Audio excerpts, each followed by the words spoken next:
get no rest. No, no. I've been down so long that my mind can't get no rest. No, no. This ain't easy, darling, 'cause the devil's on my trail. I've been running so long that my feet don't work no more. Oh yeah. I've been running so long that my feet don't work no more. Oh no. It ain't easy, darling, when the devil's on my trail. Oh yeah.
Good morning, everyone. Welcome to the 63rd annual JFK 50 miler presented by Altra and brought to you by Mountain Outpost. I am Corinne Shalvoy, joined first thing this morning by Zach Marion. Good morning. Good morning, Zach. We are on the Beast Coast.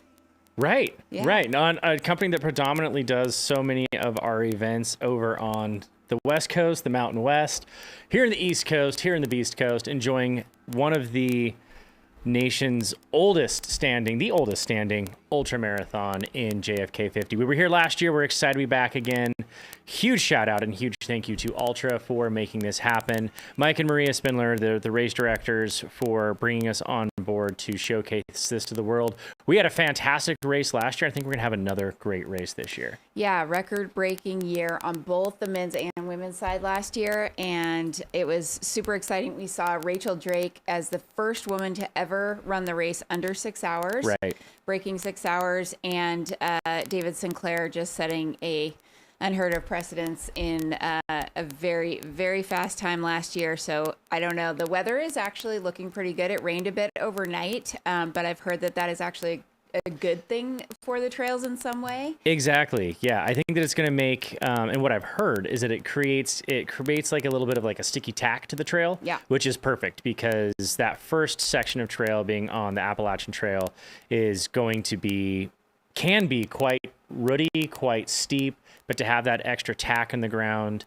on the dirt is going to make it a lot more accessible, a lot easier for our runners to go through the course, which then of course they hit the C&O towpath, and then it turns into an all-out foot race at that point. Yeah, really a diverse course and the type of course that tests the runners. I was on a bit of the Weaverton Cliff section, which is the end of the AT section yesterday, and it is leaf covered.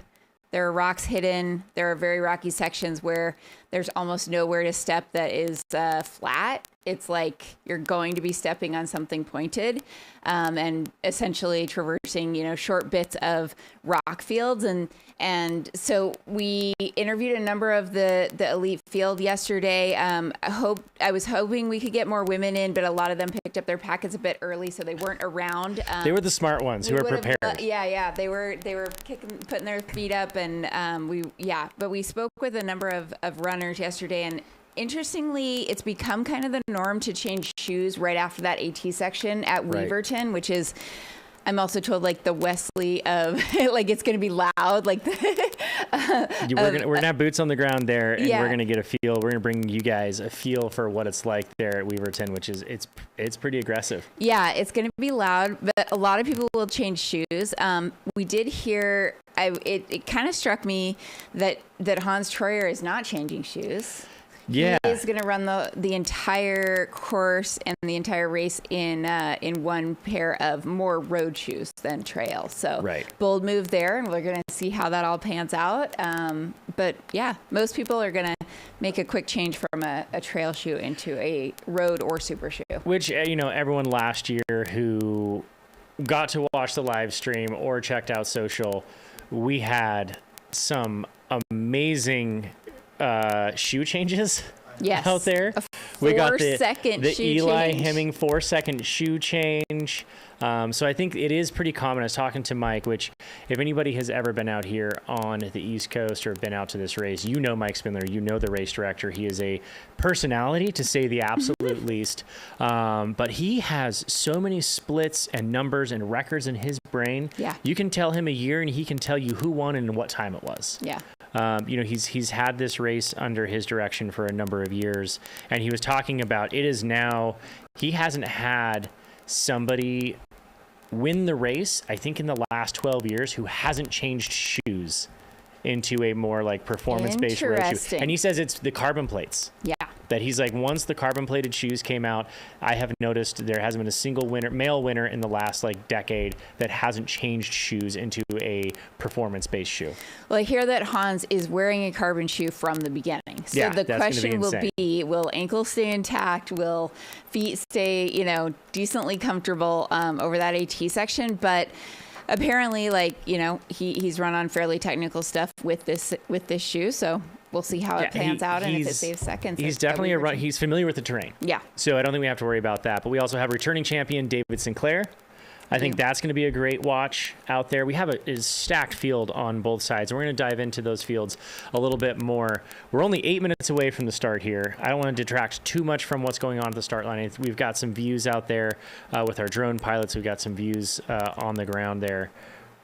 We're going to see if we can't get some eyes out there on the course here shortly and get those vibes there at the start line. I think it's a ton of fun. And we're going to dive into this. I kind of wanted to save a little bit of like the course flyovers and all that stuff and some of the conversations for a little bit later. But one of the great things is we have an awesome set. Look at that right there. There's the start out there in Boonesboro, Maryland. You get a police escort out of town on a mile or two of road before they hit that single track, the beginning of the AT section there, which is about roughly a half marathon to Weaverton, and then from there it's going to be a crush all the way here to the finish. So it's going to be great to watch. But so this is the start line right here out in Boonesboro, Maryland. We got eyes on that.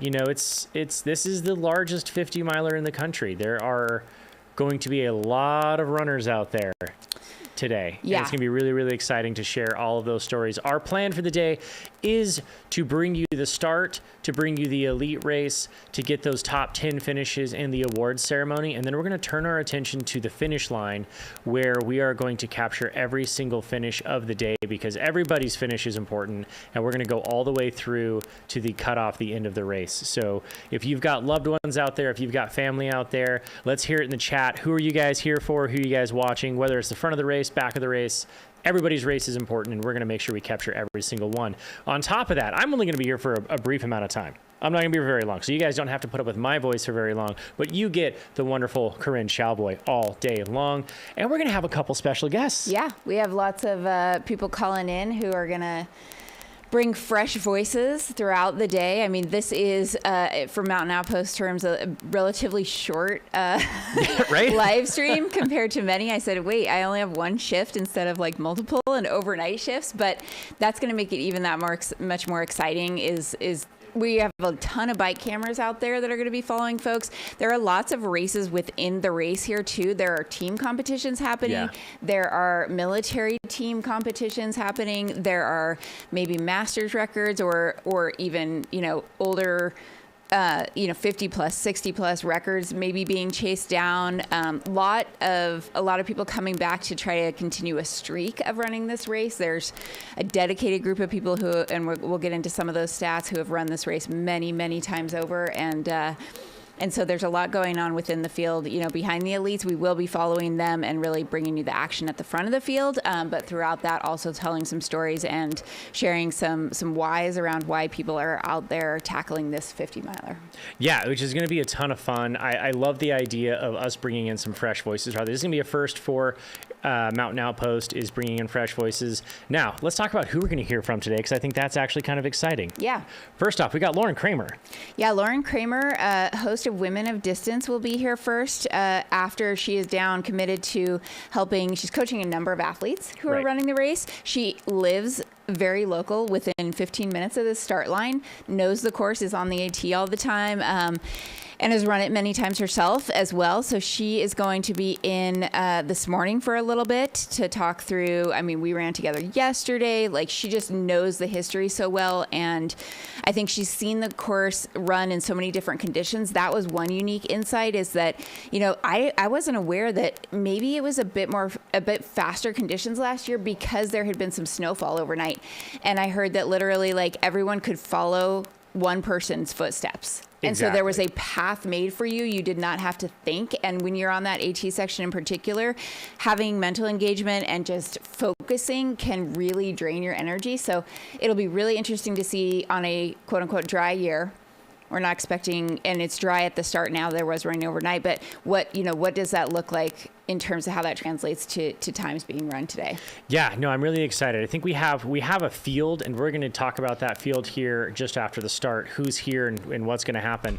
But I think we have a stacked field that is capable of taking down that record. I mean, you have David Sinclair, who set it last year, and I always think your second go at a race, especially if you've won it before, it's rarely about just winning it again. It's about furthering what you've already done. You've learned a few things, you've learned a few tricks, you kind of know where you can shave a few seconds here and there, and you have the confidence knowing that you've done it before. So I think he's absolutely going for the win and pushing that record. Hans is going to be pushing that record. And on the women's side, we've got Jade Belsberg, who is just a phenom and having a great year. And then you have an incredibly fast Hannah Allgood right behind her, Shea Acolano. You've got so many great athletes out there. It's going to be a lot of fun to watch. So I think course records are on watch today.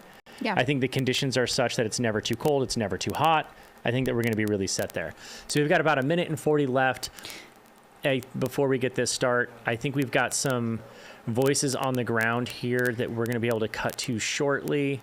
And after Lauren this morning, we're also going to be joined by the one and only Jamil Curry.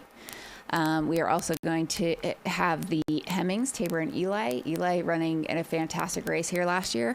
They're going to be jumping on the mic for a bit, and a few other folks as well. So stay tuned for all of that.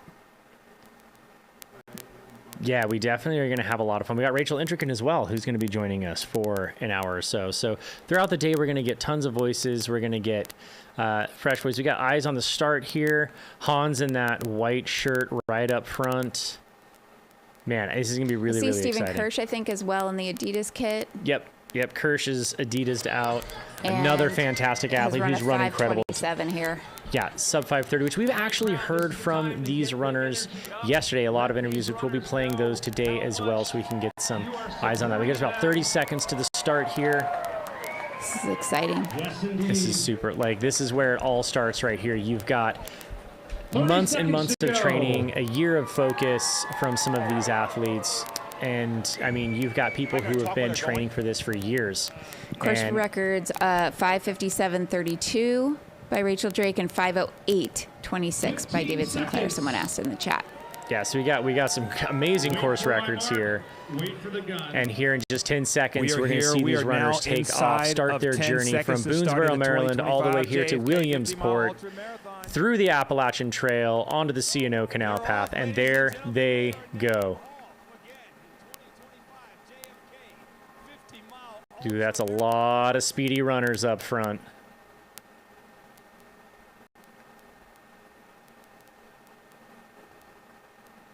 Oh man, you love to see it. The goosebumps every single time we get a start line like this. It just makes me so excited for all of these runners to start this journey. I mean, this is really, the race to me is the culmination of so many months and days of training, hard days out there, days when you don't want to be out there, great days, terrible days. You've got a lot of days between when you decided to make this trip and this moment right here when it all starts. I don't know, this is, to me, the start is the relief to me. It is. It's the celebration. It's let's put all that hard work into something and see what we can do, test ourselves. You know, many people run this race as their first ultra, you know, their first time running longer than maybe a marathon distance, and just seeing what they can do and becoming a true trail runner. I don't know. That fog out there. There is a bit of fog. I think it's starting to lift from Lauren texted me that she said it was dry at the start. I didn't see too many. There were just short sleeves and shorts. There were a few jackets. I think, you know, with the humidity, it can feel a bit cold. And we see a lot of people wear like long sleeves throughout this race. There was a headwind last year on the CNO, a bit of a headwind. And so it'll be interesting to see if that actually pans out as well, if that occurs again. Yeah, I think, like, I mean, let's talk about these conditions a little bit. As you can kind of see that fog in the air, something that's very unique specifically to the East Coast, where a lot of us Midwestern runners, the Mountain West runners, and those us over there on the West Coast, we get a lot of dry weather running. We don't get a ton of this humid. And I can speak from personal experience coming out here. 46 degrees and humid is a lot different than 46 degrees and dry. I mean, out in Colorado when it's 46 degrees, I'm not even worried about it. I'm shorts, t-shirt, not even thinking about it. Here, it cuts a little different. It might have been Walt Whitman who said, like, the coldest winter I ever experienced was 35 and raining in San Francisco or something like that. Oh, that humid can kill you. Yeah, the humidity really does kind of bite.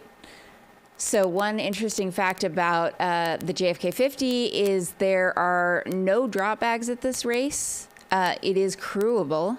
And there are 14 aid stations throughout the course, so it is very, very well supported from an aid station standpoint. A lot of opportunities, almost can feel a bit like a, you know, road marathon when you get to that CNO of having an aid station every couple of miles.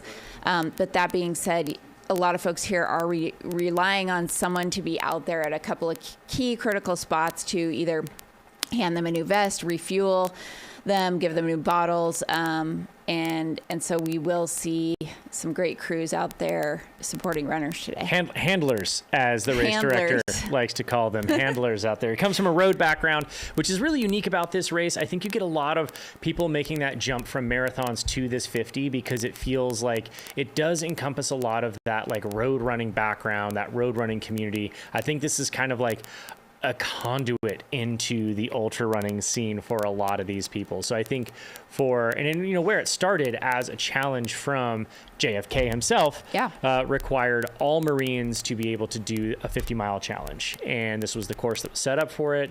And it was done yearly, and it kind of has turned into a thing, right? Like now, so many years later, we're here watching this race unfold, and it's become a national, you know, treasure for the ultra running community. But I also, let's not forget, this is the largest 50-miler in the country.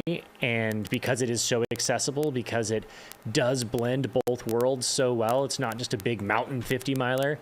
And there's an awesome community out here that supports it. And speaking of this community, we're going to have some great guests out on the course. For anyone who watched last year, we had Andy and Joe Jefferson. Joe, y'all are going to remember him. Such a character. Andy, he has run this course and has been a top 10 multiple times. So he is very familiar with this course and what it takes to do well. I think we're going to get some great commentary from them out on the course. And in fact, I think we've got Joe over at the start line today. Joe, my goodness, my dude, there he is. And that bright Ultra shirt. How you doing, buddy? The official start has concluded. Behind me are the runners. We had a couple guys come in late, but they're off and on their way at the JFK 50-mile Ultra, presented by Ultra. we've got the record setters in the men's and women's race from last year who are back, but we've got this Hans Troyer in the men's category who looks to be the favorite for this year's race. I got to tell you, ladies and gentlemen, I have not been this excited since prom night 1984. It's going to be absolutely bananas, and Mother Nature has thrown us a little bit of a wrench in the engine as they make their way up to the Appalachian Trail. The moisture from the rain and the falling leaves are going to make the Appalachian Trail like a Cuisinart, as those guys are going to go in looking one way and come out looking a different way. We'll be back with more action in just a few minutes, but again, the race is underway. Our racers are on course on the way up the hill to South Mountain before they get on the Appalachian Trail. We're going to be back from Gatlin Park in just a few minutes with more action. As the sun comes up, the fun's going to come up. We'll be back with more action from the JFK 50-mile Ultra presented by Ultra. Awesome. Thank you so much, Joe. We appreciate it. That was Joe Jefferson out on the course. Joe bringing the energy and the vibes this morning. Yeah, so about Joe, Joe actually does the finish line announcing. That's how we found him last year, was the race director's like, we got a guy for you that you absolutely need to have out here. And now, ladies and gentlemen, you know why. Because Joe Jefferson is a dude out there. As he said, they're going to bring you some action from Gatlin in not too long. We've got our runners out on course right there. And if I'm going to take a shot in the dark here, but that looks like Jade Bellsberg. That's Jade Bellsberg with the ponytails pushing back and forth. It looks like maybe Shea Colano, just behind her. And from what I understand, the first couple miles of this race, even though they are on the road, they are uphill. Yes. You do have a bit of a climb. You've got a couple of sections in the course that are steep pavement. So these first couple miles, they're going to do about 2.5 miles on the road, where I believe they're going to climb, maybe about almost 1,000 feet in total. So those are not, this is not a flat start. And then they are going to get on the AT for maybe a half mile or a mile before they then go up another very steep, what I understand to be the steepest part of the entire course. Is like about a 700-foot paved uphill section before then entering the Appalachian Trail proper. And then being on that, we had Ian and Emily Torrance on our podcast Ultra Uncovered last year to talk all about the race, and they have run it. I mean, Ian might be going for his 30th finish this year. Not streaking. He made it clear it was not a streak, but 30 finishes out here. Emily holds one of the fastest, still now the 5th or 6th fastest time ever run on this course. So they are very, very familiar. And they said when it comes down to it, you're technically only on the AT for maybe 9 to 10 miles, even though this is like a half marathon stretch. So there are some road sections, but they are steep. And so you get this kind of, you're climbing, and the majority of the climbing of the course, about 3,800 feet of climbing, is going to happen in that first half marathon. Right. And then they're just going to jump on, and you got to go all systems go as fast as you can for a marathon on a very hard packed dirt towpath. Yeah, it's gonna, and you're gonna see we're gonna have some bikes on the course this year that are going to bring in some of those views on the C&O. And again, so just so you viewers are aware, this is the Appalachian Trail. This is the C&O Canal. These are both.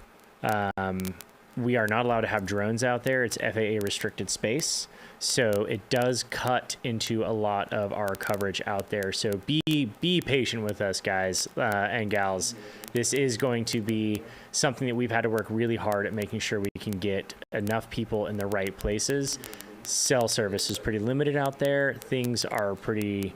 It's hard. The first 13 miles of this race are hard to get some eyes on. So we've got a lot of fun action to bring you in the meantime.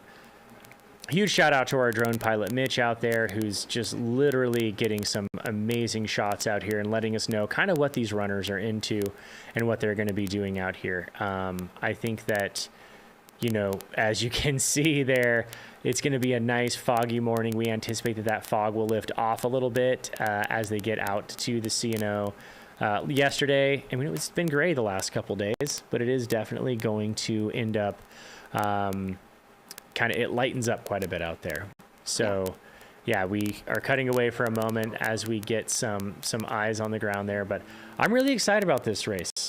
Corinne, I think this is going to be a really, really fun year. Yeah. And I think we can definitely go over kind of like who we think is going to win out there, how we think the day is going to play out. Because I think we've teed up the day. Yeah. Now let's tee up the tee, and let's talk about who we think is going to win out there. Tee up the tee. Well, I mean, first of all, how cool is it that like the oldest ultramarathon in America is now being brought to you. You can watch it anywhere in the world and get these visuals and see things like these records being broken, and people just, it was, you know, when we talked to Ian Torrance, I'm like, what is the hardest section? You know, he's like, when we would race this race and he was in the front, he's like, we would just run the whole thing hard. You just run the AT section as hard as you can. Then you run a flat marathon as hard as you can. Then you get on 8 miles of rolling hills and you run it as hard as you possibly can. And the whole thing is hard. And it just really, really tests these runners. And it's incredible to see the times and what they've become over the last few years, especially.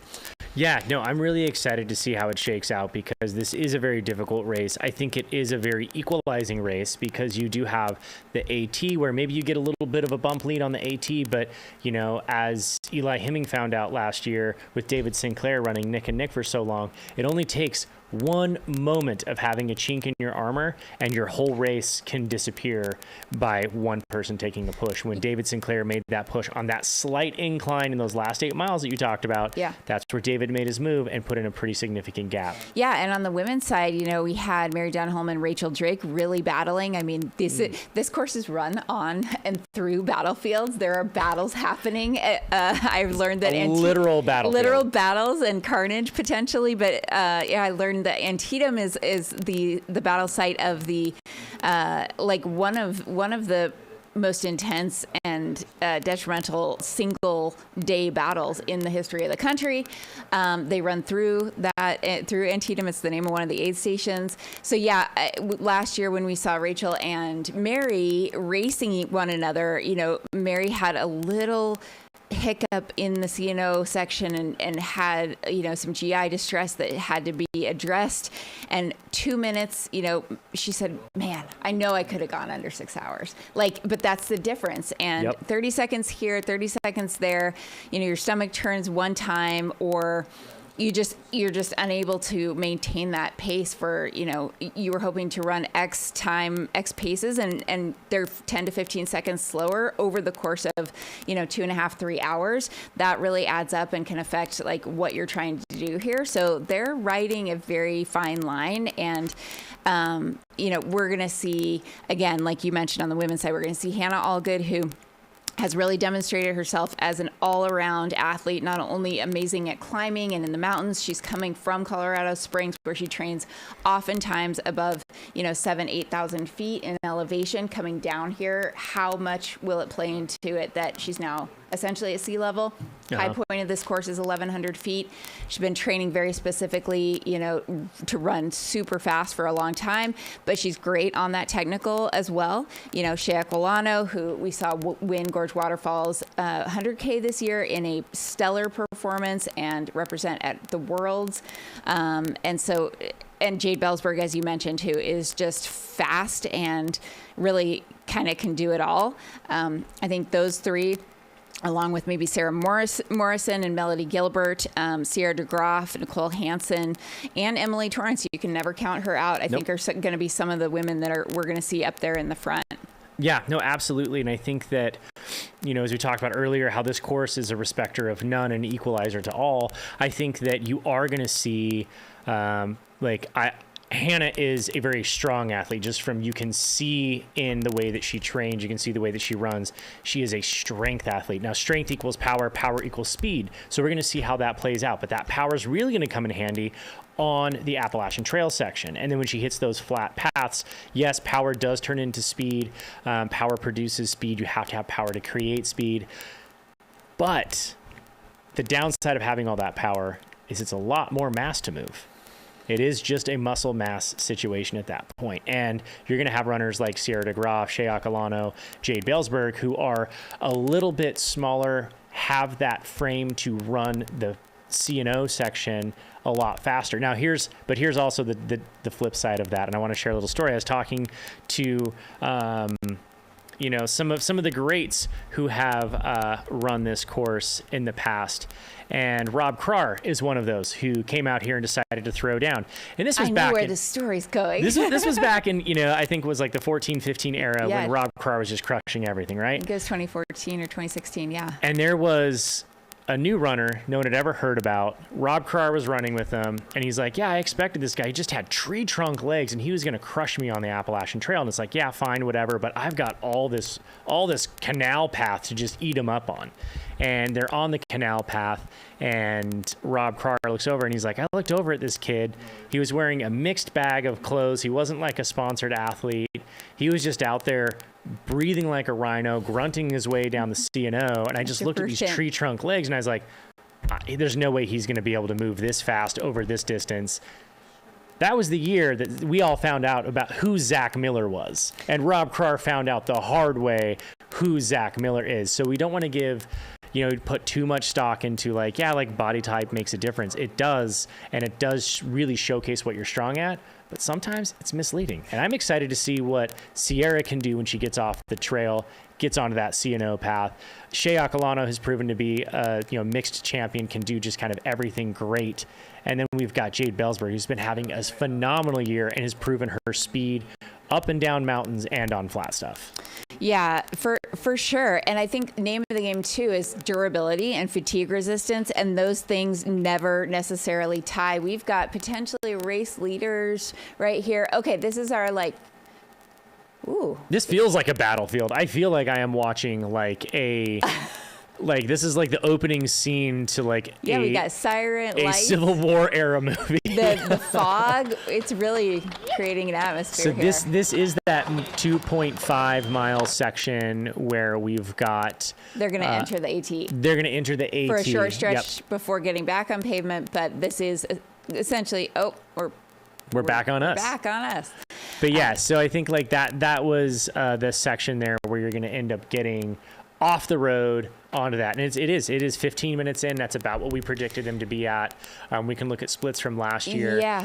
And we can actually talk a little bit about the men's race at this point, because I think that is actually a rather intriguing race this year. This is the race to me that last year I was really, really, really excited to see Mary Denholm and Rachel Drake, because I knew Rachel Drake was capable of a course record. She'd just come off phenomenal marathon times, phenomenal half marathon times.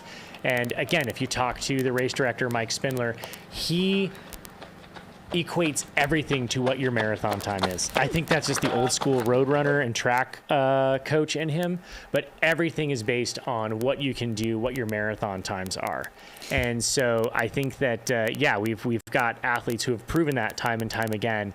Again, the one standout, Zach Miller, that dude does not have a fast road marathon time comparative to his finish time here. And I think that, there is something to be said about being able to reach in deep and dig deep and kind of pull a little bit more out of yourself. But man, this men's field, I don't know, what do you think about it? Yeah, and I intentionally pulled men's and women's marathon times for that reason, because you do want to kind of know, okay, in just a pure marathon setting, what can they run?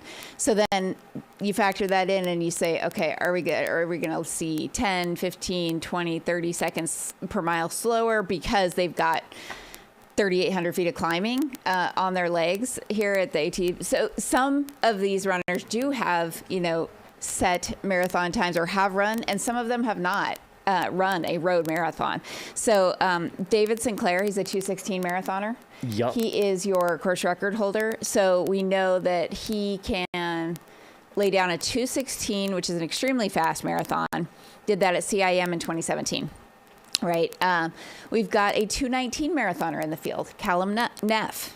Yeah, Cal, an ultra athlete. Callum ran that in 2022 at Houston. Yeah, he is a fast dude and a strong dude. Yeah, that is very fast. We have a 2:25 marathoner in Ferdinand Araut, who also is out here again, has run the race before.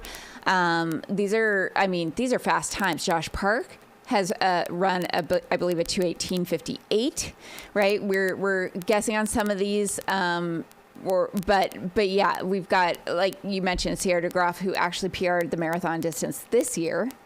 running a 250. Yeah, St. George just earlier in October. Yep, Shay has run a 246. That St. George Marathon was my first marathon ever. Nice. Way back in the St. day when George, Zach was just a little baby in 2010. Okay, 2010. Melody Gilbert, who is out of Canada, has run a 248 marathon.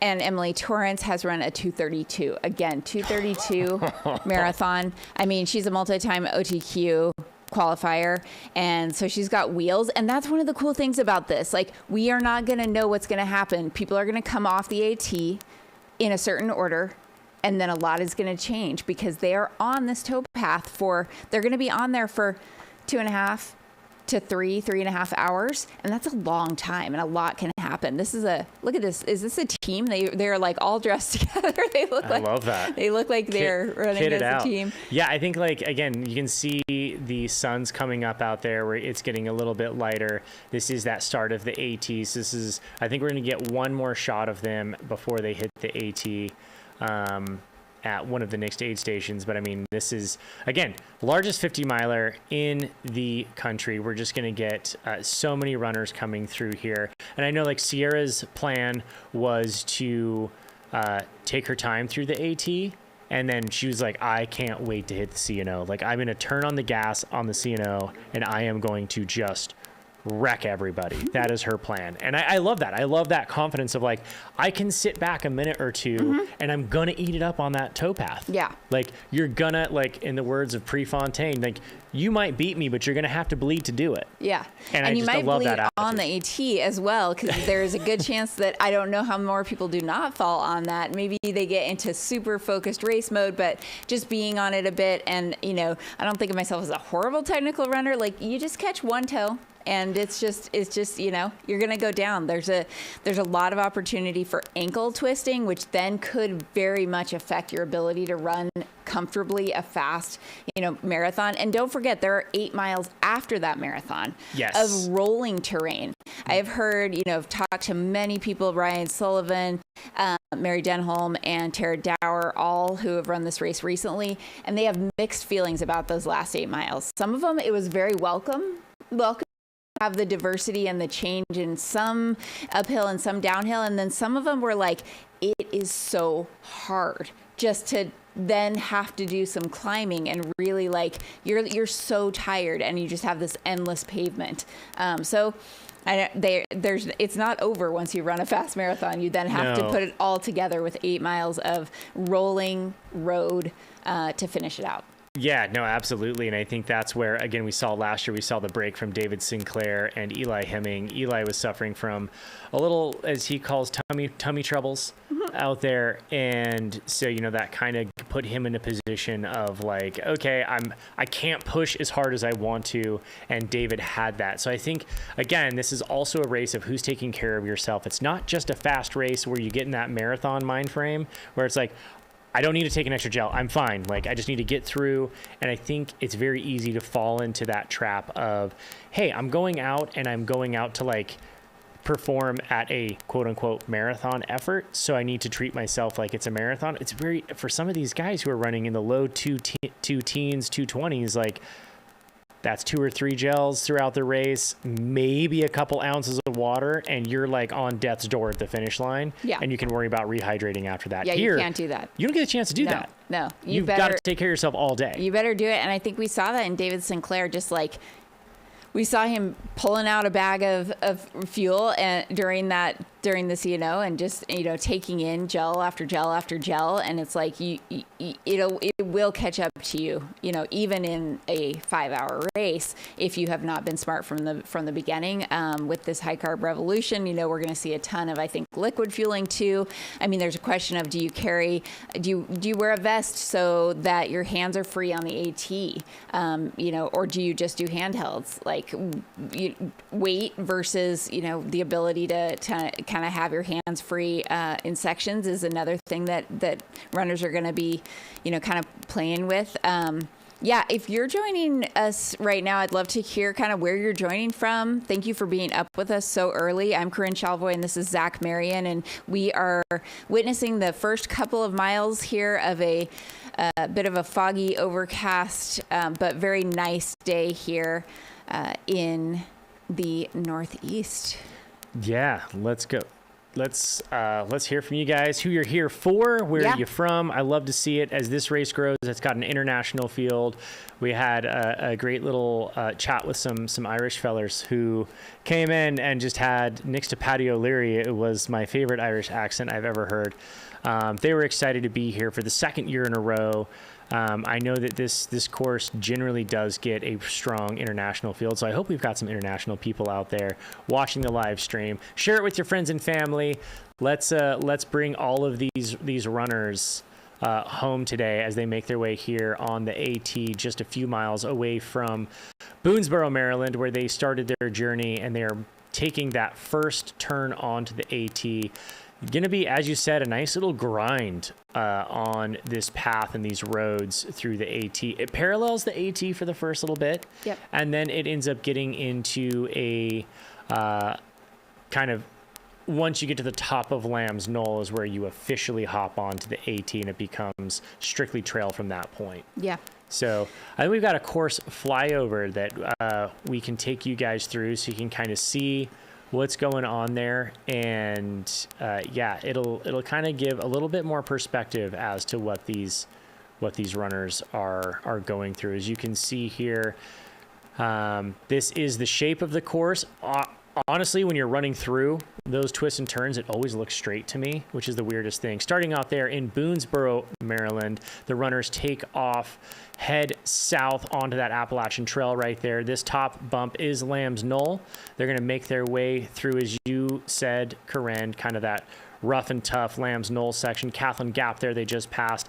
This right up here is going to be the Weaverton Cliffs, where they make their way back here. Very steep downhill onto the C&O the path. most technical part of the most entire technical trail. part. Yeah. This right here is the C&O Canal path. It is going to take them all the way back north.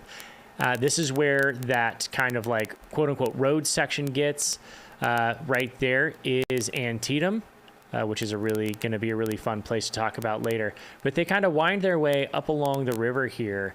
This is going to be really, in my mind, jockeying for position until they hit this right-hand turn on Dam 4 that you see here, where if you look at the course profile there in the bottom left, you see how it does wiggle their way all the way back up to Williamsport, where we are right now at the finish line. And that is going to be your course for the day. So such a fun little course profile. Huge shout out to Taylor for putting that together for us.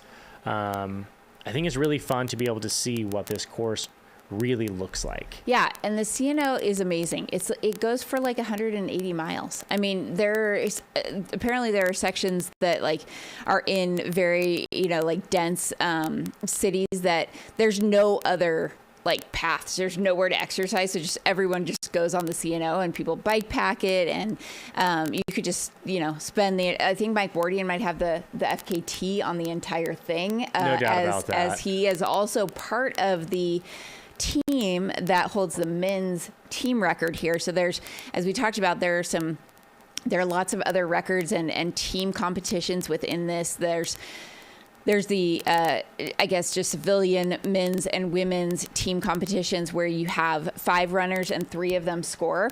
And then there's the military competitions where you have 10 runners in the team, but 5 of them score. And those cumulative lowest times are, the records for the groups. And I think one shout out, I'm currently recruiting. We need to get a team of women out here to go after the women's record, because I think it can go down. It's currently held by the Tuesday Night Tortoises or something like that. It's an amazing name. But the men's team record is held by the Coconino Cowboys, comprised of, I know Ian Torrance was on that team. I don't know that he scored, so I think the top 3 were Jim Walmsley, Mike Wardian, and I gotta find the other name, but those 3 are the current holders on the men's side, the Coconino Cowboys, of the men's team competition here at JFK. All right, ladies, it's time to put together a team. Yeah, let's do it. Let's make this happen. I want to see that record go down. Another record to talk about is, we've got a handful of runners out here who are on they're shooting for their 15th year, which is a pretty coveted, jacket to earn. I think running 750 miles out here is a pretty decent challenge. That's and amazing. I think that's really exciting. Now, one unfortunate fact is that as they've had to move the start times around and push up the finishing times and cutoff times, I believe Mike was saying that it ended up kind of wiping out the 70 plus field. There used to be a pretty good contingency of people who were out here going for 20, 30 plus finishes. Yeah. And into, when they cut it back from, if it's 13 hours now, 13, 14 hours. And when they cut it back from 18 hours, it ended up taking away a lot of that field. Yeah. And so he's excited to see some of the runners out here who are kind of pushing for those, those 60, 70-year-old finishes, which is pretty special. I love this. I mean, talking about the stats, like not only, Mike has run the race many, many times. He's won it multiple times, but he has got stats on every single aspect of this, including like how many people have completed this, in every decade of life and in every decade of the race existing. And so there's so many different, again, I love this. These are just challenges, like individual challenges that runners are going after. And again, we mentioned that Ian Torrance, if he finishes today, which, seemingly he will be his 30th finish. But there are a couple of people who have, like you said, 40 and plus. The most finishes by a woman is 37. That's Carolyn Showalter. And the most finishes by a man is 49. 49 finishes. Kimball Byron finished this race 49 times. What year is this that they're running it?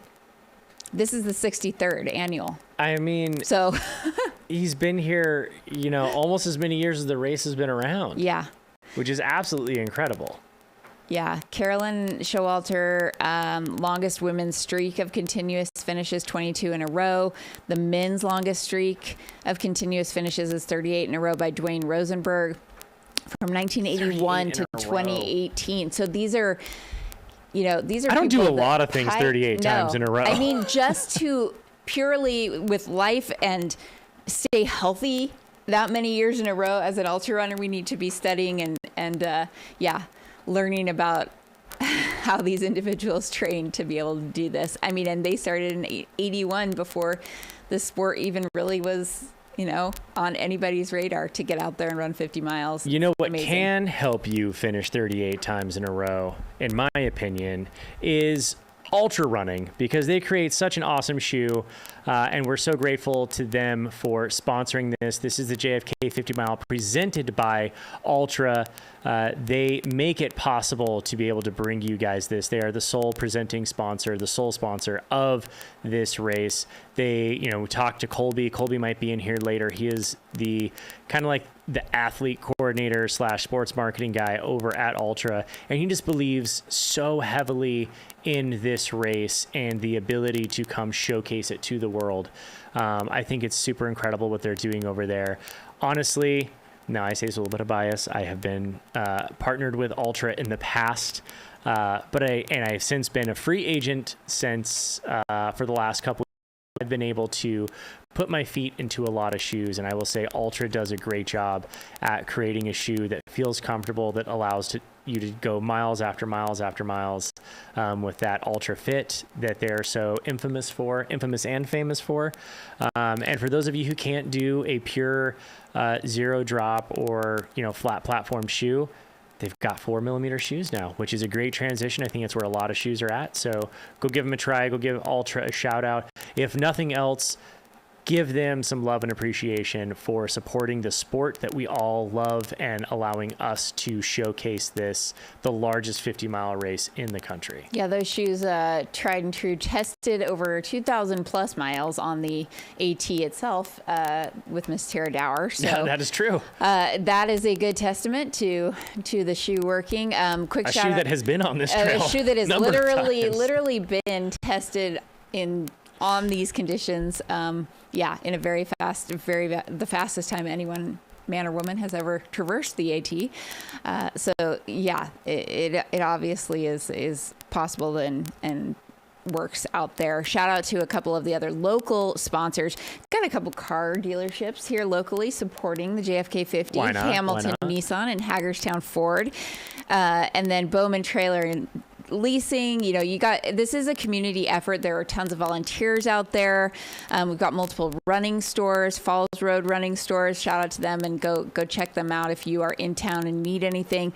Gatorade is supporting the race. I mean, there's a throwback. That's a classic. But sometimes you just need a blue Gatorade and everything will be better. Shout out to the blue Gatorade that saves everybody's race from time to time. I like Glacier Cherry, the white one. Do you have a favorite flavor of Gatorade, Zach? You know what? If you want to go back to Citrus Cooler, the MJ flavor, and if you can find it in a glass bottle, you have won the day. That is a classic. That is elite. I'm aging myself just a little bit talking about glass. I don't think I've ever seen a glass bottle of Gatorade, but that sounds delicious. Man, that is childhood right there. Yeah, all the volunteers, thank you so much for being out there. These races could not happen without you all. Again, it's critical on something like this where there are no drop bags. You know, folks are going to be relying on those aid stations or rest stops, as Mike Spindler calls them, rest stops along the way. Another little. Is it just me or there's some East Coast lingo that we need to address immediately? They are aid stations. They're not rest stops. I don't know a whole lot of the front of the pack that is resting at all. In fact, Eli Hemming's 4-second shoe change. That's a micro rest stop, miniature rest stop. You know, I think you're able to take like a good solid breath. You know, that's a good bit of rest out there. Also, the handlers. Another thing that Mike calls your crew, as we like to call it colloquially here in the sport, but they are known as handlers here at the JFK 50. And just to correct a few of you out there who are probably going to get these wrong, it's Antietam is the aid station. Antietam. It is Hagerstown. Not Hagerstown. Yeah, Hagerstown. Not, I say with a little bit of a Utah twang. Hagerstown. It's not Hagerstown. It's Boonesboro. Yep. And it is the Appalachian Trail. Well, the Appalachian Trail, not the Appalachian. I think it depends on where you're from technically, but I'm going to say Appalachian because I was told to say Appalachian by someone who knows a little bit about this area. So I'm going to say Appalachian or just AT. I feel like that's the safest way to say it, but there could be debate. We might get some blowback in the chat, but yeah. We're going to try to use the lingo as it exists here in this exact part of the country. Have your handlers meet you over at the Weaverton aid station at the base of the Appalachian Trail before you hit the C&O path. That right there is how you say it. The rest stop. Have your handlers at the rest stop there at the bottom of Weaverton, the Weaverton Cliffs. The Weaverton Cliffs. Oh, man, we're really excited to get all these runners out there on the course. One great thing is we did hear from a number of these runners, and we're going to play back some of those interviews that we had yesterday by Ms. Corinne Chalvoy. Thank you so much for doing that for us. But we did get some great interviews. So we'll hear some words from them, and we'll also hear a couple words from our sponsor throughout the day. So stay tuned. We got a lot to share. And also, don't forget, we've got Jamil Curry popping on here in not too long. We've got Lauren Kramer, who's going to be here in the studio shortly. She's on her way. She'll be here in 1 or 2 minutes, and we'll be able to hear from a local and from someone who has been... Get some real insight. Yeah, truly. Welcome, everyone in the chat. We've got people joining in from Florida and... Cartersville, Georgia, home of Hans. We've got some Hans fans. We've got some bread in there. Western New York.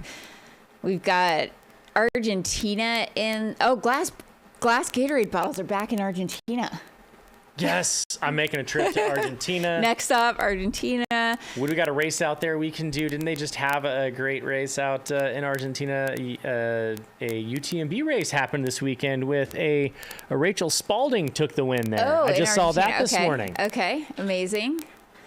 We got Columbus, Georgia. A lot of East Coasters. Columbus, Georgia in the house. Virginia. Welcome, everyone. And the day is only going to get more and more exciting. And this is the terrain that you're running. I kind of do love these shots, even though, yes, we don't have eyes on runners, but this is just a special neck of the woods. And I think this kind of gives you a great idea of what the terrain is like out there and kind of what you're running through. And for those of us, like I was talking about it with Gus on a little shakeout run on the C&O path yesterday, where it's just kind of this really unique, like, to us, we see it and we're like, wow, this is like being on Mars. This is so crazy. And anyone here goes to run a race in Arizona, for example, and they're like, wow, this is so crazy. So I think it is just interesting. I had never seen JFK 50. I'd never been out to JFK 50 until last year. Hadn't really spent a lot of time on the East Coast until last year. I came out here and I realized that, you know, the terrain out here is very interesting, very rolly, very hilly. It's not, just because there's not a ton of elevation doesn't mean it's flat. And you're kind of seeing all those rolling hills here off in the distance there. But it is just very interesting to come to a new part of the country and actually see and know what this race is all about. And I'm really, really proud of the team for being able to put this together and bring you the action of the JFK 50. Because as I stated earlier, I'd never been out here. I'd never seen what the hoopla was all about. I just had heard about this really fast race that was on a towpath. And I was like, well, that doesn't sound very interesting to me. And then I came out here and just realized the community is absolutely amazing. Mike and Maria have put together something incredible here. The volunteers are awesome. And the terrain, it's actually pretty rad. I'm not going to lie. I would love running this race. It's beautiful. I mean, it is a great time of year out here. I don't know. It is very unique, and it's interesting how people places can seem exotic to you depending on where you're coming from, and it really just has that great feel. So we are going to try to get some information as well on the, kind of the front of the fields and kind of what is going on both the men's and women's side, who we are seeing out front. But for all intents and purposes, runners are now on that AT section. Again, if you're just joining us, we are so glad you're here. We've got some drones and aerials of the first part of the race that they traversed, but we are not able to fly drones over the AT section for permitting purposes. So we are going to try to get some insights from folks out in the field of what they've seen out there, who is leading. We did get a glimpse of what we think was maybe Jade Bellsberg and Shea Aquilano up front on the women's side. I don't know who is out front on the men's side. I don't know if we got eyes on that, but if we get that information, we will certainly share it with you. I saw Kirsch go out pretty hard out front. I know he's ripped and ready to go. And maybe Ryan Raff. So Ryan I think Raff I saw is another super fast human being out here. Very fast. He's one of the only people to beat David Roach. He beat him at the Crown King Scramble 50K earlier this year. And I mean, on top of that, you've got he comes from the BYU neck of the woods, which is a University of Utah fan. I can't say I love that about him, but I respect what that area, what BYU has done in terms of the type of athlete they put out on the road. Honestly, obviously, we've got our two top American marathoners right now hail from BYU, and I know Ryan trains with them. So that's not a bad group to train with. No, I'd run with Connor, man, if I could. And Connor, yeah.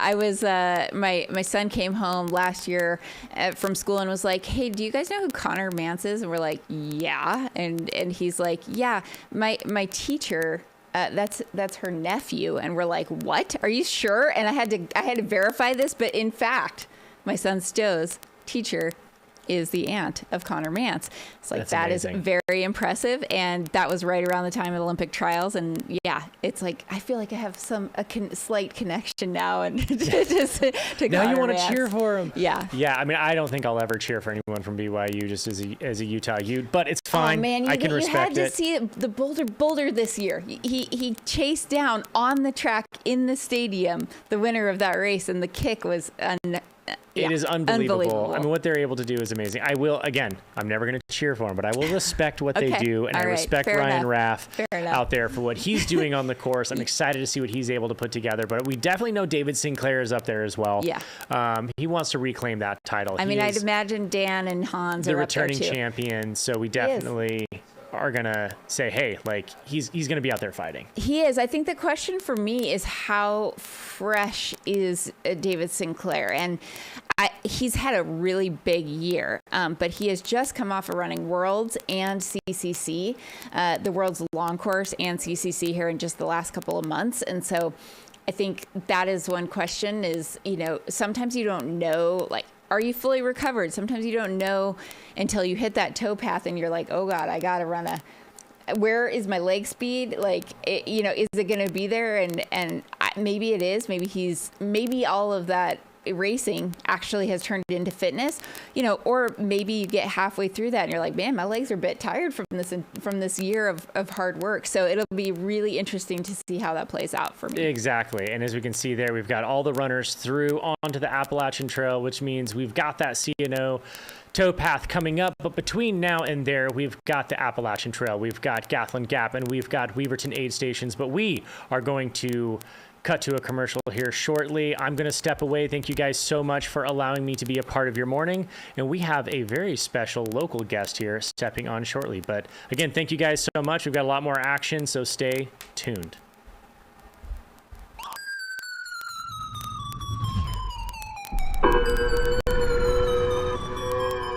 Flip that.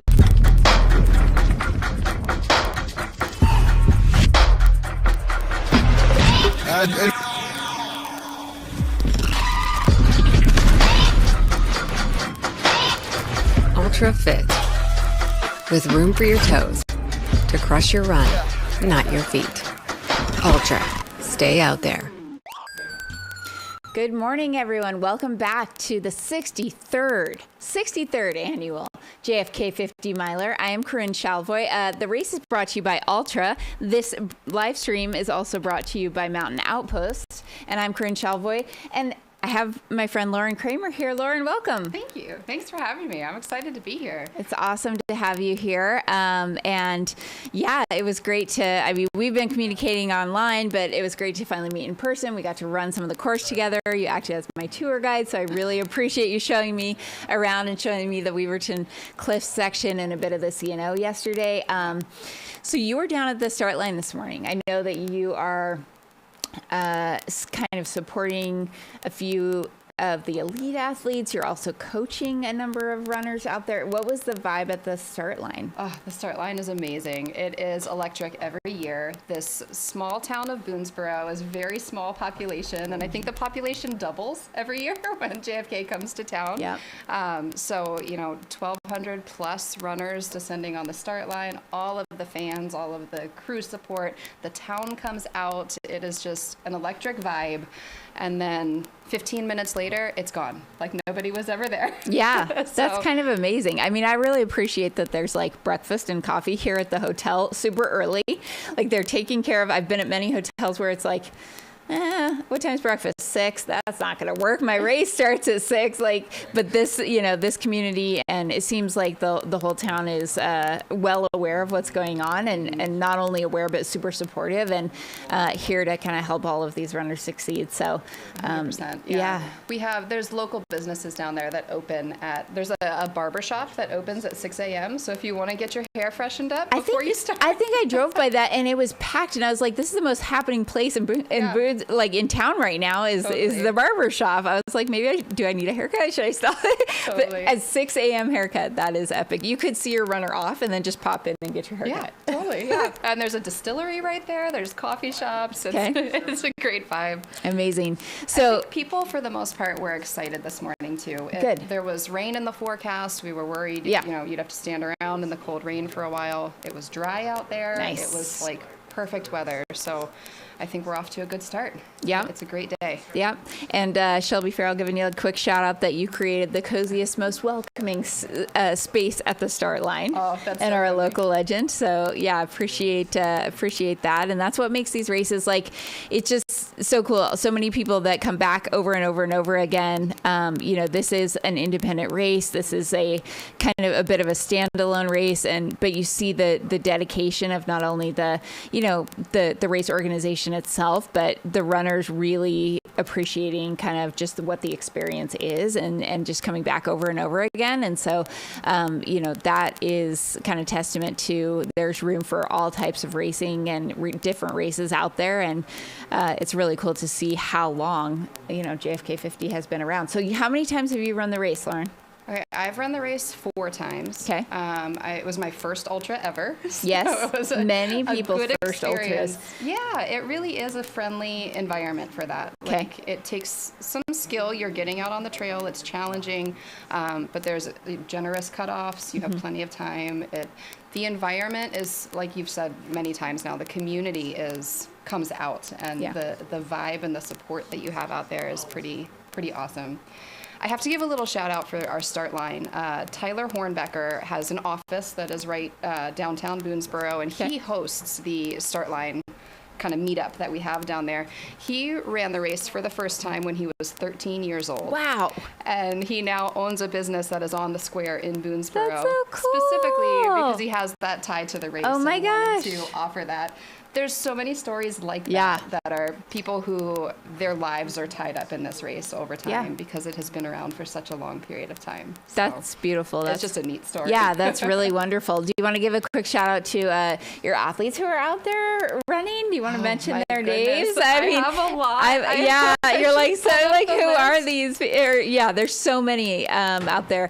But also like, we have. Again, I love the fact that like on the elite side of things, runners put this on their list of I am going to do JFK at some point in my career because I want to test myself on that course. I want to prove, maybe you're not only kind of racing the field that year, but you're racing so many historic individuals who have run on this course and who have put down really, really fast times. And I love that even in the race manual, they list not only, the top 10 fastest times like you'd see like on an ultra sign up, but the top 50 fastest times ever run. And they're not, like we're going back a ways and it's really cool. This is an unchanged course. So it is one of those courses where you can kind of compare. Of course, conditions are different every year, but times it's that kind of combination of like the road mentality of like, okay, well, what's your marathon PR? Like a marathon's a marathon is a marathon to a degree.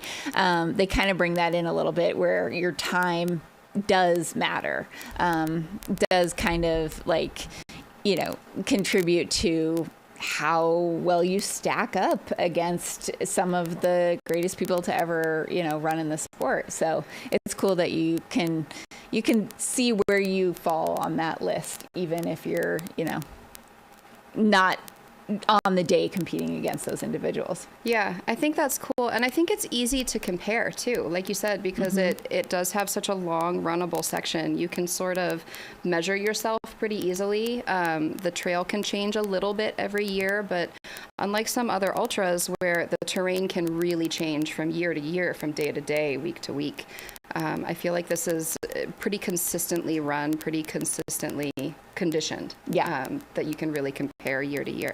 Yeah. And there's Mike Spindler, the race director, he's famously said, if you take your marathon time times 2 plus an hour, that's about what your JFK 50 time will be. Okay. It seems to be pretty accurate. Really? I mean, not to the minute, but like you can really get in a ballpark by Marathon time times 2 plus an hour.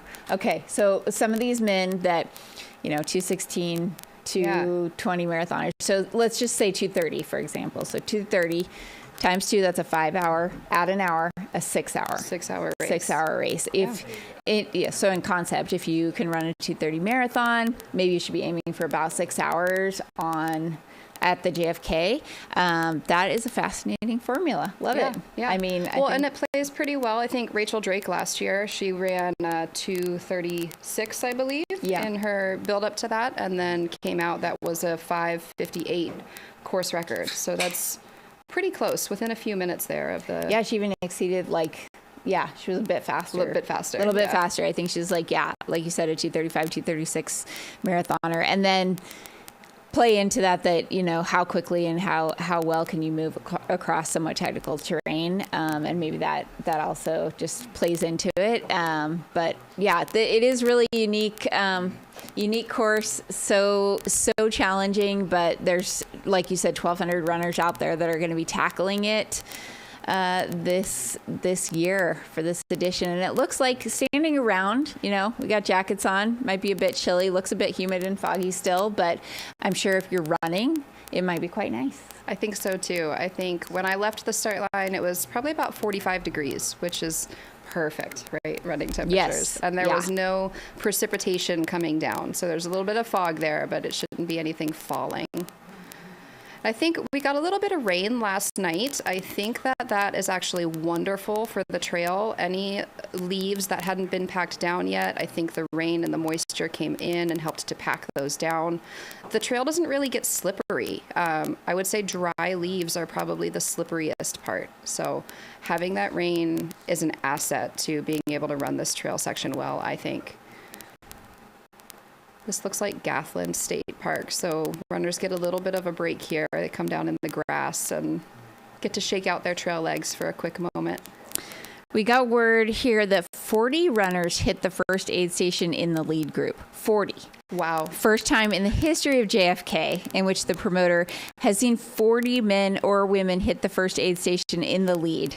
Oh my goodness. And more than likely, we're within 5 to 10 minutes of seeing them come off the trail and through Gathland. That was at 7:22. So we might be able to get some visuals here in the next 5 or 10 minutes and really kind of tell you who is up in that front pack. But from what we understand, it's a big group. So kind of hard to tell right now if there is any clear leaders out there. Which, you know, I mean, we're seeing that more and more. And I've also heard that, you know, it's actually advantageous to kind of stay in a pack during this race, especially when they hit the CNO and they're on that towpath for so long that it can be super challenging if you are by yourself. And maybe a strategy is to pack up and really run with people because you're on there for a long time and kind of getting that, you know, that pack kind of dynamic. Yeah. The peloton of, you know, running to help you through that could be a huge advantage. I got a chance last night to talk to Sarah Beal. We did an interview for Women of Distance, and she gave me some good insight and intel on. And she's the previous course record holder before last year.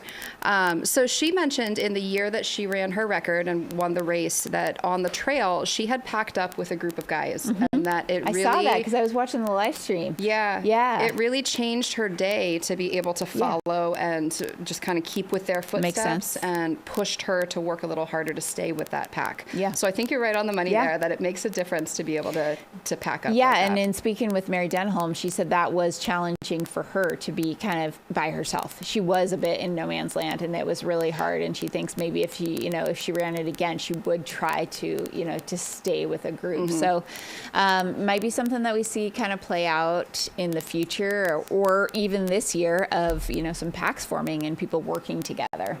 I'll be interested to see, just especially with the men in the lead pack, I think there's some runners in there who are very skilled trail runners. And if you can link up with one of them, follow their feet, I think that it will be helpful if you are a less skilled trail runner and maybe aren't sure where to put your feet on those jagged rocks out there. Right. Well, and that's something you told me that I was unaware of from last year, is that the snow had created a way for you to actually have like footsteps to follow. Yes. And that was advantageous. We won't have that this year. So there's no exact path to follow, and people are going to have to be kind of mentally taxed by focusing on where they're going to put their feet over the course this year.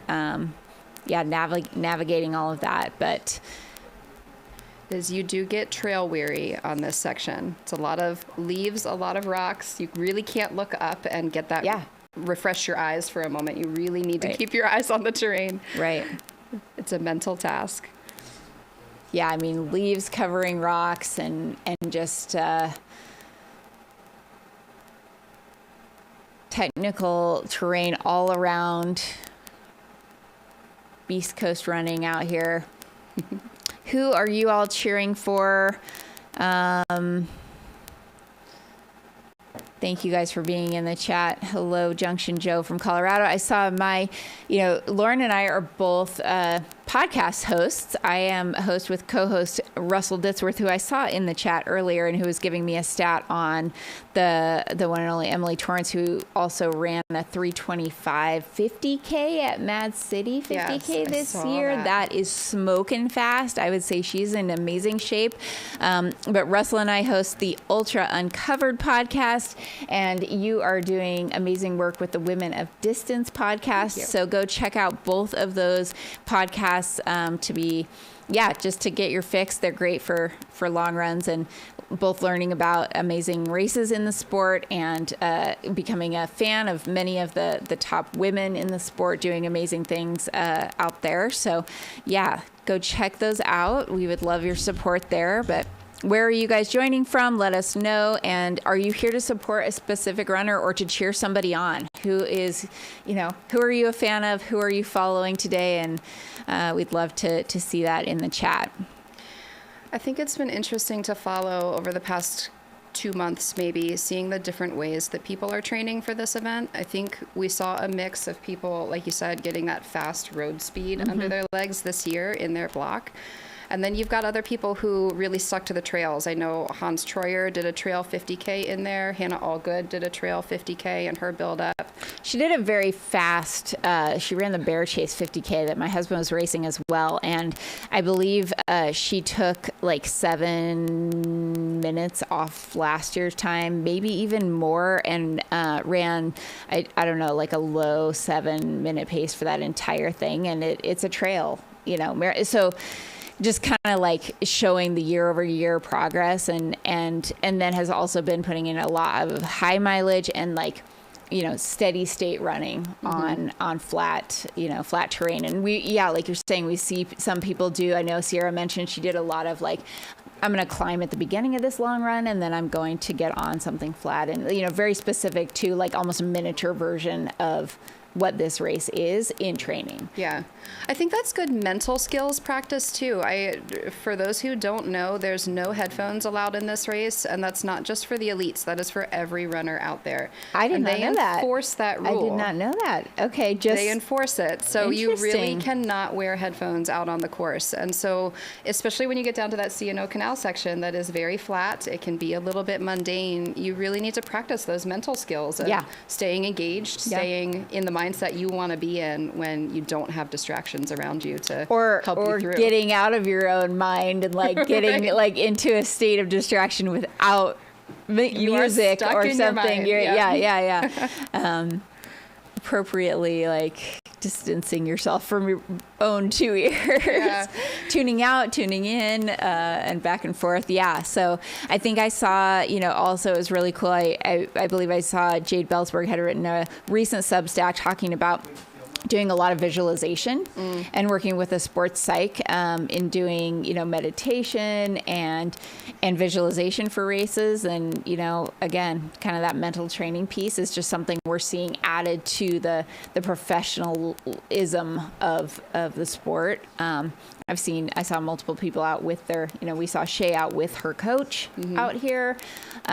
So it's really cool to see many of these runners, go in the front of the race are like kind of going all in and really, treating this as a job. I think that'll be an exciting post-race question is what were you thinking about out there? Where were you in your mind for 5 hours, 6 hours, however long you run? Some of those runners out there for 12, 13 hours with no headphones at the back of the pack as well. It's funny to hear locals talk about that. I think locals in this area know of JFK, whether they've run it or not. They know somebody who's run it. They say, maybe I have an interest in trying something like that, but I heard you can't wear headphones, and I'm not sure I can do that. Here's the lead. Okay. That's David Sinclair in second for sure. Yep, there's Hans Troyer third. I don't know who that lead runner is by visuals. Maybe someone in the chat picked that person out for us. Stephen Kirsch. Yeah, we got a pack of 8 or 9 or 10 guys here that are all very, very close to one another. No stopping. I see Joe out there. He's getting the deets, and he's probably going to relay them to us here in the chat. So we appreciate that. They moved through there really well. This is a nice eerie vibe we're getting here. It is, yeah. This is actually a Civil War battle site. Some of those monuments that you're seeing there are from Civil War history. Looks like it. I'm not sure. And we are waiting probably as well. There's Mr. Dan Green up there. We are waiting for maybe our lead women to come through. I think we are seeing, race after race here play out where people are pushing things in the front of the race. And we'll try to get some stats on historic splits. I know that Travis Longcar had put together an amazing set of stats on the splits. There's Ferdinand Arau in that Aravaipa orange kit grabbing some water. And we are, do you know what mile this is? I was just going to say, this is roughly mile 8.5, not quite 9, just shy of 9. Okay. So they're about an hour and 4 minutes there. They're running in the 7s coming off of the technical Appalachian Trail. This first section here, they run up a steep fire road. They've got over 1,000 feet of climb from the start line to the top of that fire road. And then when they get on the Appalachian Trail, they run about 3 miles along the Appalachian Trail, and it's quite technical in that first section. It's maybe a little bit of a rude awakening coming off of the road onto that trail. So keep that in mind as you're hearing these splits and paces that they're running. This is very rocky terrain that they're coming off of. And a steep descent that you can't quite see here in the fog as well. Okay. And then they will get back Patrick Blair, on, local guy. All right. Go Patrick. They remain on the AT from here continuing, Correct. right? So they run right through this section, which is kind of a parking lot. They cross a road. It is part of the Appalachian Trail. And then they continue for just shy of 7 miles. I think 6.5 more miles on the Appalachian Trail. I want to make sure I say it correctly. And then the next split we will get, we don't have historic splits at this exact point, but we do have them for Weaverton. And the fastest that anyone has gone through Weaverton, which is about mile 15.5, after the Weaverton Cliffs here, was 1:47. So we're going to be looking at, in the next 40 minutes or less here, the men hitting that checkpoint. We'll be able to tell you kind of how they're looking compared to super fast historic splits. And on the women's side, I believe it was just under 2 hours, but that's just from memory. I could be wrong on that. Yeah. It is just 2:02 maybe. Right, okay. Weaverton 1, 1:57. Weaverton 2. What is the difference between those? Half a mile.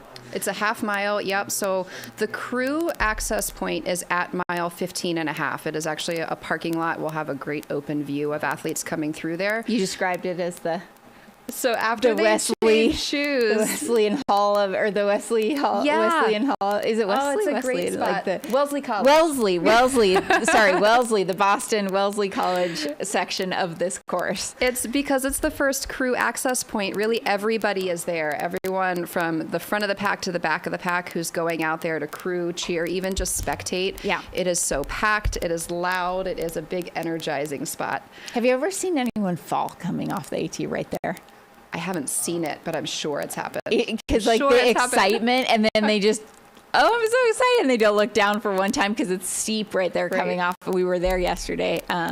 It's a strange sensation too. You've been running on the trail for 2 hours or more, and then you hit that pavement, and you have to shift your stride. You have to really shift your energy.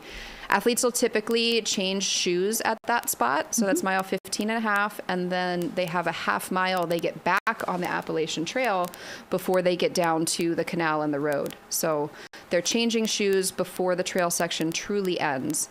So do we think Weaverton 1 is the parking lot, and then Weaverton 2 is when they get on the C&O? Correct. Okay. Yep. So there's another timing mat immediately across the train tracks. Okay. So when we see them coming off the AT into that parking lot where they're going to be changing shoes, that's what we're calling Weaverton 1, exactly 15 miles into the race. And David Sinclair last year hit that around an hour and 43, just under an hour and 44 minutes elapsed. So we'll be able to compare and really see kind of what the conditions on the AT, you know, allowed for this year. Not only that, but just the pack of, you know, 10 plus men up front, all within probably like 10 seconds of one another. That just will be interesting to see how that dynamic plays out over these next, you know, handful of miles. And how it changes. I think we saw someone at the back of that pack of men who looked like they had a twisted ankle and were kind of walking, limping in through this aid station. Yeah. Hopefully we don't see any more of those. And this is giving me a little bit of like road marathon vibes. We got the cups out there. There's Gatorade cups, and so I feel like that is this little bit of a combination of that kind of road marathon feel. Someone had asked me that this morning, if aid stations would have cups like that you could grab quickly, like in a road. I think it was Shay. Okay. Was looking to get a little extra fluid for the warmer temperatures out there this morning. It's kind of cool. Yeah. You're like, I'm a trail runner, but I'm in a pro marathon field here. Absolutely. You better have those skills to pinch the cup, grab it on the move. I want to see somebody with like the elite bottle, the pro elite, like ketchup bottles. Like this looks like Shay Aquilano coming in here, first female. Yes. All right, that is Shay Aquilano, runner for ACG All Conditions Gear Nike. She is rolling through there. Did not take a cup, but had the option to. She's got 2 bottles in her vest, told me. It must not be warm enough to be putting those down quite yet. This is also the second aid station access. So they probably 4 or 5 miles ago also had an aid station before they head up that fire road. So they can get fluids there too. And then they will not have another aid station, as you said, until that Weaverton access point. So they've got some time here before they see people again.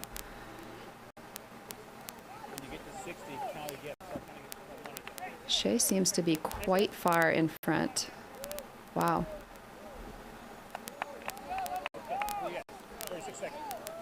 Is this Jade Bellsberg That looks like, here? yep, that is Jade Bellsberg. Second female, probably about a minute, maybe a little bit less.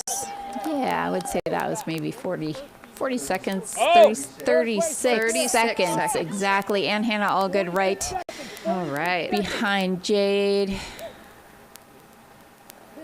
Got to see Hannah this morning too. She was looking good, feeling good, excited about her day.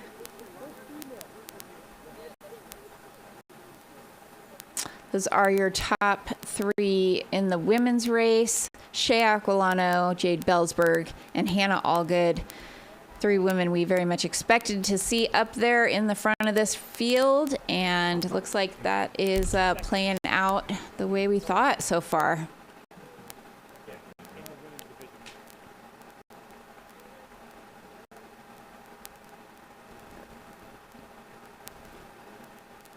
Those women really have quite a gap too. They seem to be kind of up there on their own.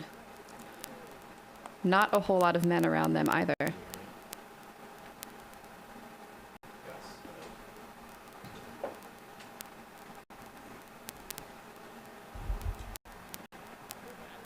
Straight and turn right.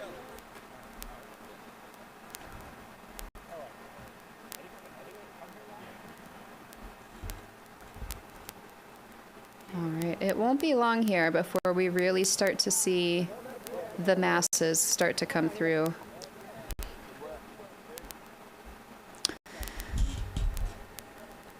Question in the chat about if there will be live drone footage of the race. There will be drone footage later on, especially when we are able to fly drones in the area. We also have 6 bike cam follows. So once we get onto the CNO here in a little bit, we are going to have, the intention is to follow the leaders with bikes, as well as potentially a chase pack if need be on both the men's and women's side. And that is a flat towpath that we're going to be able to get some amazing visuals and really, some cool shots of people in the heart of the race working really hard. And Joe. I think we've got field maybe working on getting audio out there, but would love to get some insights from Joe, the man. Yeah, I got to tell you, this is absolutely bananas. We had our top 10 men come through, and there was probably only 10 or 15 seconds between our first place gentleman and the 10th place gentleman. And I heard the ladies in the studio talking, 3 women all within 46 seconds of each other, with Ann Allgood being there also. We've got an Ultra runner in the number 2 spot and Aquiano in the number 1 spot. So again, 46 seconds separating our first place female and our third place female. But what's really, really great, and I heard the women in the studio talking about it, is that there's no men in front of them, so there's no traffic. They're going to see each other, especially when they get down on the canal, and things are going to get really, really hot and heavy on the canal as things unfold. But we're starting to see more, and we've got 4th place right now. So our 4th place female is also going through. You ladies know as well as anybody else would know that once you get on the canal, that long drawn-out straightaway is going to basically sift things out, and anything can happen. We're so far away from the finish that anything can happen thus far. The fog is out, and we're starting to see more and more athletes now, a big caravan of athletes come through, because, again, they went through that first aid station 40 runners deep. So we've got a full day of running here up here at Gatlin Park before we get down to the battlefield on the canal and then back into Williamsport. We'll be back with more action at the 2025 JFK 50 mile presented by Ultra. Thank you so much, Joe. We appreciate it. We're glad you can hear us in here, and thank you so much for giving us. We can feel the energy that is out there, the excitement. It is a deep front field here, 40 deep, and as Joe mentioned, 10 men within 40 seconds of 10 to 15 seconds of one another. So we have no idea how this is going to play out. And 3 women really dominating out there in the front. Shea Aquilano, Jade Bellsberg, and Hannah Allgood with 4th place. I think that was bib 42. We'll try to identify that runner sitting in 4th right now. And as Joe mentioned, anything can happen. We are still early on, even though this is a quote-unquote relatively short race. There's number 5. 5th place female? Yep, 5th place female, 15:48. 15:48. Taking a little sip of water here. And continuing on her way. I mean, one thing if you run ultras is that the race is not over until it's over, and the amount of times that things happen or people's races unfold. I mean, not to bring another sport into this, but I think about the Ironman World Championships this year on the women's side, where we saw Taylor Knibb literally collapse like 2 kilometers from the finish of winning that race and not be able to finish. I mean, I think about things like Claire Gallagher, having to drop out of Western States at mile 93.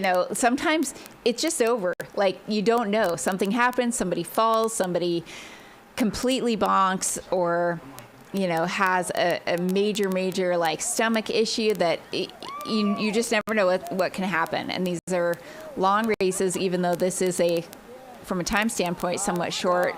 I think this is 6th place female, I believe. Yes, this is a normal athlete. Micah Lamoureux. Micah LaRue. Here comes 7th. Lamoureux. Yep. Yes, I didn't know that much about. Okay, and then this is 7th place, I believe.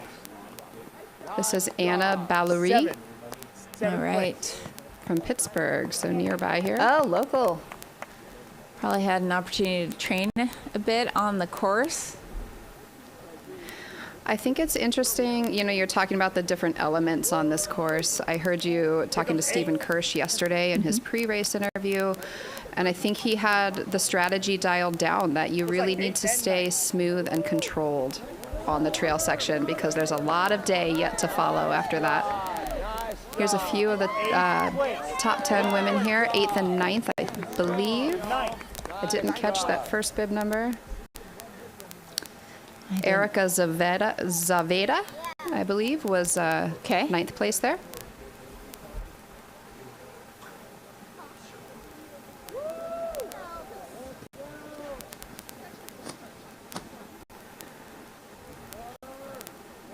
And this looks like our 10th place female here.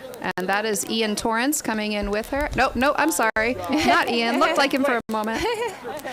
think, was that 111? 111 was that top 10 there. That's Reese Ruland. All right. I believe in 10th place here from Fort Collins. Coloradan. Shout out Colorado. This looks like 11. Coming into this aid station is sort of a nice break for a lot of these runners. There can be a little bit of a conga line up there on the AT. It is single track. If you want to pass, you're going to have to kind of go off trail to pass people. So as they're coming out into this aid station here, it is nice for the trail to kind of open up and you get some space to move around, find your position before you get back on the trail just 100 or so yards past the aid station. It's refreshing to open up for a minute. Mm-hmm. Is this kind of divoted? Are there like potholes in this? Like, because I'm comparing it to, there's a field in Leadville that looks like it's flat, but it's very, very uneven and somewhat annoying to run through. It definitely is. Yep, it's that you're not quite sure where you're putting your foot. It's not flat, even grass, cross-country style. It's a good thing you've got trail shoes.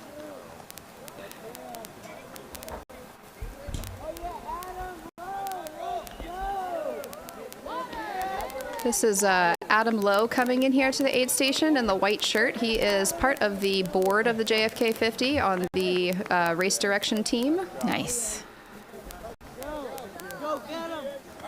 I want to say he's probably running his 5th or 6th JFK 50 today. A lot of the locals here have streaks going on. They've run it 10 years, 15 years. I have an athlete I'll shout out. Brad Distad is lining up today for his 27th consecutive JFK 50. Amazing. That's the longest currently active streak, as far as I'm aware. There's Sierra DeGraff there. 12. That is Brian Seifarth there, bib number 100, also local. I believe this is his 16th time running the race. Man, you're full of stats. Love it. Love it. Yeah, I put out a call on Instagram. Why are you running the race? Got a few responses back from individuals. One I'll shout out is Taryn McAndrews, who I understand to be running for the 4th time. And Taryn said, I love the camaraderie of the entire race from start to finish. Other runners, the volunteers, I can actually feel the encouragement during the entire race. Plus, the course has a mix of everything, road, technical trail, and of course, the towpath. Although it is for many miles, it is absolutely beautiful. There's Emily Torrance there coming All right, through. Emily.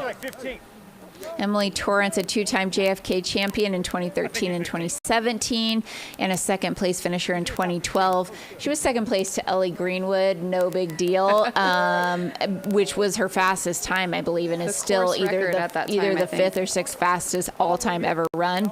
Last year, she finished in 7th place, so do not count her out of the race this year.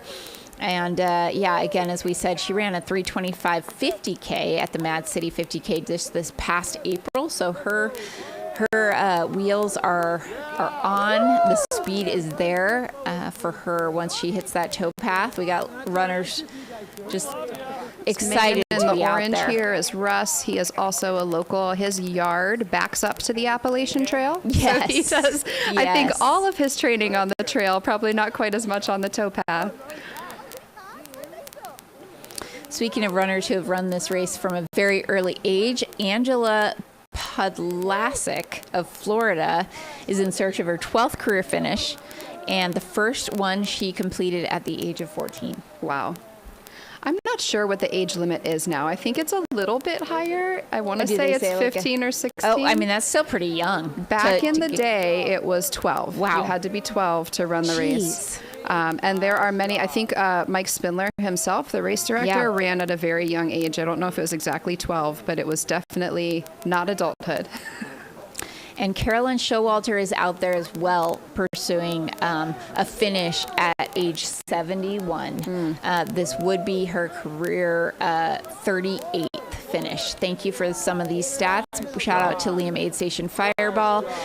He did a great pre-race write-up and preview with some of these awesome stats on some of the runners out there that they're running for, more than just a finish.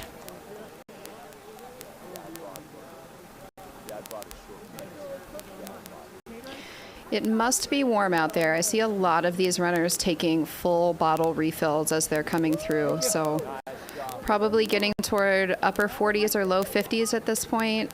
It obviously looks humid from this view. So maybe sweating a little bit more than you thought you would be in November, the weekend before Thanksgiving. This race is very well supported too. There are aid stations very frequently, especially in terms of ultra running. Yeah, I think 14 total Yeah. over the course of the 50 miles. That is a ton of support. Shout out to the volunteers out there helping all of these runners out. We have an 80-year-old out there, Paul Betker of Maryland, running the race this year at 80 years old, looking for his 35th finish. Wow. Shout out to Paul. Number of 60-plus-year-olds, including Dan Huffman, Chris Whitesell, Dave Janosko, and Gregory Seidel, all over the age of 60,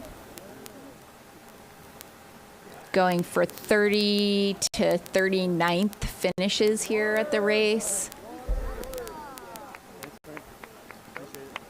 That's incredible. That's the dream, to be able to move that well, especially over this kind of terrain, to keep showing up, to keep getting out there. Nice job, looking strong.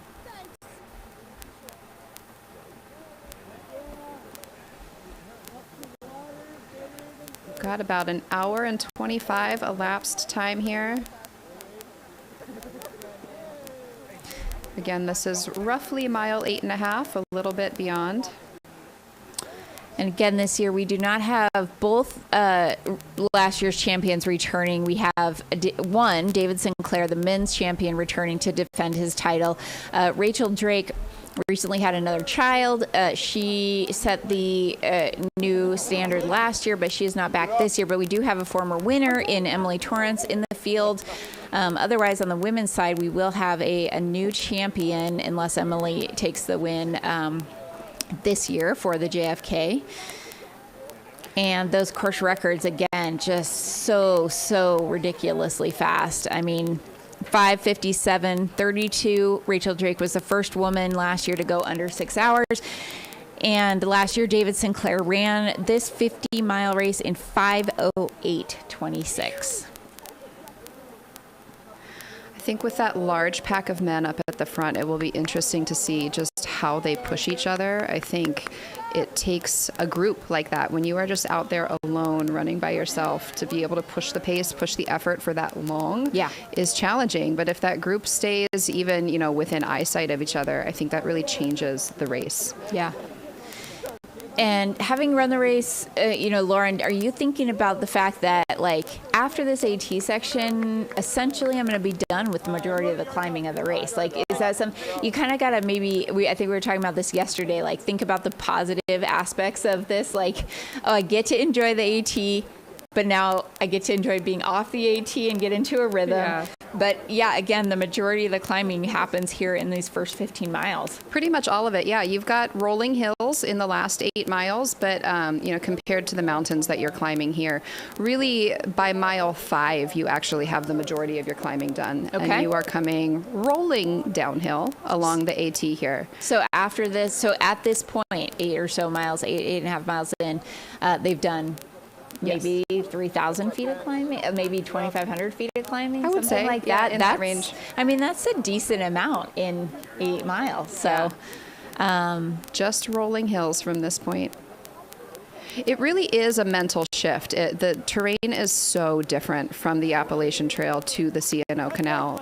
You were down there yesterday. It's almost like pavement, especially because it's been wet. It's been really packed down. Yeah, I was like, wow, this feels like like pavement or concrete. Like I was expecting, because having talked to Ian and Emily, you know, Ian described it as very, very hard packed dirt. To me, it had almost turned into like a paved kind of terrain. So it's changed a little bit over the years. It used to be really dirt. There were even some roots and some rocks along the way. You could almost call it trail.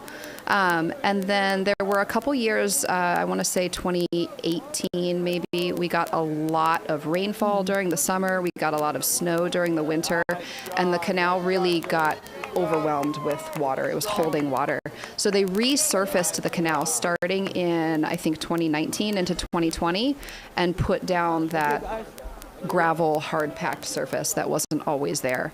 So it's changed a little bit from year to year. Not really in terms of difficulty, but just like the underfoot, like actual, very much, it didn't feel like there was hardly any slippage. I mean, there were a couple sections where there was a little bit of gravel, but otherwise it was like you're not, you know, once your foot hit, it was like, there just wasn't movement like sometimes you get on an actual like dirt road.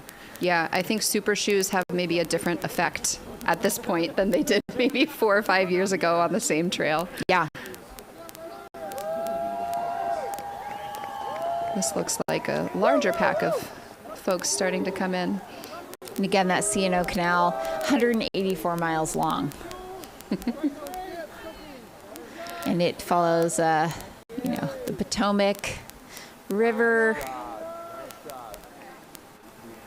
They will run Lots through of Harper's historic Ferry sites along the way. Did you get to see Harper's Ferry? I saw Harper's Ferry. Yeah, that was very cool. I'll be curious to see. I don't think it's very windy out there. There was a little bit of a breeze at starting time, but right around that stretch of Harper's Ferry, which is mile roughly 15 or 6. No, I'm sorry, not 15 or 16. It must be 18. Yeah, like 2.5 after. Yeah. The canal really opens up. The trees fade. You're between mountain passes there, and it can be really quite windy. Last year, winds were high. I want to say it got 25, 30 mile an hour gusts in that area, which was hard to run against. Yeah. On a day like today, I can't imagine it's going to be that strong, but it might be cold for a few miles in there. And we say you lose the trees. And we say flat, but is ever so slightly kind of uphill, just very, very slightly. I just noticed it in terms of like my own paces of running one direction and then turning around and running the other direction. Same effort was resulting in, 10 or 15 seconds per mile difference. So you can't really see it, but if you're going into a headwind and very slightly uphill, that might affect your ability to run kind of that pace that you're hoping for on that section. I think that's a good point for people to know. People look at it and assume that it's flat, and it's really, when you're going in one direction for over 26 miles, you are on a continuous grade. Yeah. I think it's probably 1%, maybe a little bit less, but you feel that over that many miles. Especially when you're trying to run fast. Right. It's like, why? Does this feel just ever so slightly harder? Lots of folks refueling here, and shout out to everyone out there working hard. They are 8+ miles into the race at this point, have done a decent amount of climbing. Getting a little boost from spectators out there. Is there cheering everyone on. We got a good little group over there welcoming these runners. Yeah, they looked like they came off the trail. I wonder if they were out backpacking. The Appalachian Trail is open.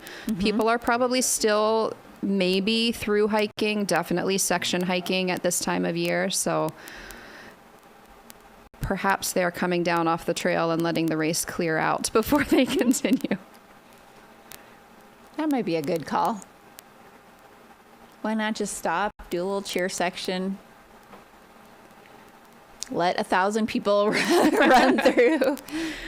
There's such an interesting mix of people who come to the trail. I think when you pass some of the thru hikers out there, they think that you are amazing for running on that terrain. I always say I think they're amazing out there with 50-pound packs on their back doing the same thing.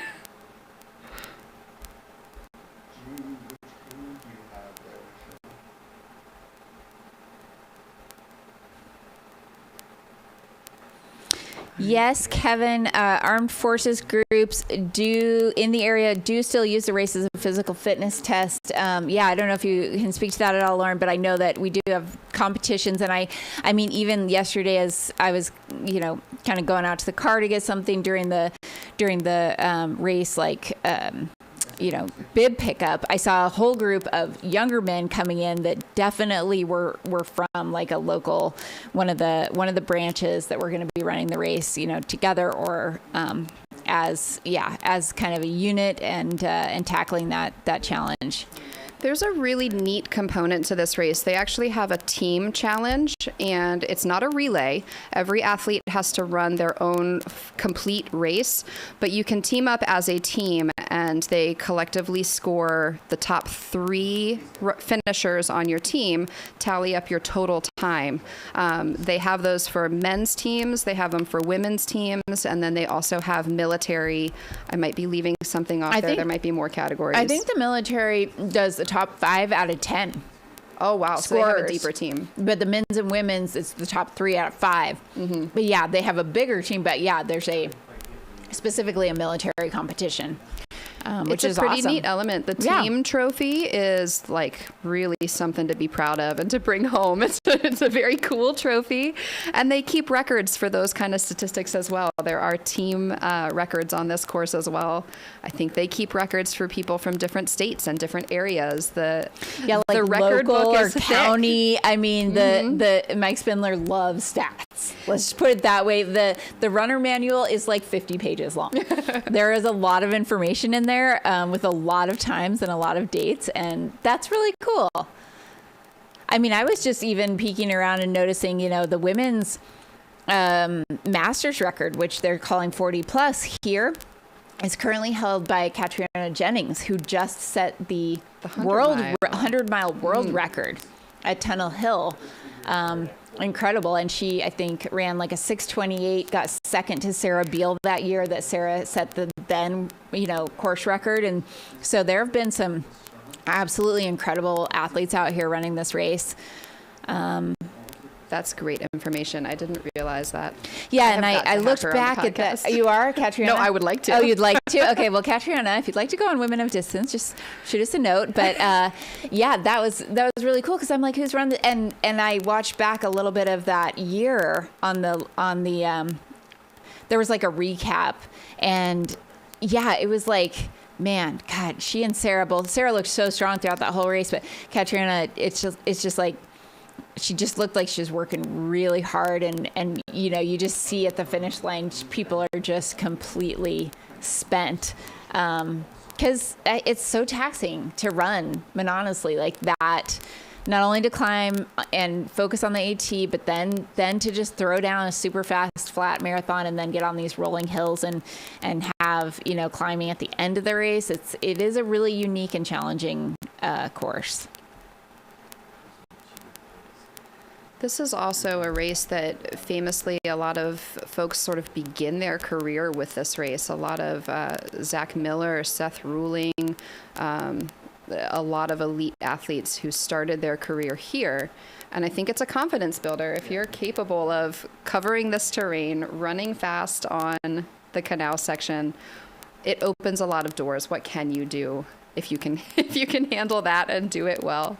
Yeah, I mean, I think we're seeing a lot of the elites and pros saying, hey, I want to show my range in terms of distance across what I can do, and so we see somebody like a Dan Green going from Cocodona 250 this year to the JFK 50 and saying I can do kind of everything from one end of the spectrum to the other, but also within this race itself, like you have the ability to showcase that. I'm a fast runner, and I'm a good technical runner, and I can climb, and I can descend well. Like, it's kind of an opportunity to show your range within one event itself, which is really cool. So Dan Green, while he was running Cocodona, wasn't it you that was talking to him? And he talked about JFK 50 while he was out still running during Cocodona. Oh yeah, it's been on his radar. It was on his radar at that point. I think that was also when he was doing an actual, like a live interview with a local radio station at mile 160 or so into the race. It was bonkers to see that, but Yeah, that was incredible. I mean, I think it's fatigue interesting. resistance of some of these individuals. When you're out there doing something that is so long and comparatively slower effort, right? That you are daydreaming about doing something fast. We heard that from Tara. Yes, that she talked was on the about that AT as well. just wanting to go fast. And it's like, I don't know. That is a very unique kind of mental thing of like, I was talking about being in the moment and enjoying the section you're on, but maybe you can also be like, oh, if I wasn't doing this, I'd be doing that, and like, you know, distract yourself. This runner coming through here, this is Brad Distad. He is chasing his 27th consecutive JFK. All right, Brad. He is also the FKT holder of the yo-yo of the C&O Canal. So 184 miles one way. Yep. He yo-yoed it for 368 miles. Oh, man. From DC up to Cumberland, Maryland, and then back. That's insane. That is nuts. And with all of that running, still hasn't missed a JFK 50 yet. Wow. Wow. To be healthy every year to line up for that is really just impressive. It's bonkers. That's bonkers. I mean, yeah, so many people's first ultras. Again, you know, shout out to my co-host Russell. We talked to Ian. This was his first ultra. It got him into the sport. And then from what I understand, you know, just to bring this all full circle, Ultra Running magazine was on the desk in a like doctor's office or in a waiting room somewhere. He picked that up and was like, oh, look at all these other races that exist as well. And then we started, you know, what is an absolute legend of a career in Aaron Torrance, having run hundreds and hundreds of ultras over the years. It all started with JFK and Ultra Running magazine. So that is how people learn about the sport. Recognizing a lot of local athletes starting to come through here. I just saw Mario. He, I want to say, is going for his 11th JFK. I know he's been working toward the double digits. He is also 60 years young, I believe. Amazing. Got into ultra running in his 50s, and it's quite a fast marathon and ultra athlete. You can start anytime. You're never too young or old to kind of get going within this sport. If you're just joining us, thank you guys so much for being here. I'm Corinne Chalvoy, joined this morning by Lauren Kramer, and we are kind of getting some visuals on all the athletes out here going through mile 8.5. 8.5-ish. Just shy of 9. They have some more miles on the AT before they get to Weaverton. As soon as we have eyes on, which should probably be any time now, on Weaverton for our front runners, we will definitely go there and check out who is coming off the AT in the front. But just so you know, there was a huge pack of 10 plus men. Really hard to say that there was one person leading this race or any leaders, because there were 10 of them within 10 to 15 seconds of one another. Together, yeah. I mean, we saw people like last year's winner, David Sinclair. We did see Hans Troyer up there. We saw maybe Dan Green off the back of that pack, but there were a number of other individuals other men that were up there in that front. Stephen Kirsch. I'm trying to remember who else was in there. Your first three women certainly were dominantly in 1, 2, and 3, and that was Shea Aquilano, maybe 36 seconds ahead of Jade Bellsberg, and then Hannah Allgood. Those were your top three women, and they were around 46 seconds apart the last we saw them, which was through this section.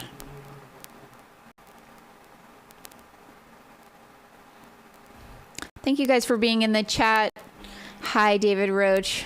Appreciate you. Know you're following your athletes and out here running. Shout out to you and Megan. All right, are you ever going to run JFK? That's what I want to know. You or Megan need to come run JFK 50. And just so you know, we're going to have a number of remote guests throughout the day. Jamil Curry himself is going to join me in a little bit here to chat for a while. We're also going to have have Rachel Entrican joining. We're going to have Eli and Tabor Hemming. Last year, Eli was leading this race for a long time. Had a tough little back half and ended up, I believe, in 5th or 6th, but he ran an incredible race. So we're going to get him and Tabor on to talk a little bit about their experience and what runners are going through at the end of this race. We're hoping to also have some post-race interviews with some of the, podium finishers. Our leaders on the men's side are probably getting close to mile 15-ish. If we look at historic splits and when that happened last year, it was right around 143, which we're at. It was 143.58, and we're at 143.20 something right now. So we would maybe be expecting to see. I don't know if we have eyes on Weaverton yet. As soon as we do, we will get you that coverage because we want to see these shoes. There was an infamous 4-second shoe change last year by Eli Hemming. Very much triathlon transition style. I was more impressed with how quickly he got off his current shoes than how quickly he put on the new shoes, because I think you want those tied pretty well when you're on the AT. So how do you slip those off? And then a lot of folks deploying like quick laces, bungee laces on the super shoes or on the road shoes that they're going to put on so that they can just slip those right on and head off on the CNO. I'm just going to take a guess, kind of as we've been watching runners come through here for about 45 minutes at this point, that the trail shouldn't be slippery, but it seems like it may be running a little bit slower than last year for sure, maybe previous years. Maybe they didn't have the snow steps to follow. Right. I have to wonder too, just seeing how foggy it is here, I can't imagine visibility was a big issue, but perhaps. This is actually down below the high point of the race, so it could certainly be more foggy up on the mountain that these runners are coming off of.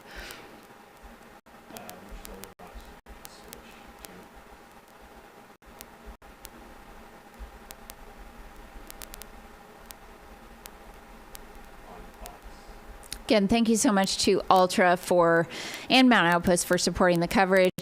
This race is sponsored by Altra. We've got a number of Altra athletes out there. Hans Troyer, Jade Bellsberg, yeah. Callum Neff.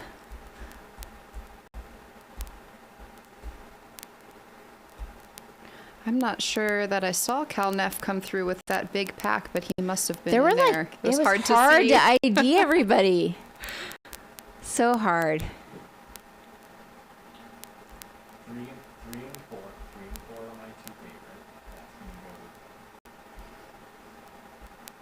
So one is going to be lead now. Again, a diverse group of women out there running the race on the elite and pro side from all over the place. We've got, some Coloradans in Hannah Allgood and Shacolano.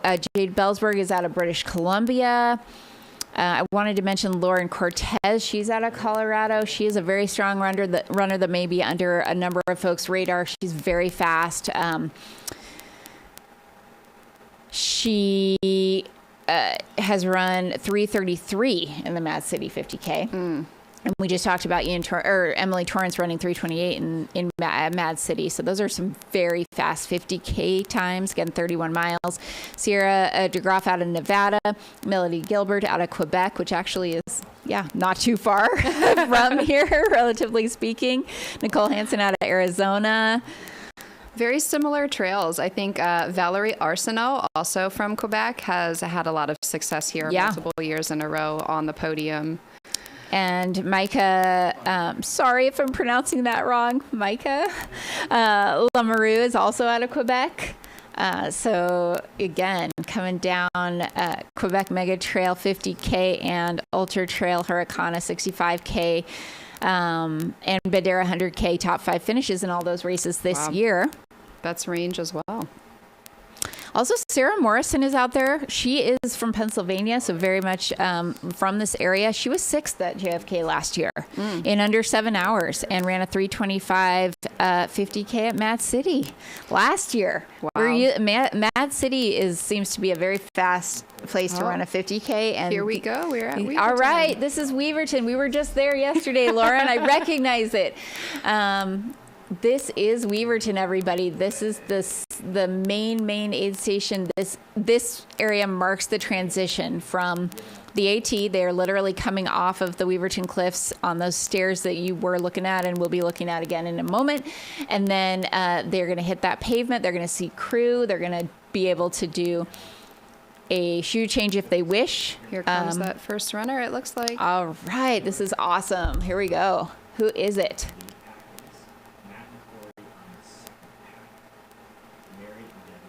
We've got two runners together.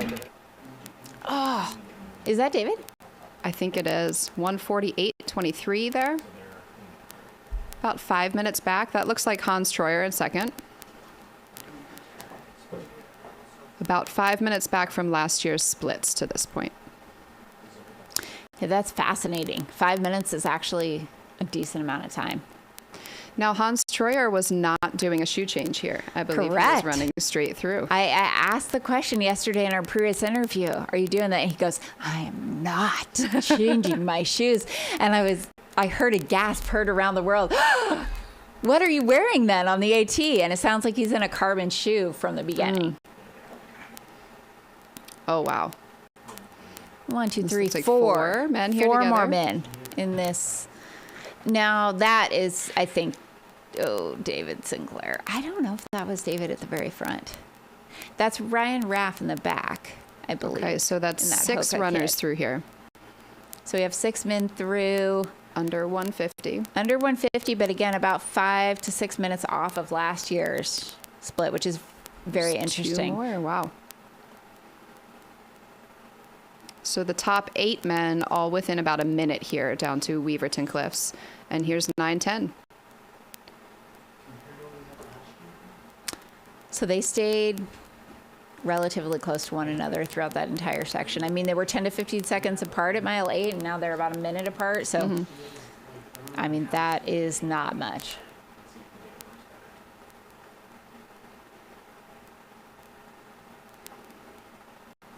Again, 15 miles in here. They still have 35 miles to go. The course is maybe, depending on whose watch you look at, just over 50 miles, maybe 50.5. Depends on the year. Officially, it's 50.2. Okay. I think most people are clocking probably around 51 on their watch. I don't know if we have eyes on any of the crews. It'd be awesome to get a little bit of insight into how quick these transitions are. I mean, having watched previous years and seeing, you know, some folks really do take like a minute here, and some will take 10 seconds. There's, oh no, I thought that was Dan Green. He was wearing green this morning. That's Dan Green. There, oh, I was totally wrong, not wearing green. He's wearing, I thought I had like sort of like a pinkish salmon colored.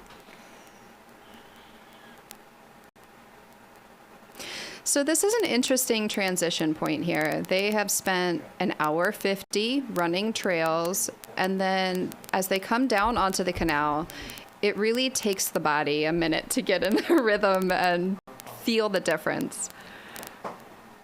Oh, here we go. Here's a shoe change. Looks like alpha flies going on.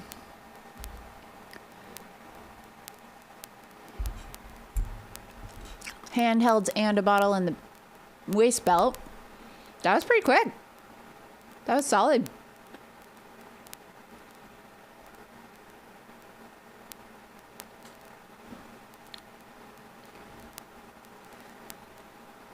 This is a great spot to go spectate. I feel like the energy coming down here is exciting. There are a lot of people out there. It's a little bit tricky to get into. You have to park and then walk your way down. It's a very small parking lot for the number of people that come in here. But this, again, is just an example of the locals coming out to support this race. They are very proud to host this in their hometown. They come out to watch, to support, even if they don't really know who any of these runners are.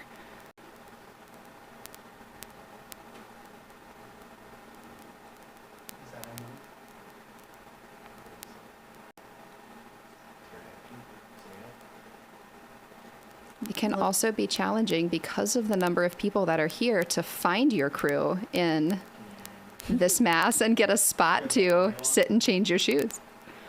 We're going to start seeing the big heads like at Forest Hill. Like it's just a giant picture of your own head. Just go toward that and that's your crew. Looks like the fog's still lifting and I don't know, maybe getting some glimpses of a little bit of blue sky. Oh, that runner. That could just be someone out for a run. Is not racing. As you can see, kind of the footwork required coming down.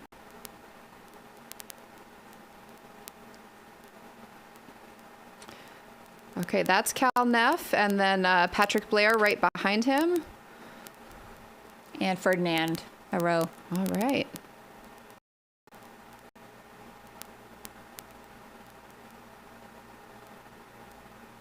Again, this is Weaverton 1 aid station. There is some tracking if you guys want to visit the JFK50mile.org website. You can find the info on that, but it is on an app called RaceJoy.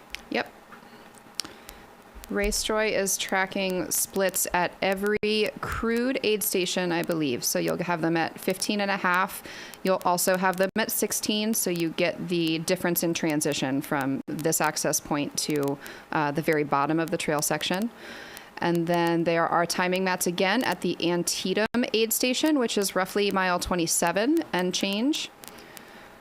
And then you've got 11 miles later at the Taylor's Landing aid station, about 38 miles. Then we have one more at mile 42, which is where runners exit the C&O Canal and they get onto the rolling country roads for their last 8 miles into the finish.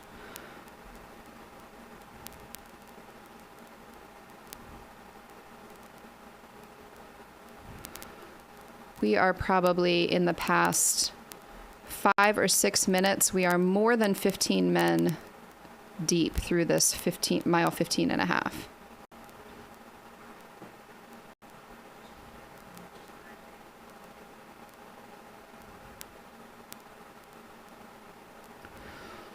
We are getting close to the women's course record split. I believe was 157 last year. Is that right?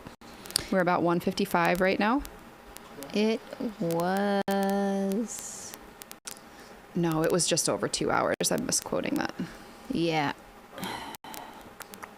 I will tell you here in one moment.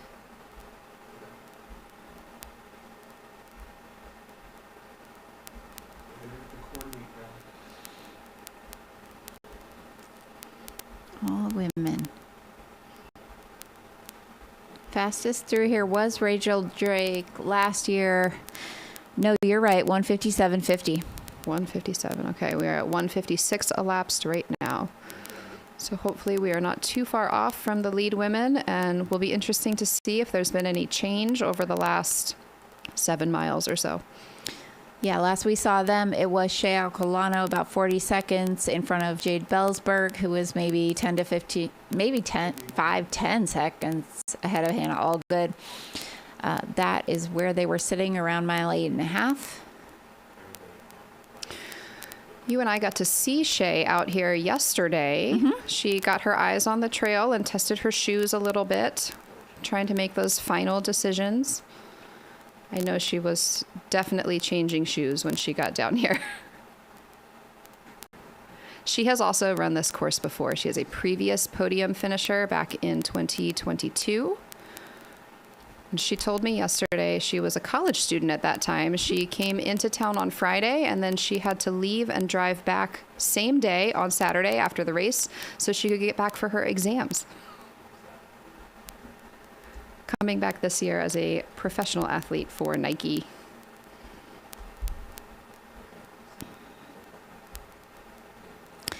You have ACG All Conditions gear, supporting some great names this year, including Shea.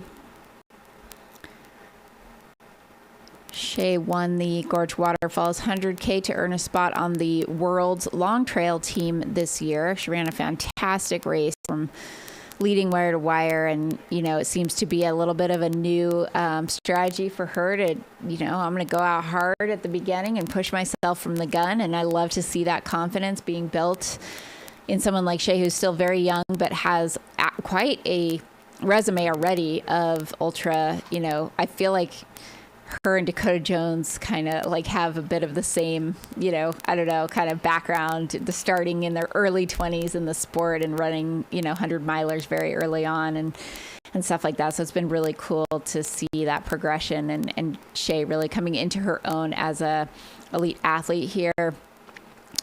She also lined up at Western States this year, ran 21 hours for a 16th place finish. She got in the lottery to Western States. But when she was here before at JFK, she was third. She ran a 6:40, again, like you said, in 2022. So I'm sure trying to improve that time now that she knows what she's in for, and with 3 more years of amazing training and racing under her belt. I think it's an interesting transition. Both Shea and Jade Bellsberg competed at the World Trail Champs just 2 months ago or so. Yeah, same with David Sinclair. And David Sinclair, that's right. Very, very technical trail coming off of the World Trail Champs, and then coming here and completely changing it up to fast. Yeah, now you're seeing the CNO. This is the lead man, and I don't know who this is. I don't think, this is definitely not David Sinclair, I don't believe. So I see a bib number, but it's bouncing. Maybe we're gonna get an ID. I feel like David was wearing all black before, but maybe not. We're not gonna call it till we know, but this is so cool. We're getting this side by sides of, that's Hans Troyer on the right of your screen in second place, looking nice and smooth. And we will ID as soon as we can. Sinclair was not very old. Last year he was very old.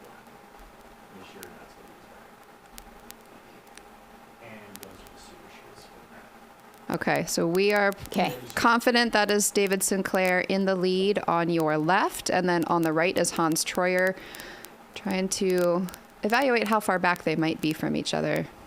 Yeah, we can't see David in front of Hans on this bike cam, so I don't know that he's within view.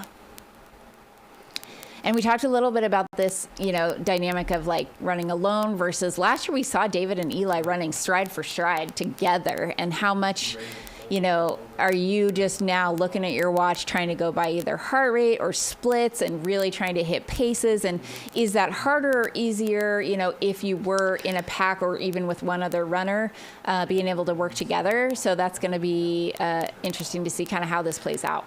So we actually have Hans on the right is in first place, and on the left, David Sinclair is in second place. Hans has taken first. I'm looking at the landmarks here that they just passed, and Hans is in first. Hans is ahead. No. Yes. No. We don't know. We're going to figure out according to landmarks. Or there's a delay. I could be wrong here. Lauren knows they the just landmarks. passed a bridge that is about a mile out from where they enter the canal. And on the screen, I saw Hans pass that bridge before, but that could also be a delay. This is pretty awesome to get this live stream coverage one thing on the that move. comes to mind, though, is that Hans wasn't going to change shoes. Right. So did that he could just have run been when he through? took over, if he did. What we do know is this is 1-2. We're not certain which is in front, but this is Hans Troyer and David Sinclair on the CNO towpath. 2:02 elapsed into the JFK 50 miler, brought to you by Altra, the 63rd running of the event. And that is... So I do believe that lead bike that is in front of Hans, that I think is Mike Spindler, the race director. Okay, we've corrected it. We've got Hans on the left in first. We've got David Sinclair on the right in second. Now we're looking to see if we can see, can David see Hans? I don't think so. At least not according to this angle, because I can't see any pink up there. So they might be enough apart that they... And I know, talking to Hans yesterday, it was like I could just feel his excitement and anxiety. He sat down. I said, "How are you doing?" He's like, "I'm really nervous. I'm really nervous." I'm like, "This is great." He's like, "I wish the race was right now." Just a ball of absolute energy, but love the stoke and just the you could tell he was just really, really excited. Ready to let it go. So technically, this is actually still part of the Appalachian Trail. This is the C&O Canal, but they overlap for about a 3-mile stretch between the Weaverton Cliff section that we just saw last and Harper's Ferry, where the Appalachian Trail will cross over the river into West Virginia. Okay, we're getting guys back on Weaverton to try to bring you the front of the women's race. That's Jade Bellsberg there. That is Jade Bellsberg. Okay. We've gotten word that Shea Aquilano did already pass through, so it sounds like that has stayed the same, that Shea is leading and Jade Bellsberg is in second.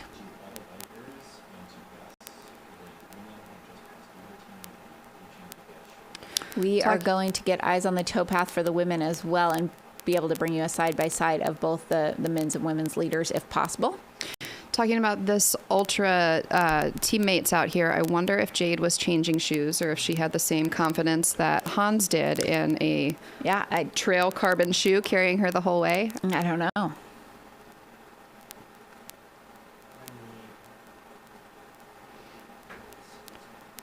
So looking at Hans' training leading into this, of course, he is coached by David Roach, and he's a pretty high mileage guy.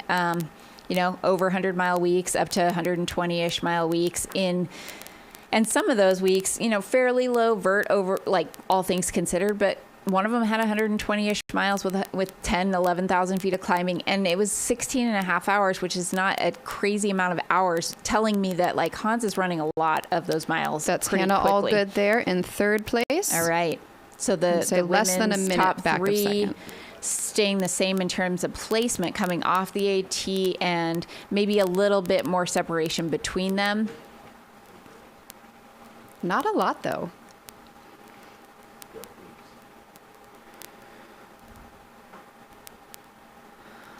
I'd be curious. I suspect that Hannah might not be doing a shoe change either if she is wearing the ASUs. I think I saw her in this morning. The twos? I believe so.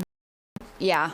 It's possible. There's also some very, very fast. We heard multiple men say they were going to put, and Sierra put on the Audi 04s, which is their road super shoe for this section. So you probably could stay in the Agravix Speed Ultras, but they do have some lugs. So I don't know if you would want that from a comfort standpoint. They do have a carbon plate. So many choices. I think probably the most common topic that people talk about approaching this race in the little Facebook community that they have and just people talking to each other is about shoes. Are you going to do a shoe change? Can I run the trail in a road shoe? It's a complex issue. Yeah, and then back to our second place runner, Jade Bellsberg, is coached by Megan Roach and has been for many years. And, just again, talking about Shea's progression, Jade has also had an incredible progression, and it's been really cool to follow her over the years. and see her throw down some really impressive performances at some of the biggest races around.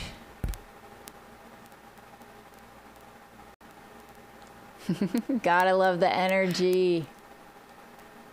That is a great shirt. Tie-dye. Shout out to the bright tie-dye.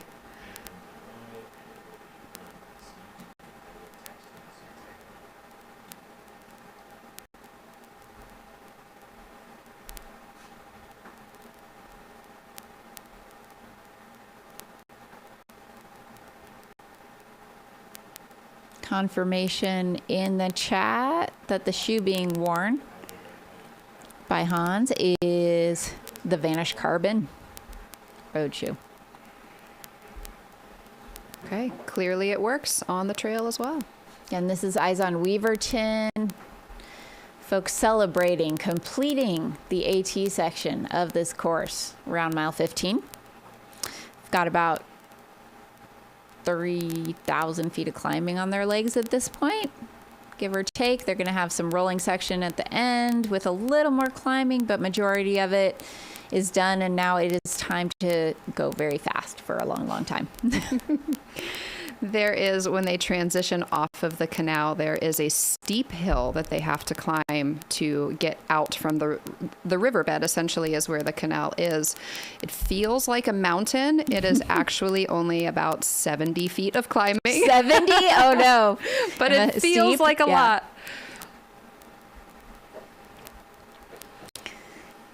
I think a lot of runners coming in here breathing a sigh of relief. They are coming off with ankles intact. Maybe no we blood. We haven't seen any blood at this point. I haven't seen any blood. That's impressive. Highly impressive. That looks like 4th place female there. I didn't catch the bib number.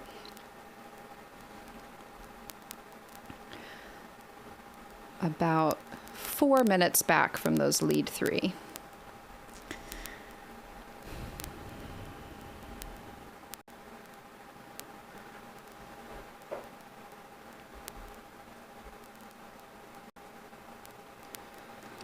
We've still got a lot of space between runners coming down here. It seems like people are following that strategy of packing up. We've got 2, 3, 4 athletes together, and then we'll have a large gap here before the next pack comes through. It's a good strategy. And if our tracker is accurate here, that is just a caveat that they are not always super accurate. But on the men's side, we'd be looking at Hans Troyer, David Sinclair, Kevin Vermeulen, okay, Dylan Flueling, Cade Michael, Remy LaRue, who is somebody who I was excited to see also line up here. I watched his recap of the elite field from a year or two back that was really great as well. Stephen Kirsch up there, Andrew Hutchinson, Sean O'Connor, Ryan Raff, Josh Park, to name a few. But again, a very, very tight front of the race on the men's side, and on the women's side, Shea Aquilano currently leading the race, with Jade Bellsberg and Hannah Allgood following in 2nd and 3rd at this point in time.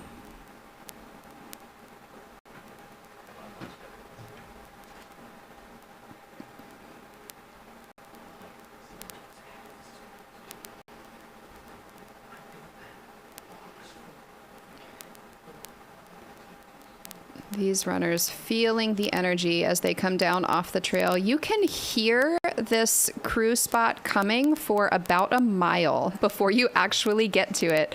For folks who don't know, there is a technical switchback section. You are losing many, many feet of vert here quickly over the course of a mile. So about a mile out, runners are practically right above this aid station, and you can hear it. You can hear the traffic from the road. There is a train track nearby as well, but it takes you a little while to get there. It is a relief and a lot of excitement when you finally get down to see the people that you've been hearing for the past several minutes.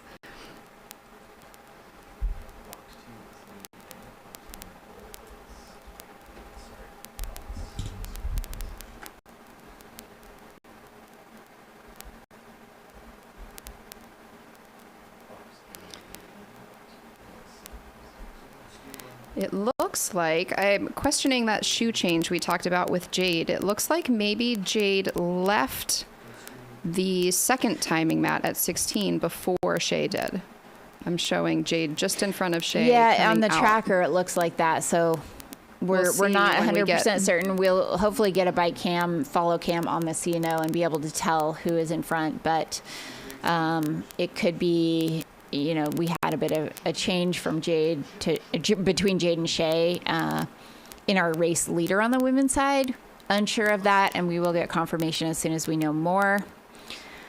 Putting in the chat here, you do have to download an app called RaceJoy if you want to track, follow the live tracking. So that is in the chat if you'd like to check that out and get it downloaded so you can look for a particular runner and their splits. So our 5th place female coming through here at Did we say that was 2:12 elapsed.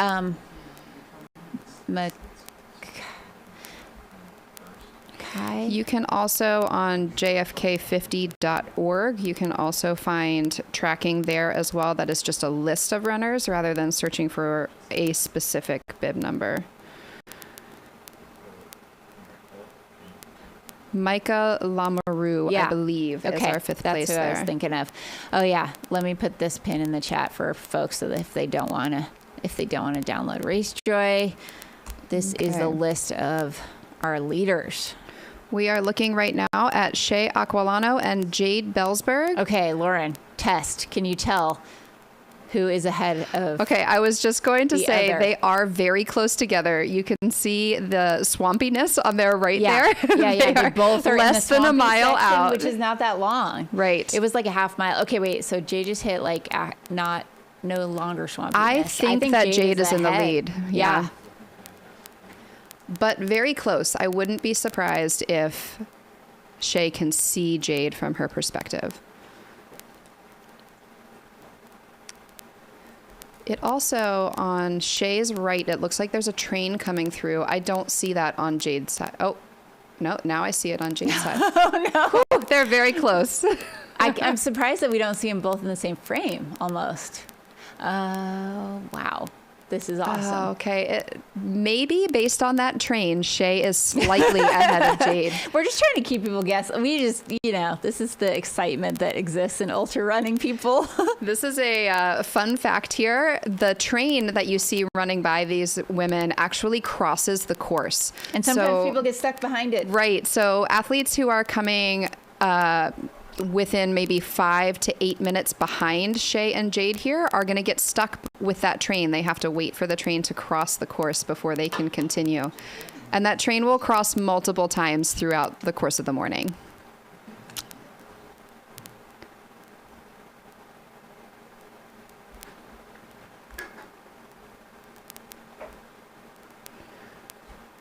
Waiting for a clear landmark here.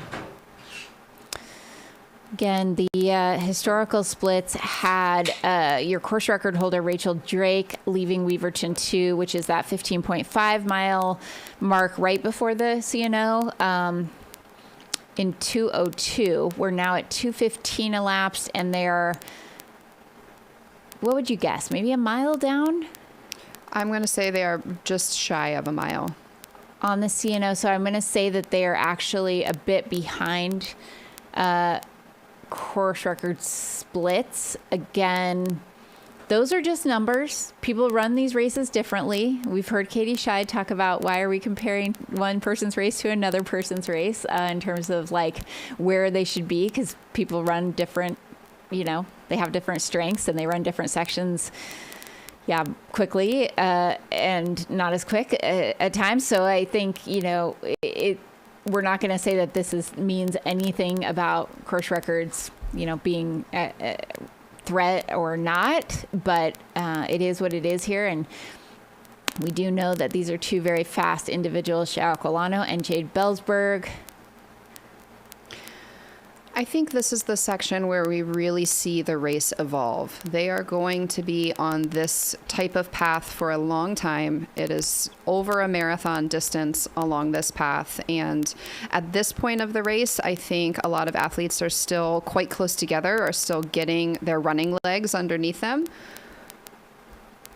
I think where we see the race evolve is later on the canal section when they have had a couple hours of pure running. That's where the fatigue might set Okay, in. we have a male runner kind of passing by Shay, and looks like they're exchanging a few words. I believe Shay is in first. She's coming up here on a large bridge. Yeah. I can see the bridge in Jade's camera view there as well, so I think they're quite close together with Shay leading. Oh, and we have Shay looking back a little bit. Maybe to say something to the bike follow cam. You never know. Here's that bridge marker right here. So 2:17. I can't quite see the seconds there. And Jade has it in her view at this point as well. I think they can probably see each other.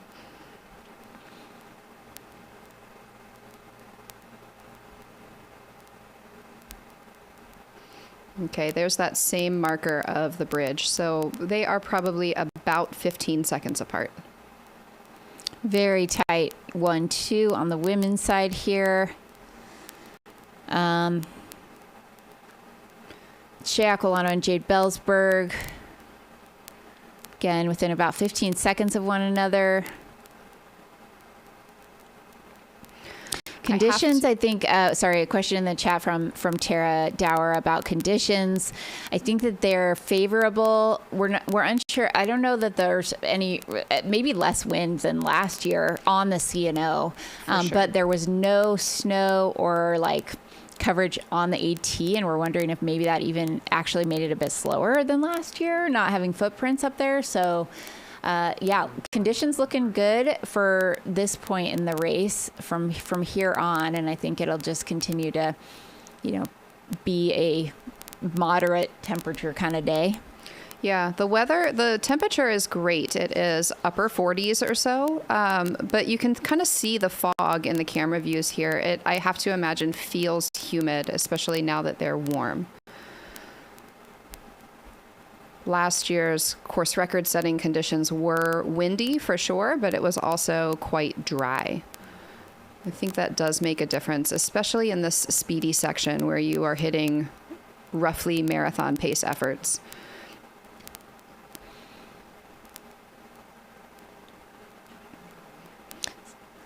This is interesting dynamic with some of the men kind of catching up to Shay here. I don't know what that means. Maybe these guys are just roadies, fasties. It's interesting talking to Sarah Beal last night. One of the points of our conversation was just the different ways that men and women seem to run this race, the different strategies that people have. And maybe even not between men and women, but trail runners versus road runners. I think if you are a strong trail runner, you are still feeling pretty good at this point. If you are a road runner, you are kind of waiting to get into your groove, and you might be passing these people back 10 miles down the road. Shout out to our bike cams out there being able to bring you this awesome footage. I've had a bike cam following me most recently at Javelina 100K, and I'll say it's both like it kind of motivating and also like a little bit stressful. So I think, it's interesting to kind of think about how that dynamic could play in of having somebody following you, knowing there's a camera on you. I think it can maybe be helpful and hurtful, and you have to just it's just another factor to take in as you're out there kind of trying to just focus on your race. It is great for us as viewers, though, that we can get a peek into what's going on with these runners. Again, Shea Aquilano and Jade Bellsberg, your 1-2 in the women's field at this JFK 50 miler. We talked to you earlier about this race does not allow headphones for any runner at all from the front to the back of the pack. I wonder if having those follow cams, even having those men coming up around and racing with you is an asset when you're out there and it's quiet and you're alone. There's other people out here suffering. Yeah. I think this is kind of a neat view that we're getting here of both of these women. You see them running on the C&O Canal path there, which is in Maryland. Right next to them is the Potomac River. And if you can see the mountains on the other side there, that is Virginia. So they're actually coming up on sort of a tri-state point here where Maryland, West Virginia, and Virginia all meet right at the confluence of the Potomac and the Shenandoah River.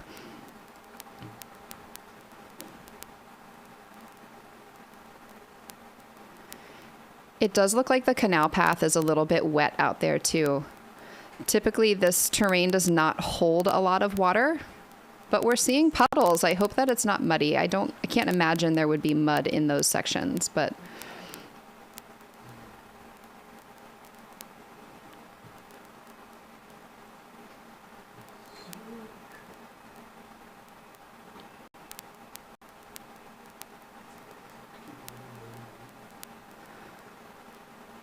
all right, for anybody just joining us, we are 2 hours, 22 minutes into the 2025 JFK 50 mile. We are watching our lead women here. We have Shea Aquilano on your left. She is the lead female, followed very closely behind by Jade Belsberg on your right, second female. They are just about 2 miles into the canal section of this race, which would put them at about 17 and a half to 18 miles of the total race for the day, total distance for the day.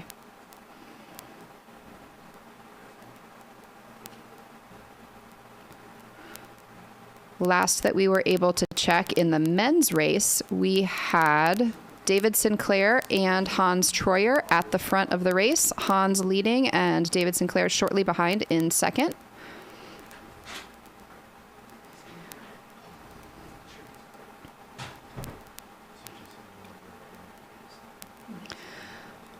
Okay, on your left here, Shea Aquilano is coming up to Harper's Ferry. Straight in front of her, you in a minute will be able to see the historic town of Harper's Ferry. That is West Virginia. So right here at this point of the course, she has her feet in Maryland. On one side of the river is West Virginia, and on the other side of the river is Virginia.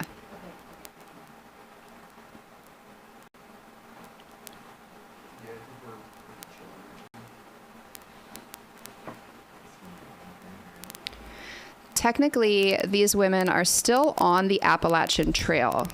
The C&O Canal and the Appalachian Trail actually overlap for about 3 miles. This bridge coming up here that you can see is where the Appalachian Trail will turn and go into West Virginia. And JFK runners will continue straight on the towpath, staying in Maryland. Is that Harper's Ferry? Yes. Yeah, because I went up those stairs yesterday, and just off to the right, there's an inlet, and Yep. And it says Harper's Ferry above it. Super cool. There's locals will appreciate this. Shea is coming up on a little bit of a hill here, and I think it's the only true hill that they're going to see on the C&O Canal. Yeah, so you feel it, but it's very small. Totally, and we hear that they're about 25, 30 seconds apart. Okay. So that is the gap between 1 and 2 on the women's side. Great footage here. I think it's less than that. Jade can certainly see. So Shea is on that hill, and Jade is about to right hit behind her at the bottom of that hill. And that's probably a 50-yard hill, very short.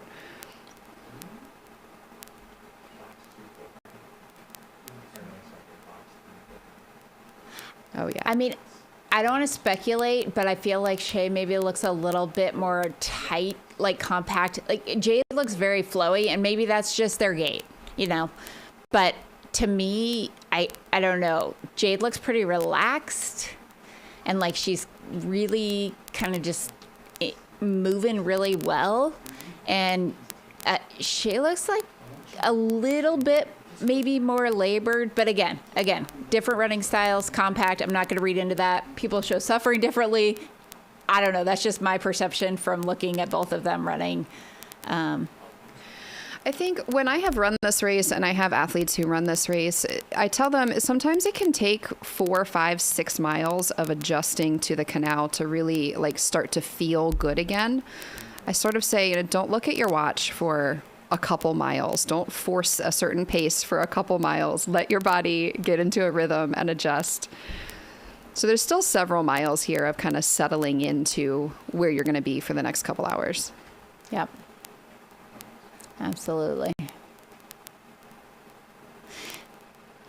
They'll be coming up on a mile 19 aid station here in just a moment. That is historically run by local run club, the Frederick Steeplechasers. People line up to volunteer for that aid station. Very famously, if anybody has been to this race before, at that aid station, they give out handmade cookies that are beautifully, artfully designed. And anybody watching, make sure you stop and pick up a cookie and take it with you, even if you don't eat it on the run. Is it going to stay intact? That's the question, right? Keep the cookie intact.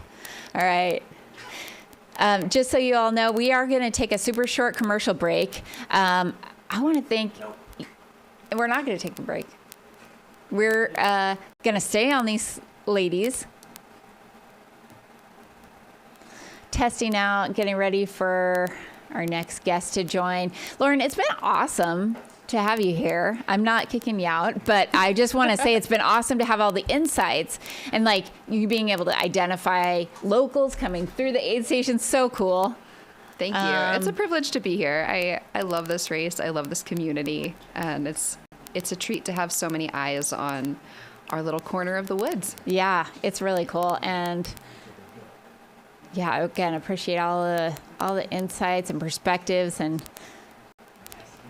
you see runners out here just out for their Saturday morning long run, out for a hike, and they know what is happening around them. They are cheering on these elite athletes coming through. They know today is JFK Day.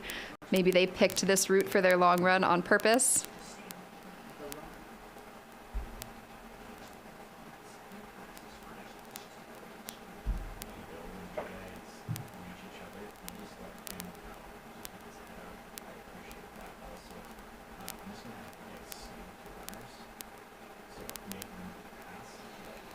Again, we've got some amazing bike cam follows out on the C&O towpath. Right now we are following. Okay, you see this bridge that Shay is about to pass, yeah, they're real and close. Jade is they're right there. Real close. I can see Shay in front. Yep, we got a thumbs up. I can see Shay in front of Jade on Jade's camera, so Jade can see Shay. So it'll be super interesting here. Like, what are we going to see? Are we going to see a pass and, an intentional surge or trying to create a gap? Are we going to see Jade run with Shay and the two of them work together? I mean, I think a lot of that's going to come down to how is Jade feeling and like how's Pace feeling right now. She might not want to stay with her if she's feeling good, and she might just go with kind of what her body's telling her.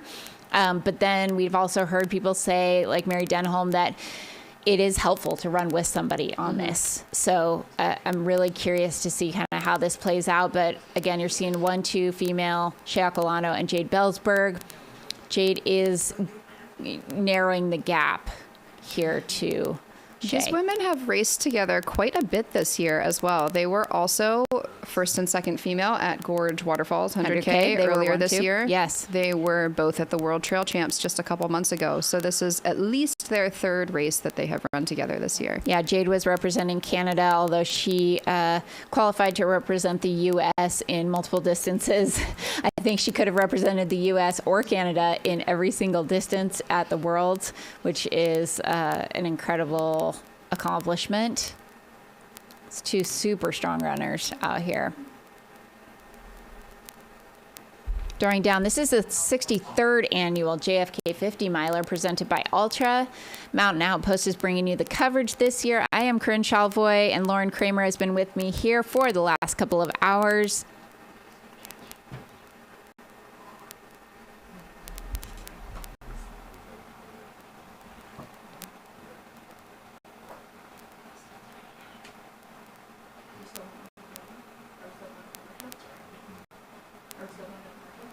We already know the commercial shortly. We were just waiting for Jamal. Okay. So he is ready. With good.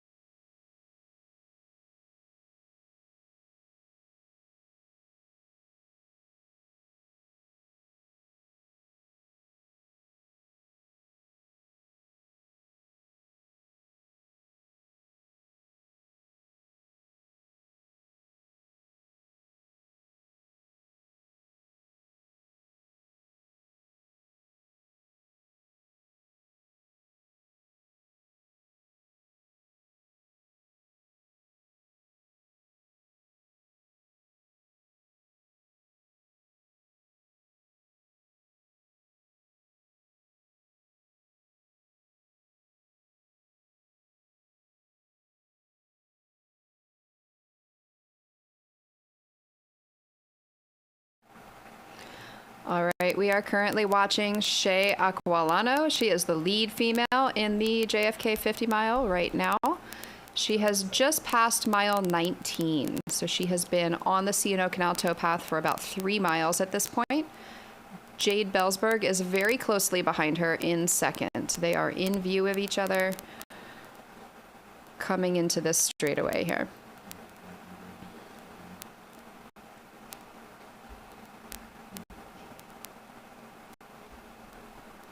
On the men's side, we have Hans Troyer and David Sinclair, Warren 2, currently in the men's race from last we saw. But they are on the C&O. I would imagine those men are not too far out from the next crude aid station, which is just over mile 27. They will get their second crew access point. It's about 11.5 miles from the last crude access point that they had. So they'll be picking up bottles, gels, probably not changing shoes again at this point. And that's Antietam? That's Antietam, correct. Yep.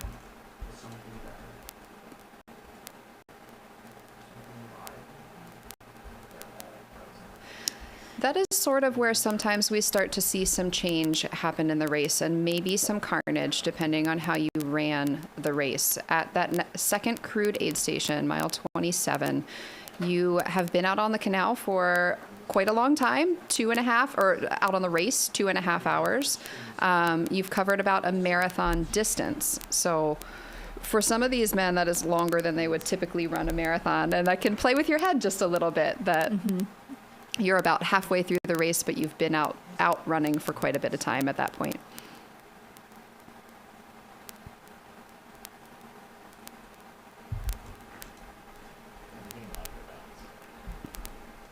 Okay, we've got Jade Belsberg on the screen here. I'm not sure if she might have passed. No, she did not. She did not pass Shea yet. Okay.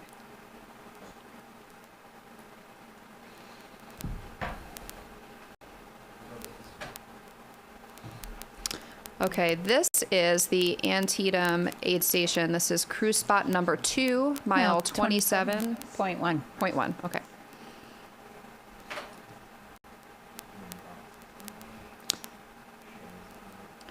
Again, the amazing Shea Aquilano out there crushing.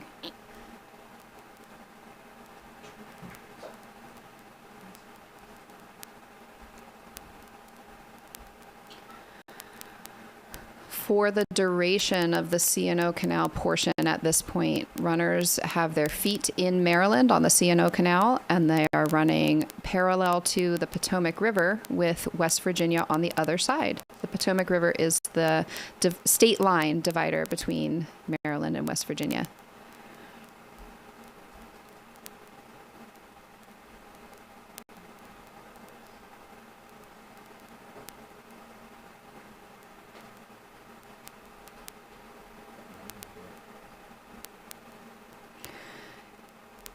You know, for a moment there, those two women were within maybe 3 or 4 seconds of each other. It looks like maybe there's a little bit more of a gap right now, just a mile or so later.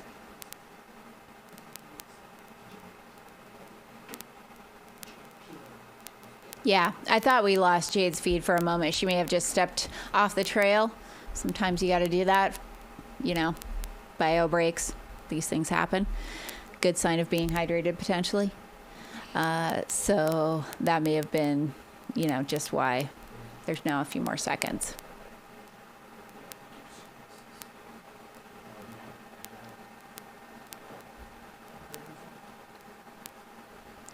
Lots of happy birthdays to Dan Green as we have eyes on Hannah Allgood, third place female. Adidas Terex athlete. Hannah has had an amazing season as well.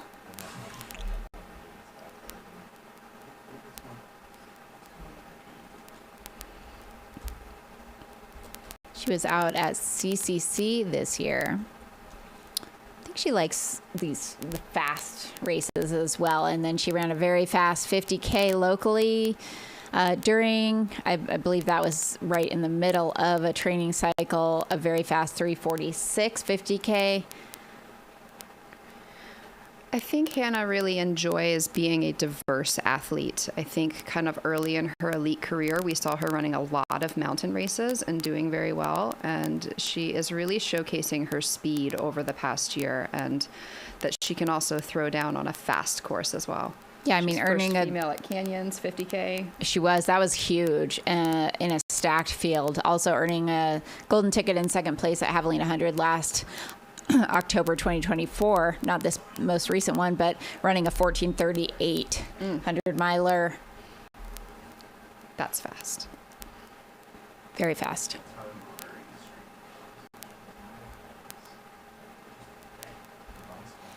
And seventh place this year at Western States 100 in 17:39, an outstanding time at her Western States debut. Wonder if she's coming back next year. I haven't looked at the list to see if she's signed up, but I think it's getting to be that time. Returning top 10 have to say whether or not they're going to go back before the Western States Lottery on December 6th. I'm trying to judge by landmarks about how far back she might be. I think she could be about a half mile behind the other women, behind Shay and Jade.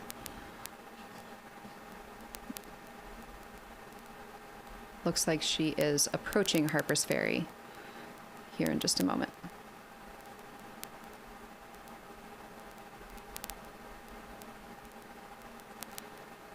I take that back. I think she's already passed through Harper's Ferry.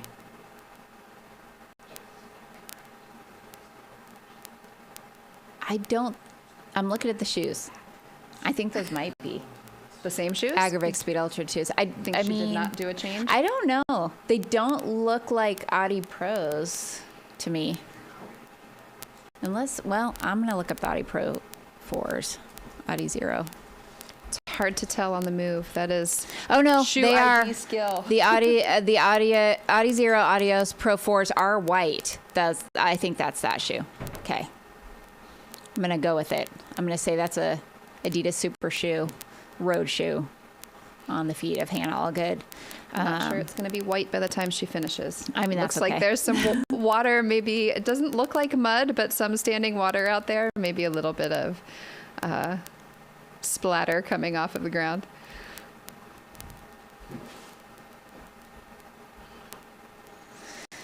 And historically, we saw individual, our course leader, Rachel Drake, went through Antietam in 3:18:53. So we're a bit, we'll be looking at that time to just maybe kind of compare. On the men's side, we had David Sinclair go through Antietam at 2:53:07. So that's just about 13 minutes from now that our course record holder went through Antietam. So we'll be keeping an eye on that aid station as well for the lead male. Give you a bit of a time comparison. I think through this section that elite runners are coming through right now, I think the conditions are better than they were last year when course records were set. It was very, very windy last year, and this stretch that they're currently on would have been probably the windiest section. So they were running into a headwind at that point in the race. Today is much more mild, definitely humid. Stay tuned with us. We do have Jamil Curry on deck, getting ready to come on in just a minute here. Hannah Allgood here in third place is coming up behind Jade Belsberg in second place. You can see both women on the screen together. Ooh. Looks like Hannah is about to make that pass.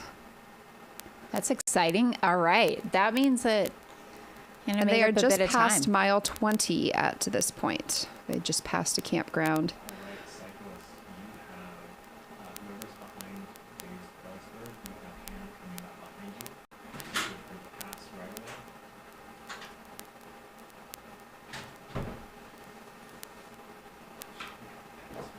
You were commenting on form just a few moments ago. Hannah does look very smooth, relaxed, and comfortable. And here we have Hannah Allgood, third female, coming up on Jade Belsberg, F2. You are seeing it here on the Mountain Outpost live stream. A pass is about to happen.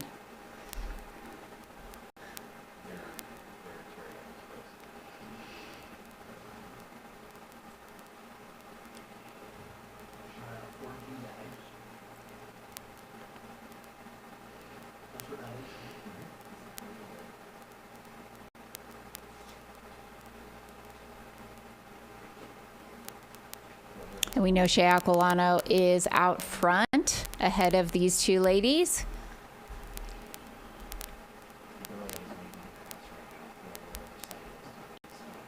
Okay, this is second and third place woman running together. In speaking with second place last year, Mary Denholm, she did say that the wind and the headwind was a factor for her last year. It was strong. I ran the race last year, and it was, you felt it. Pushing against you at the wrong time sometimes. All right, as we see Hannah Allgood overtaking Jade Belsberg here to move into second place. That's a crazy freeze frame here. I'm just noticing a forward lean from Hannah and a little bit of a really straight up or almost slight backward lean from Jade. Just very, kind of different running styles. And now they appear to be running together. It looks like Jade is trying to latch on here and That's share a some smart miles move. together, work together. These women really still have quite a ways to go on the canal towpath. In the race, they've got about 30 miles, just under 50K remaining. So if they can work together, I think that is an asset for everybody. And it may be something where let's work together and kind of go try to chase down Shea. This is really cool. On your left, we've got eyes on Shea Aquilano. She is the women's race leader at this point. Yeah, lots of love in the chat for Hannah Allgood saying she looks very strong. We agree. All three of these women, amazing athletes, been training so hard. All three have had stellar ultra running seasons in this 2025 and are, really in the prime of their careers. Duking it out here, battling through the battlegrounds. I had to throw that in at some point of the JFK 50 course.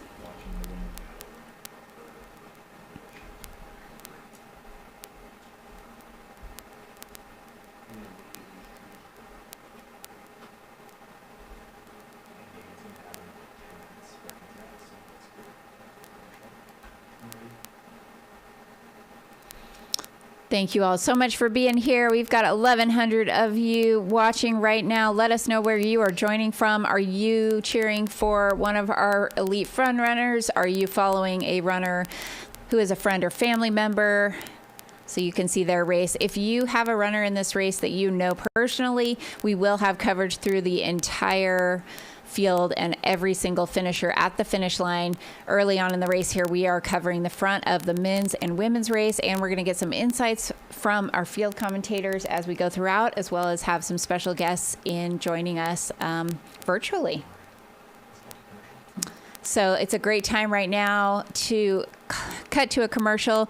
When I come back, we are going to be joined by the one and only Jamil Curry. And I want to thank Lauren Kramer so much for being here, for spending her time on what I understand to be her son's 16th birthday, taking time away from the family to come in and give us some amazing insights. Thank you so much, Lauren. It's been super fun. And we will be right back with you. Thanks for having me.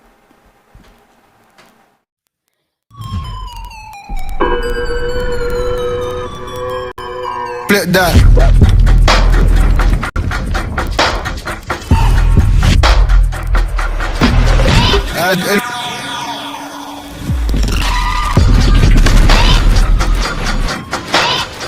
Ultra Fit. With room for your toes to crush your run, not your feet. Ultra. Stay out there.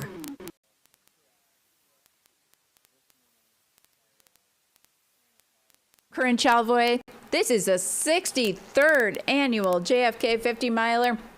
Lauren Kramer was going to leave, but she can't pull herself away, so she's going to stay for 45 more minutes.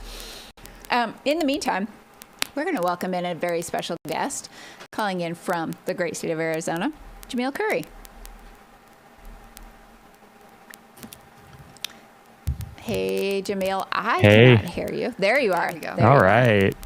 Thanks How's for it going? joining. Yeah, I'm super excited to be here. Lauren, it's been awesome listening to you and all your course knowledge, knowing exactly what mile we're at. So it's super fun, and we have, such a great audience this morning. So this is amazing to be here.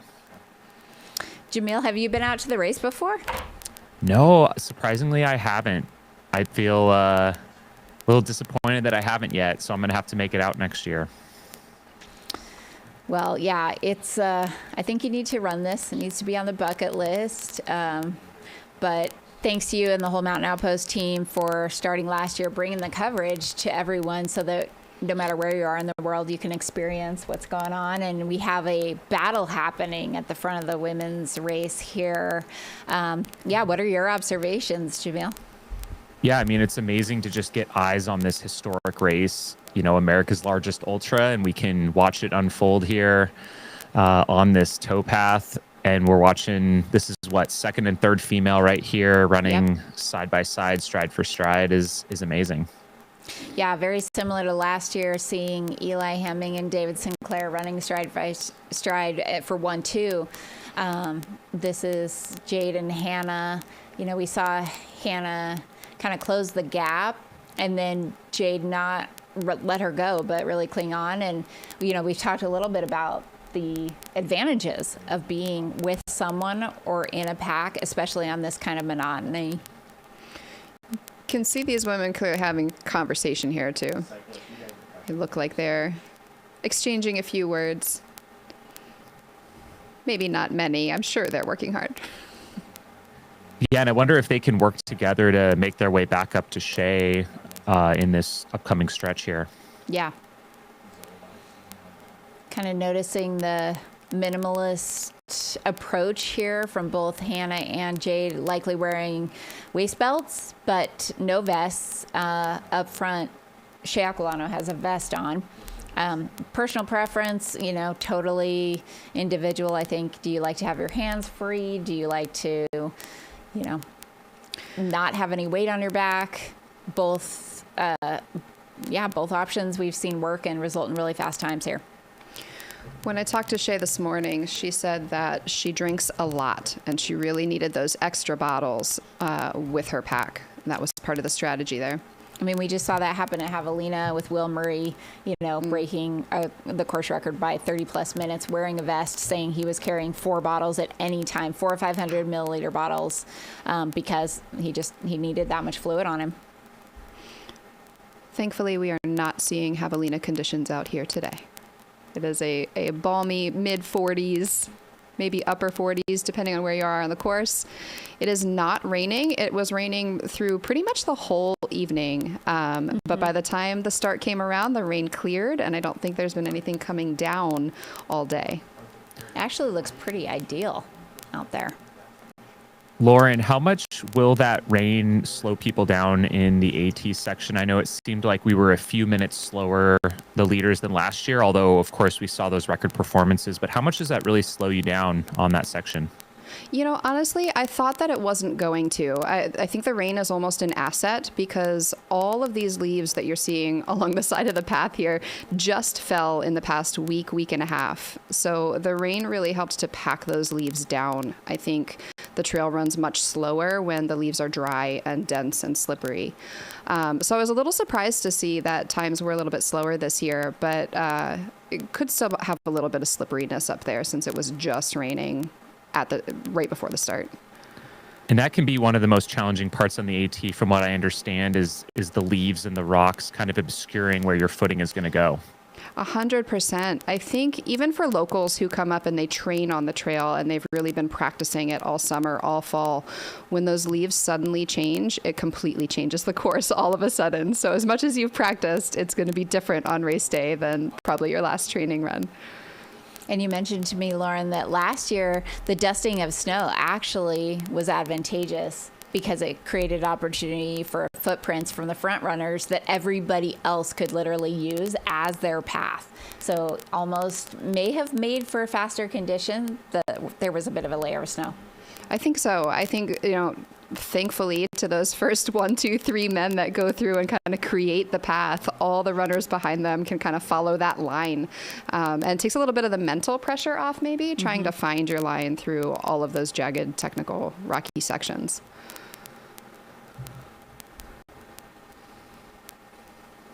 Again, if you're just joining us, I am Corinne Chalvoy, Lauren Kramer, and Jamil Curry. We are all here to chat through what's going on in the 63rd annual JFK 50 miler. Oh, sorry. Go ahead. We were just watching your female 2 and 3, Hannah Allgood and Jade Bellsberg on the CNO canal. I just wanted to say real quick, I did just ask the chat. We've got a lot of viewers here this morning, which is amazing.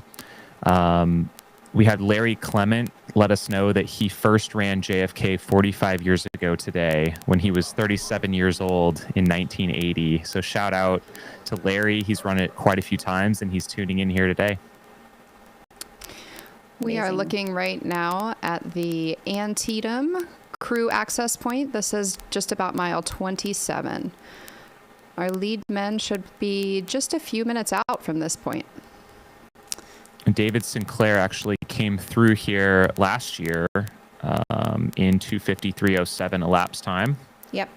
So that would be right about now. Right about now. We're still a little bit behind, and we'll see if any of that time has been made up over the last fast miles here. Service in this section of the canal is very difficult. So if you are tracking your runner at home and you don't see their split upload here, don't worry. They're probably still moving. I'm very impressed with the camera views at this section. The canal is sort of surrounded by cliff sides on one side, and it makes service very intermittent along the way.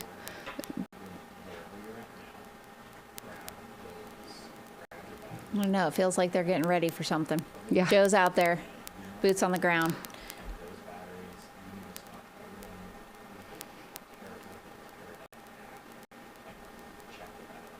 Again, there are 14 aid stations throughout this 50 miler. It's very well supported, but this is one of the few crewable aid stations. So really an opportunity to get a new set of bottles with, your preferred liquids in them, new set of nutrition. These crew access points are really quite close together too. These front runners are going probably about an hour, maybe a little bit more than that, in between crew spots. So it makes it really friendly to be able to go and travel light like that. Just carry a bottle, a couple gels, and you're going to see your crew again in an hour and some change. At our last timing checkpoint around mile 15, we had about 10 men that were within 90 seconds of one another. So it'll be interesting to see how this race is developed and if it's spread out coming into this aid station here at mile 27. Yeah, absolutely. So our camera view here is actually just past the timing mat by maybe about a quarter mile. So we might be able to see some splits come through here before we actually see our first runner.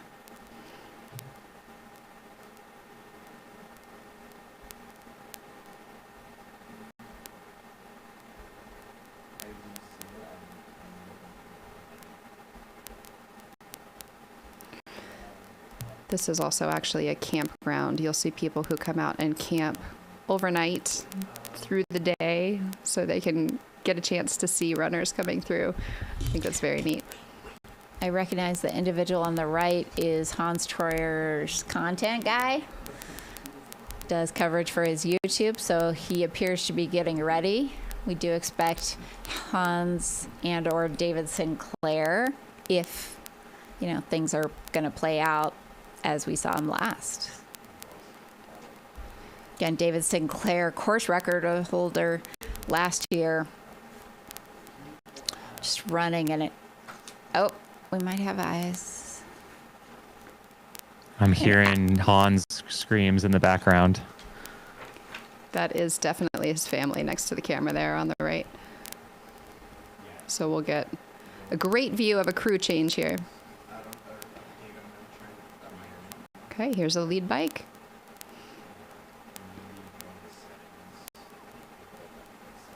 Wow, ladies and gentlemen, here comes your race leader, Hans Schroyer, on the front. He's got a fan club down here, but I got to tell you, it looks as though he's going to take a running aid station. He is off and running. I do believe he is 2 minutes. Again, I do believe that he is 2 minutes ahead of second and third. So again, Hans Schroyer is off and on his way as he's made his way through this aid station. I got to tell you, he's got a fan club down here, but again, he did not slow down at all. This 2025, wait a minute. They are dancing at the aid station. It's official. The JFK 50 mile presented by Ultra is happening down here. How'd he look, Joe?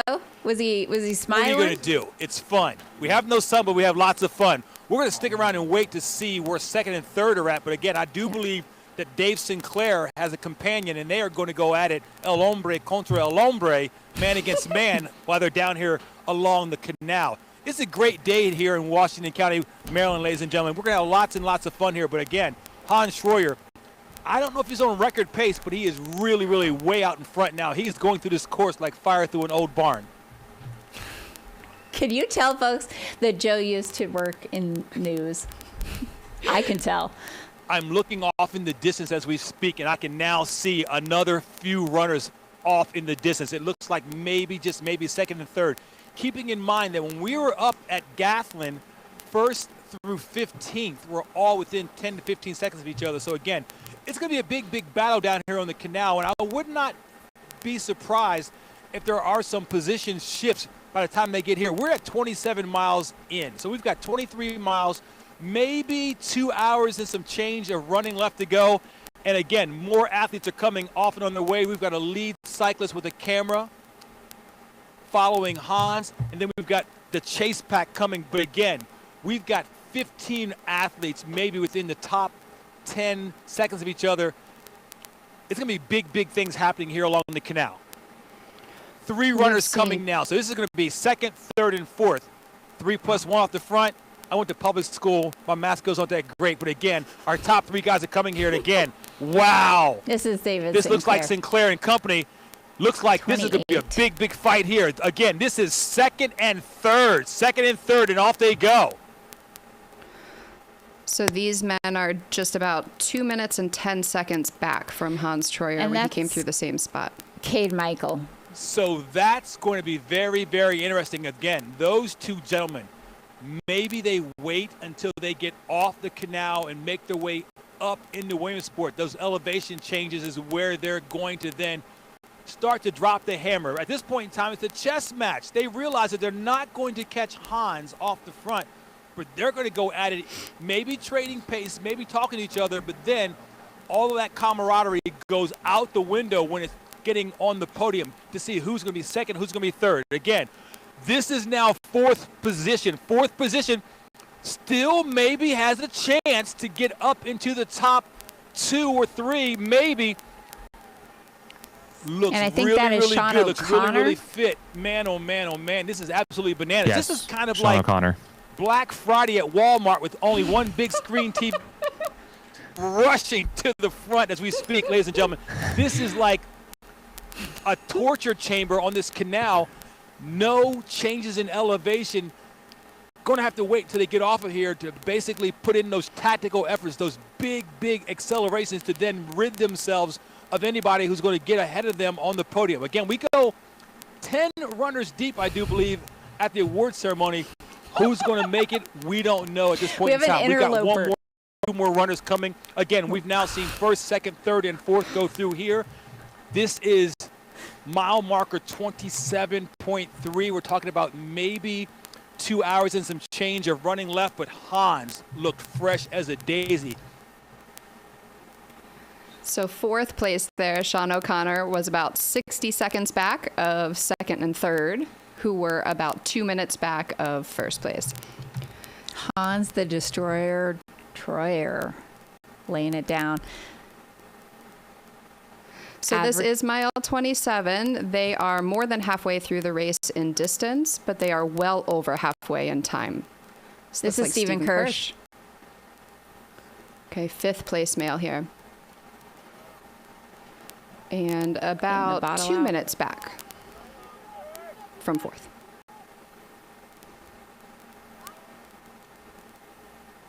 He looks like he's locked in a rhythm.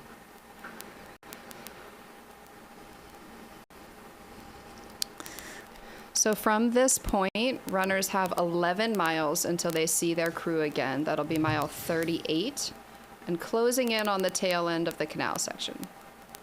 So your top 5, again, we have Hans Troyer leading the race.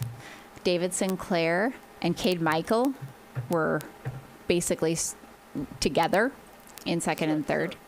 And then we had Sean O'Connor and Stephen Kirsch rounding out the top 5 with Dylan Flewelling coming through here, 22 years young, as your next runner.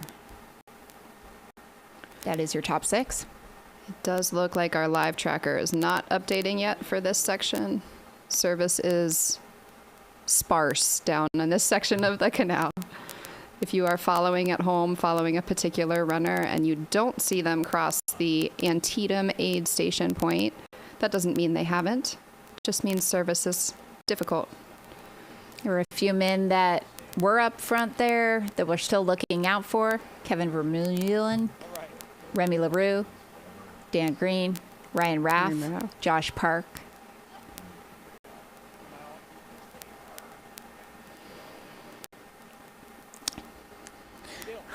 We're on you still, Joe.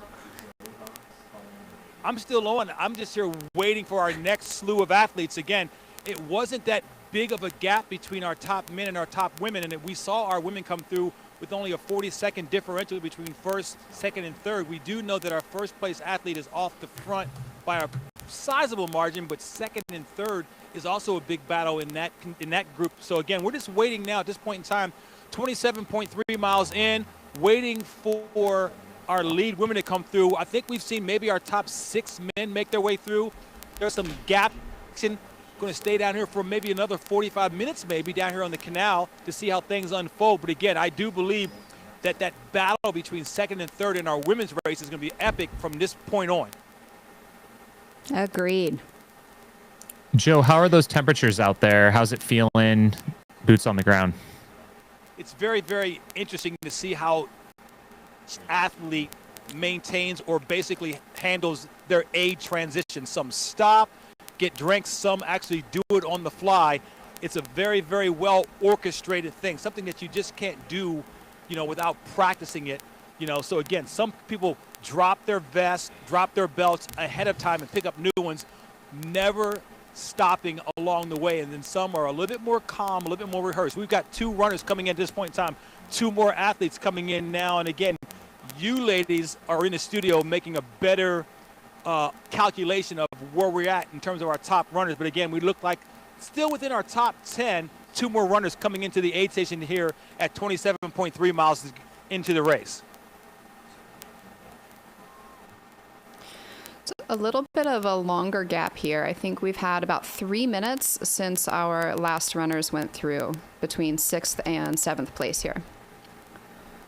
And this is the runner number 16. I do believe this is Adam. So Adam took a flying run. Joland. How do you pronounce SJO? Joland. I think. Adam Joland. 24 years old.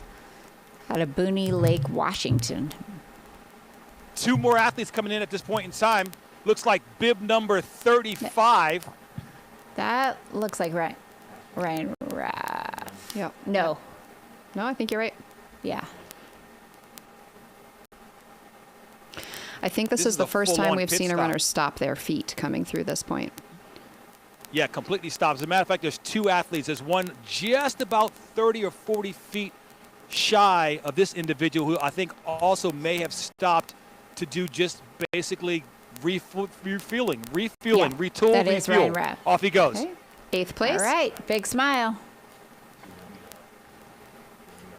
There is still a lot of canal section left, a lot of true, honest running from this point forward. I think we do not have a podium or even a top 10 set at this point of the race. There's a lot of potential for change still ahead. Yeah, they got about 14 or 15 more Off miles. in the distance, maybe 100 yards shy of this aid station, we see another athlete coming in. As a matter of fact, there's 2 more coming in. This is number 19. Remy LaRue. He looks bouncy. Fresh. Yeah. Just started his day. He looks very thin, very felt. I've seen more meat on a butcher's pencil. That young fella, if he stood straight up, he'd look like 6 o'clock. Wow, what is he doing? He's putting Slim Fast on his oatmeal in the morning. That's crazy. Wow. Remy LaRue out of Canada. Fantastic runner. He did a... Number 70. Do we have some blood on the face? No, Andrew that's just his Hutchinson? jersey. That's just his jersey. Oh, you can hear us, Joe. Yes, this is a battle here. This is a battle. There's actually going to be a pass because he just stopped at the aid station, just past the aid station. He's going to get past because he's stationary as another runner comes through. So, yes, I could hear you ladies laugh at my last joke, so I'm going to keep those coming. That is the men's top 10 there, I do believe. Hey, Joe, well, can you know what? Hear? That's top 10.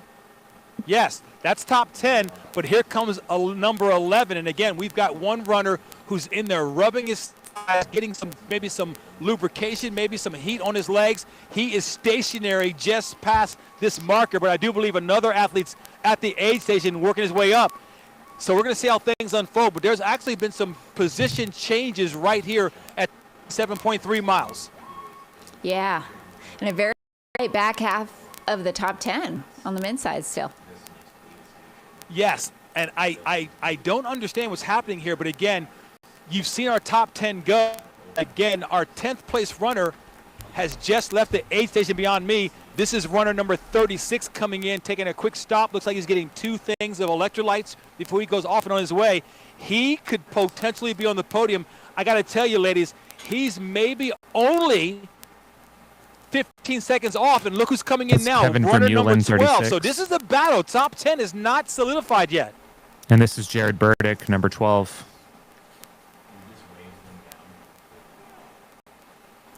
Very looks close. like a That's Dan Green. Lots of testosterone in the men's race. I got to tell you, we've got a baker's dozen. A dozen guys out there. I would hate to be the 11th place guy, being able to see the top 10 and not catching them. So we're going to see how things unfold here. But yeah, when the women come in, I want to see what that gap looks like between our leader, second, and third, because that's going to be very, very interesting to see. You ladies knowing how distance running goes, 23 miles of racing left, anything can happen. Even though the towpath or the canal is flat, anything can happen to basically throw a monkey wrench in the engine. So again, it looks like our leader Troyer, the Destroyer, is off and on his way to a great victory, but you never know what can happen 23 miles down the road. Yeah, and in second and third on the women's side, Joe, we absolutely have those two women working together. And how much of a factor is that when they are trying to chase down the lead woman who is essentially running alone right now? Yeah, I don't know. I would rather be the chaser than to be chased. I got to tell you, because, you spend a lot of time looking in the rearview mirror. You got to spend a lot of time, am I going fast enough? You're looking for data. But, again, those athletes, again, I would rather be the cheetah than to be the gazelle. So we're going to see how things unfold. 12 runners in the men's category off and on their way. But I got to tell you, we've got now what looks to be 13th, 14th, and 15th, all within shouting distance. 23 miles of racing left here on the canal to the finish line, and nothing is settled in the men's race. Nothing at all is settled. And we have eyes on Hans Troyer out front here, just looking nice and smooth. He is exhibiting the smooth is fast, fast is smooth mantra. Looking very in control. He is waving to the crowd like he is in the Rose Bowl parade. He's having a fun run at it. I have not seen a runner with a collar since my principal was chasing me down for detention. Wow. What is going on with the fashion? I love Don't you it. know? Running is the new runway. And that was Ferdinand going past. I think he's sweating Aqua Velva. What is going Ferdinand on? And we've got another trio of athletes off in the distance, and maybe, just maybe, our lead woman, I don't know, but we're going to double check, but they're getting close. They're obviously getting close. So Rachel Drake was through here at 3:18 elapsed last year. Shay's running about 5 minutes back as a mile 15. So we'll see if she's made up some time on that. I guess we should wait for our lead cyclist in the women's division. Again, big shouts out to our cyclists, because we've got a lead cyclist. We've got a lead cyclist with a camera, and then a follow cyclist with the chasing group of women. So, again, we're going to know soon enough where they're at. But this still looks to be top 15, top 20, so it's a big, big battle. This is number 39, followed by bib number looks like 107. This bridge that you see Hans approaching Andrew right here. Simpson and Jamie Hunyer. This bridge marks the Shepherdstown aid station. This is the unofficial 30-mile mark as he goes under this bridge. So he's just about to 50K here. Okay. So Hans is past halfway, on the other side and looking at 20 miles ahead of him to get this thing done. That sounds like just a Saturday morning long run. I know this gentleman right here. Runner number 32. He's from the Baltimore area. Patrick Blair. Local That's guy. Patrick Blair, yeah. Patrick Blair, someone I know, my man. Former cyclocrosser turned distance runner extraordinaire. Adventure for a Cure is who he actually runs for and used to cycle for. So again, a very, very talented athlete who's taken his running talent from his cycling talent. Been out there for a long, long while, looking very, very spry. But he's got some company right here. This young man here is knocking on the back door of a top 20 finish also. Number 61, bib number 61. I believe Patrick is maybe the lead Masters male right now, 44 years young. Do you know how old that makes me feel to know that he's a Masters now? I mean, like I'm waking up with icy hot patches on my back to get out of bed. And here he is 40. Wow, that's amazing. Patrick is a bit of a local legend. I believe this is his first time running JFK, but he has, at least at one point in time, been the FKT holder on the 4-state challenge, which is the distance of the state of Maryland on the Appalachian Trail. I believe he still holds that record, besting John Kelly's record on the same section. Impressive. And Hans Troyer on your screen continues to fly. He is just looking very, very comfortable.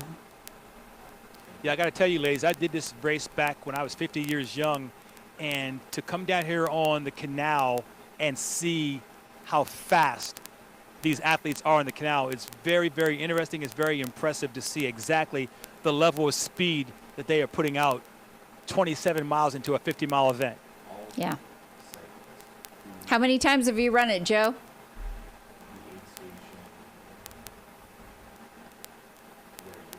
Oh, he might not be able to hear us.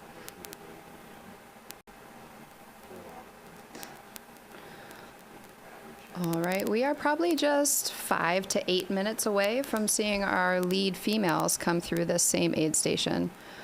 On your screen right now is Hans Troyer. He is leading the race, out by several minutes in front of second and third.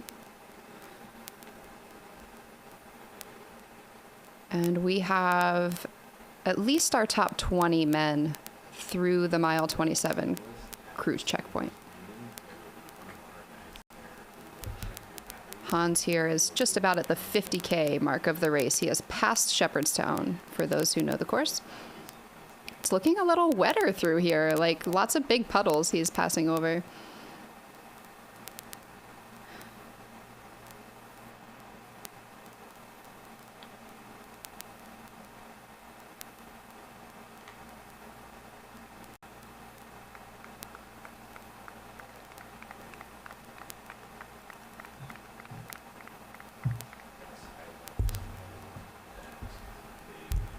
Yeah, Hans Troyer is someone who just burst onto the scene a couple of years ago, really running toe-to-toe with Hayden Hawks in the Black Canyon in 100K. And, blew up a bit at that race, but I think everyone then put his name on the radar and came back, got redemption, has earned himself multiple golden tickets, and placed in the top 10 at Western States this year. Told me he was the first person to sign up when registration opened to go back in 2026.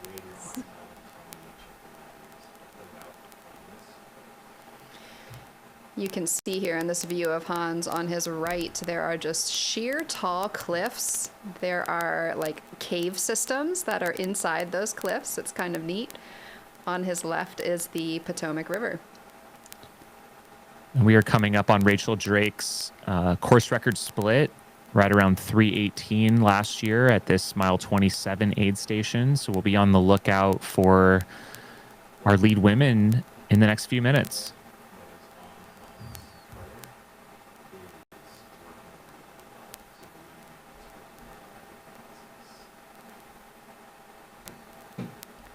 You see Hans looking around a little bit here. I think that that's important. It would be very easy to get locked in on your feet, locked in on the monotony.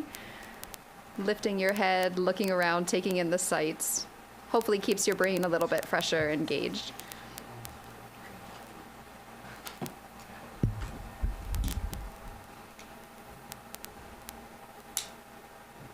We'll keep an eye out here. We may cut away to the women before Hans gets there. The next aid station he's going to hit is mile 34. They call it the Miracle on 34th, and the aid station volunteers dress up in full Christmas attire. It is a special treat to run through that aid station and see Santa and Mrs. Claus. And then at mile 38, isn't there red velvet cake? Oh, there might be. I think I heard this from the Torrances. I don't know if it still is a tradition, but mile 38, red velvet cake. I mean, people take their aid stations very seriously here. Someone told me once they were approaching this race as a 50-mile buffet. Yeah. Very important to keep eating. I mean, we talked about fueling earlier and how important it is to keep that going in. You know, you can run a very fast marathon on not a ton of calories, but then if you have 8 miles of rolling hills and you have to run strong and finish strong, you know, you better have stayed ahead of hydration, nutrition.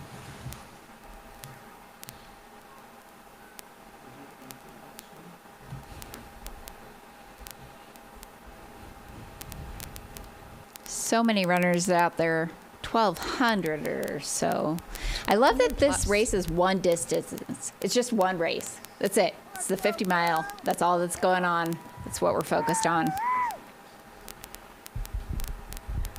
We should be coming up on our lead women coming through here before too long. We are just off of course record splits at this point of the race. You are looking at mile 27.1, which is also the second crewed aid station.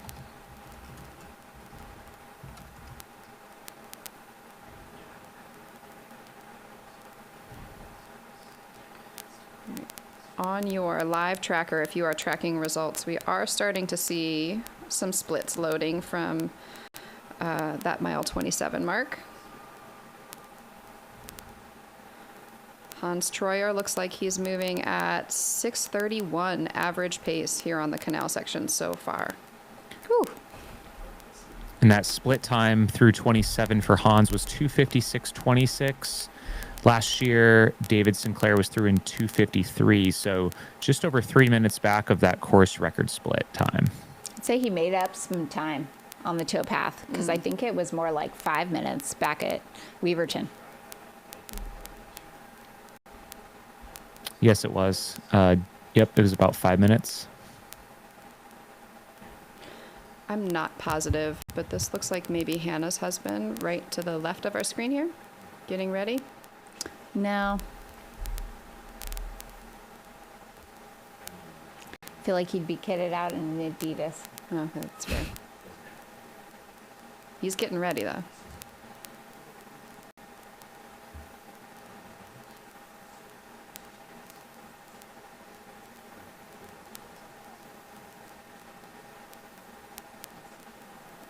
Love seeing all these Runner coming families out through. here. 70 or 70 something. Because I think Andrew Hutchinson already went through. 79. That is Tyler Verman out of Morrison, Colorado.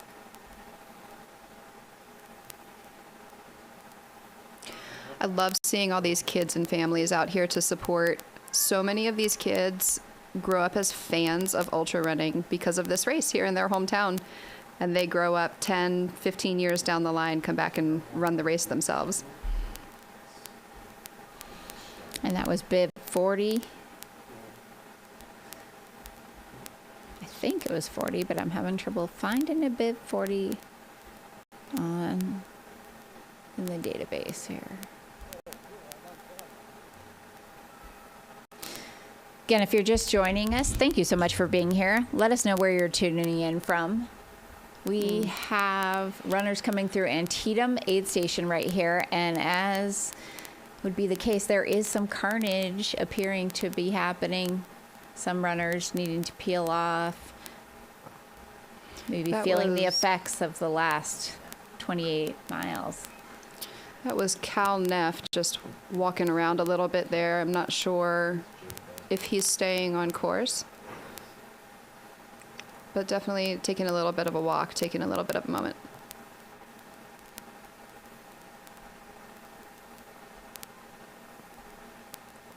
This is inspiration for everyone getting ready to turkey trot next week.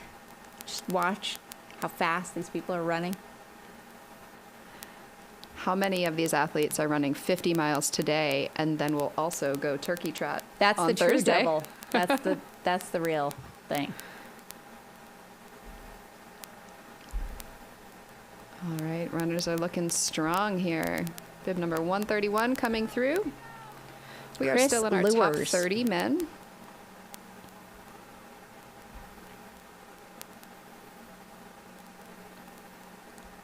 This race does a special distinguisher for the top 100 men, top 100 women earn a gold finisher medal as opposed to a silver finisher medal.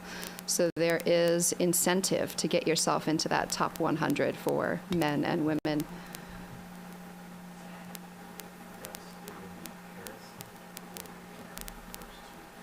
Yay, someone from Castle Rock, Colorado, my current place of residence, is in the chat. Thank you for being here. We have a really big turkey trot. We had Joe Gray show up at it one year. Oh, wow. Run a 14-something and beat all the high school kids. All right, 29. That was Brian Glassy from Fruita, Colorado going past. A lot of Coloradans out here. And we should be expecting our lead woman any moment now. We should. We're about 7 minutes off course record pace at this point in time. 3:25 elapsed total time. And Sarah Beal came through at 3:23 in 2022 when she set the then record. So still on great time.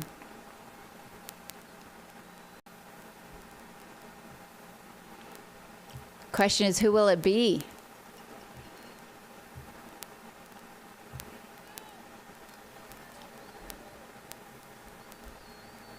That was Joey DeFeo coming through from Phoenix, All right. Arizona. Joey DeFeo, super strong runner. You sure see runners get a little extra pep in their step as they come through this spot. They've been quite alone, quite quiet for the past 11 or 12 miles before they reach this point. It is a big morale boost to see all of these people, hopefully maybe some faces that you know and recognize as well. Yeah, Joey DeFeo, who we just saw, was a back-to-back fourth place finisher at Crown King Scramble 50K in 24 and 25, and a previous winner of the Whiskey Basin 60K in 2021.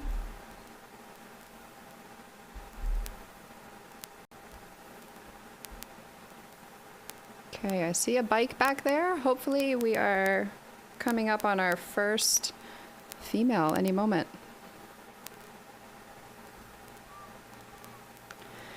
I just got a text from a local runner who told me there's a water rescue happening just past this 27 aid station mark on the Potomac River. Oh my gosh.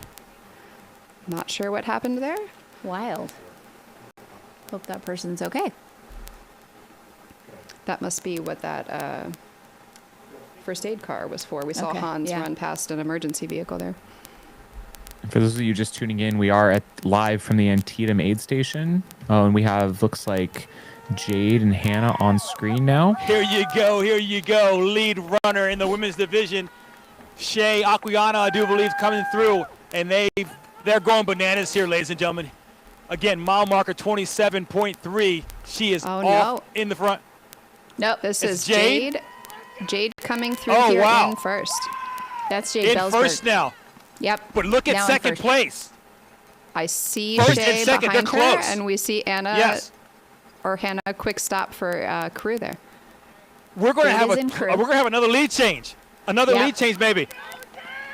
Look Wow. at this. First and second. Okay. This Jade is Bellsberg out in first. Shea Aquilano right behind by a second or less. Hannah all Here good comes is third getting place. aid. And she's out as well. And there is Hannah right behind, less than 10 seconds back from first and second. Wow, Top what a three ladies' women race. are This essentially is- together Woo! at mile 27. This is a great race. This is Las Mujeres contra Las Mujeres here, 27.3. Here we go. That is going to be a battle. Those women looked spry. 23 miles left to go, and this is nowhere near being over. I would love to see how this thing unfolds again. Three women all within visual sight of each other. I would rather be the third place runner in this trio. I would love to be back there in third, letting first and second go out there and, duke it out and just see what happens, on the back end. Lots of running left to go. This is what we do here in Washington County. Some of the best athletes in the world come here for the JFK 50-mile Ultra Marathon presented by Ultra, and we saw it here again. First, second, and third, all within less than a second of each other with 23 miles of racing left to go. Ladies, back to you in the studio.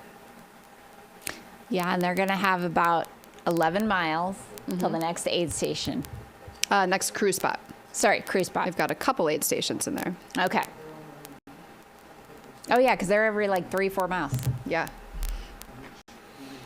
So the next timing, Matt Taylor's will know more. This is pretty exciting.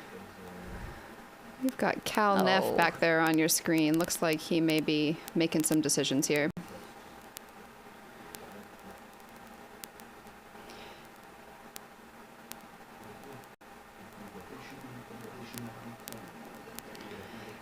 Cal did just race the Marine Corps Marathon about 3, maybe 4 weeks ago, and had some injuries going on during that race. Oh, no comment. You're done, I think right? he felt like he was showing He's up done. healthy, but was not quite sure how the day was going to go. So we're here with Kyle Neff, one of our ultra athletes. Not a good day for you. Looks like you're going to pull the plug on us today. No, I'm just super excited to see what just went through there. 1, 2, 3 women. Here Hans is up front crushing it, and Jade. So all going 1-1 right now. That's pretty awesome. Yeah, I'm just going to play the long game here. I got a marathon coming up in December. That's my longest run in a few months. Been battling a hamstring strain since the Marine Corps marathon last month, so I'm really, actually in a really good place. Really, that's really great. So how did things work out for you? Was this a situation where you were going into it knowing that you were not going to come through the finish, or were you just going into it trying to figure out how the legs felt and how the body felt before you actually came through 27 miles? Yeah, exactly. I'd say this is kind of like plan A, like just finish healthy wherever I am, have a really good run and not strain anything. And then, yeah, B and C plans were like, if things are clicking and I'm up there and, competing, then let's let it roll. But today's just a good training run. Sometimes it happens. You know what? It would be lovely to be in a position where you can do 27.3 miles as a training run, because you've got bigger fish to fry down the road. So again, big shouts out to this ultra athlete as he makes his way through. So you've got a race. Where will you be racing at in December? Yeah, the marathon project's coming up. So Yeah. starting to chase the Olympic Trials qualifier. Nice. As a newly minted American, playing dual citizen here, Canadian here 2 years ago, and set the Canadian record, and definitely had eye on that, and the Masters record now being 40 and up. But I'll be back and go for that marathon in December. I think you heard it here first. He said he will be back again. Ultra sponsored athlete, big fish to fry, the marathon project. Again, Mr. Neff, great job. Congratulations. Stay healthy out there. Thank you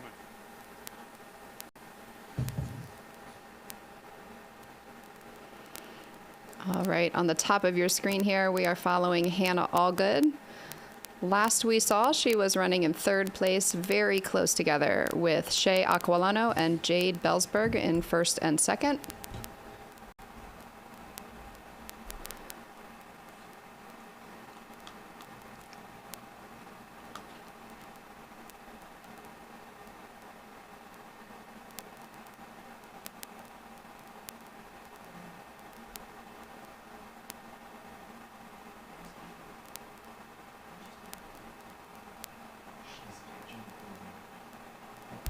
They are so close to one another.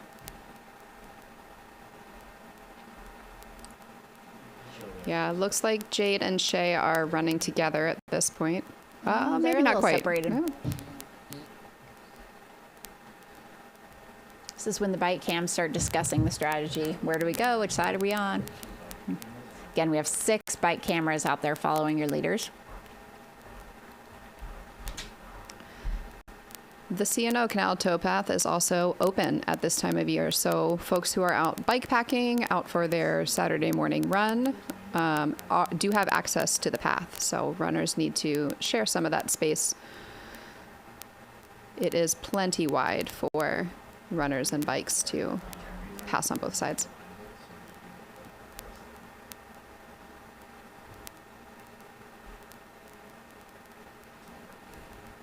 Again, in here in the studio, I'm Corinne Chalvoy, joined by Lauren Kramer.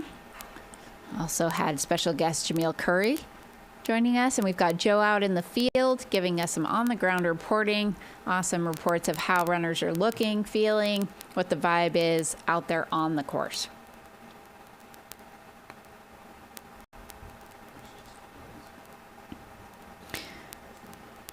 We have not gotten to see yet a little further back in the women's pack. I'll be curious to see how 4th, 5th, 6th, maybe that women's top 10 is looking as they come here into mile 27.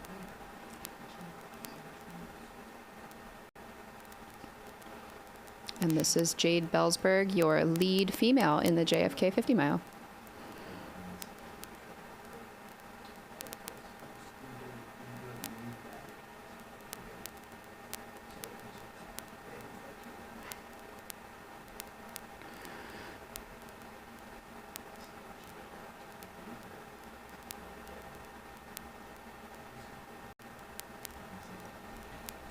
All right. Jade, Shay, and Hannah are all moving at roughly 7:37 to 7:38 pace on the canal section here. That is just about 3 3:15, 3:20 marathon pace, if they are going to hold that for the duration of the canal.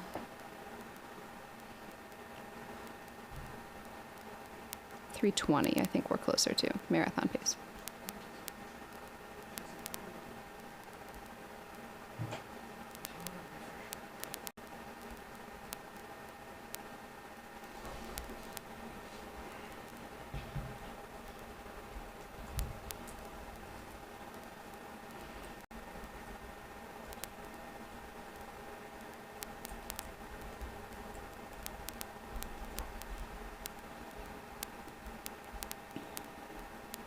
Yeah, 3:25 if they're running 750s.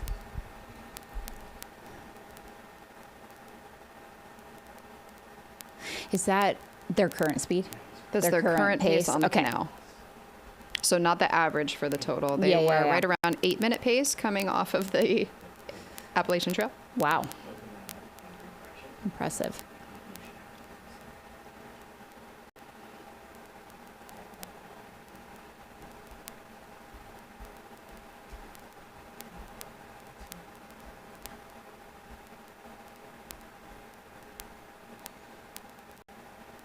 Again, we know Shea Aquilano's run a 2:46 marathon in 2024 at Rotterdam. Don't know that Hannah Allgood has actually run a road marathon, I'm not sure that she has either. although she's run a lot of fast 50Ks. And Jade Bellsberg, the only one I can remember is I know she ran the Mouse Snuffles Marathon, which is in Uray, where I grew up, and it goes out. It's high altitude, 8,000 feet, and gradual uphill, then gradual downhill. I don't think you can compare that to, or mark that as a marathon time to compare.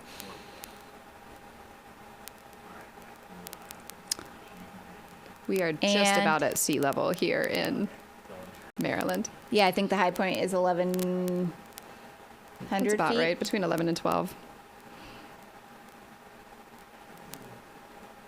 And we are on the towpath here, probably closer to 200 or 300 feet above sea level.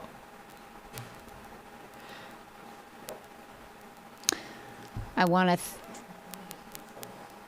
thank Jamil Curry for joining us. Jumping on for a few minutes here. We are testing out kind of some new strategies of bringing in some virtual guests, and it was awesome to have him here for a little bit. We do have another amazing guest in our waiting room here. We're going to test out some audio levels and see if we can get Rachel Entrican in here shortly.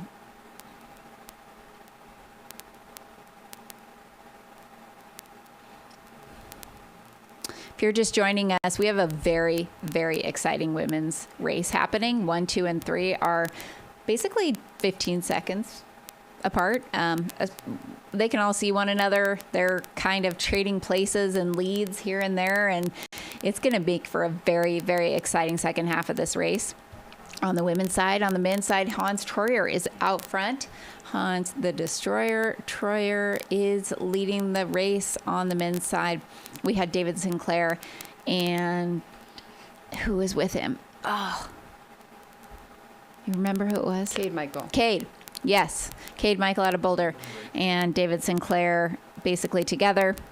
But our top 10, top 15 men were within minutes of each other.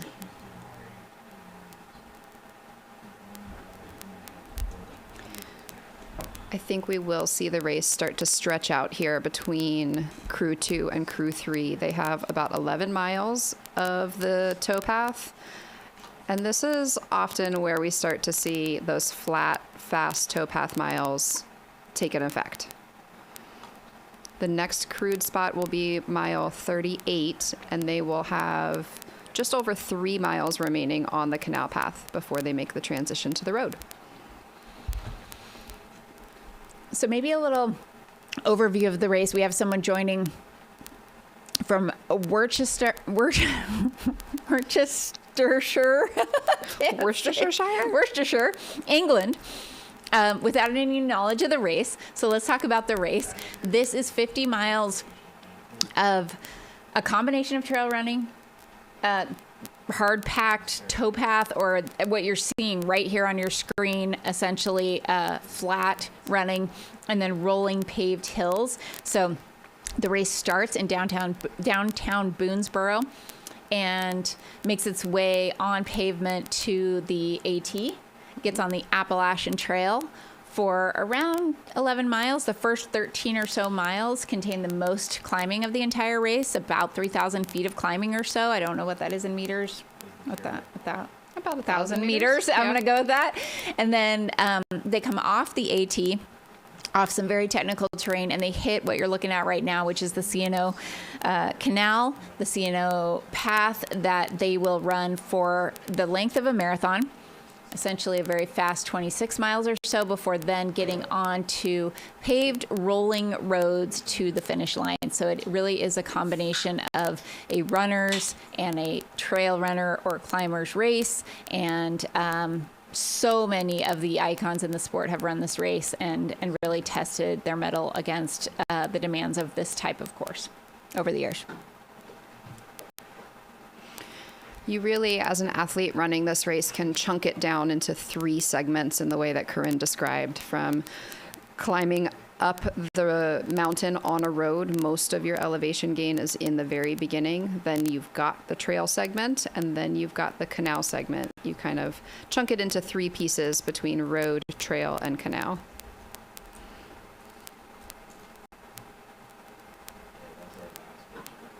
Okay, Worcestershire. Pronounced Worcestershire. Thank you, 30-minute miler. Appreciate that. It's hard to talk when you've been talking for hours and hours and hours. Sometimes words just don't work. We're trying here. I think we might need a caffeine refill. Our caffeine refill is going to come in form of the infusion of energy from Rachel Enchikin.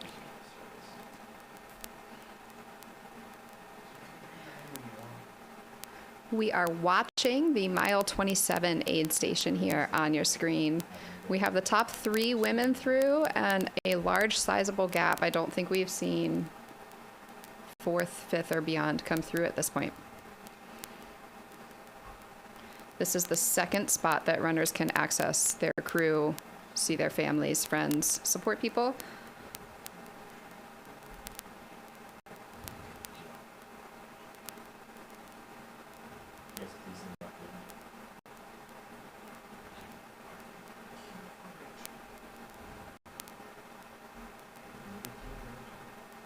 Yeah, at least on the tracker, I'm not showing any women beyond the top 3 who were essentially together leaving this aid station.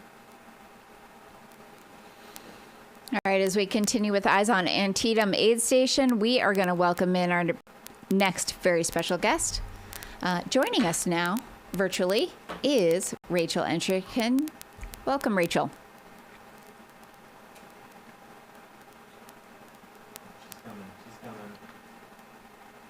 There she is, Rachel. Hey, Rachel. Hey, can you hear me? We can hear you. Oh, I'm just Enter like, Enchikin, somebody said. Oh, a little choppy. We're working on. Let's see here.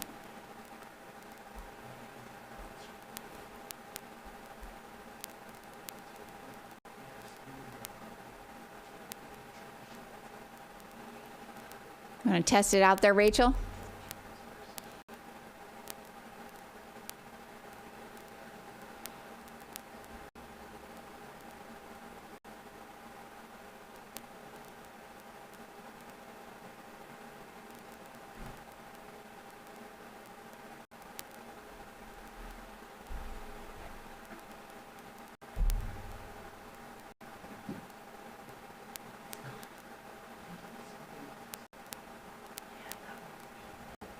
As we work on bringing Rachel Enchikin into our live stream here. This is the Mountain Outpost coverage of the 63rd annual JFK 50 miler, America's oldest ultra marathon. And we are looking at the Antietam aid station. You're here with Corinne Chalvoy, myself, Lauren Kramer, and joining us soon, Miss Rachel Enchikin. As I hear myself in my ear, it's very hard to continue talking. All right, can you hear me? Yes. Okay, I think my headphones were the issue, but okay, we cool. can hear you. Okay, hi. Hi. Yay, awesome. How's it going? All right, hi. Good. I've just been sitting in the corner of the screen like a creep, not being able to say anything, but cool. Have you been following the race? I woke up at I'm 2 hours behind. I woke up at like 7:15 and started watching. So, but I did just get to see the women, and I think Dan Green passed through here. Yep. So that was exciting. Yeah. Yeah, no, it's a battle at the front of the women's field. It's I know. race right now. Yeah, definitely exciting when all the top people pass through within like 30 seconds. Yeah, super exciting. I mean, coming into this, looking at the list of entrants, and I was almost more excited about the men's field in terms of depth than the women's. However, playing out today, the women's race is where it's at. It's way more exciting at this point in time, although we do have some, I don't know, you never know what can happen on the men's side, but we see Hans Troyer out front running maybe 3 minutes off course record splits. Jeez. Yeah. Yeah. I know he really is motivated to do pretty well at this race. So I'm definitely excited to see how it turns out for Hans. Yeah, he had a lot of energy yesterday. I think he was hoping the race started at 6 p.m. yesterday because he was ready to go. Nice. Yeah. Yeah, I watched his pre-race interview, and I heard that he was foregoing the shoe change and just wearing a road shoe, which I thought was a bold move, but it looks like it's paying off for him. Yeah, and that was when the pass happened. I think so. He wasn't going to give away where he was going to make the move, but I think it was Weaverton, and it was I'm not stopping to change shoes, and see you later, David Sinclair. We just saw our fourth female come through. I think she was about 15 minutes back of third place. Okay. So a sizable gap on those front three ladies.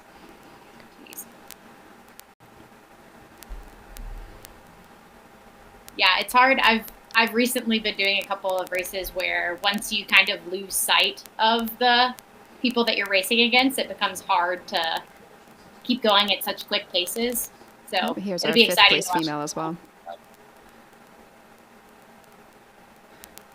Rachel, we all know you are the queen of the ultra distances. Would you ever run a flat, fast 50 like this one? I mean, I have before. There's a race, it's not very competitive, but there's a race in San Francisco that's a road race that I love doing. Hunter S. Thompson. Hunter S. Thompson, baby. Yeah, I love that race. That looks like Emily Torrance there running in. I'm not positive if that was her. Running in I don't think sixth. so. Were there two women? That'd be cool. That would definitely be cool if it was her. Yeah, we've talked about that race before, Rachel, I think in interviews and discussions, and how much you loved it. And I love Hunter S. Thompson. Yeah. So, if you have a good Hunter S. Thompson quote, throw it in the chat. We'll just bring some of those up because they're some of the best quotes out there. Yes, he's such a lunatic. In a great way. So many of them translate over to ultra running. Yeah, that is true. But I've done. It's funny because I've done pretty well at 50-mile distances before, but the idea of doing one in like 5.5 hours that's insane. I think my PR is like maybe a 7 something, like a low 7, but can't imagine doing it that fast.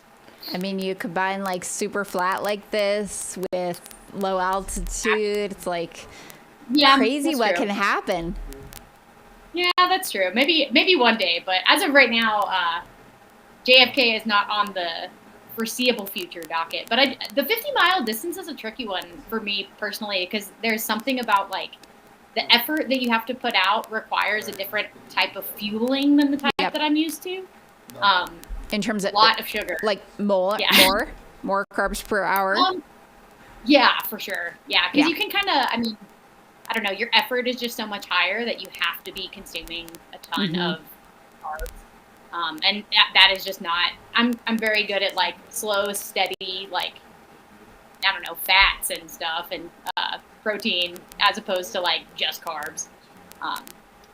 It's Yeah, like the I just- half marathon of the ultra community. Like it's fast, It is- short it kind enough of to be is. fast, but it's far enough to be really long. Die. Yeah, exactly. Yeah, it's very. I think the 50-mile distance is my Achilles heel personally. So maybe I should come do this race and just like okay. But I want to make sure to shout out 4th place female is actually Sarah Morrison. I don't think we saw her on our screen, but she is not 15 minutes back from the leaders. She is closer to about 6 or 7 minutes back.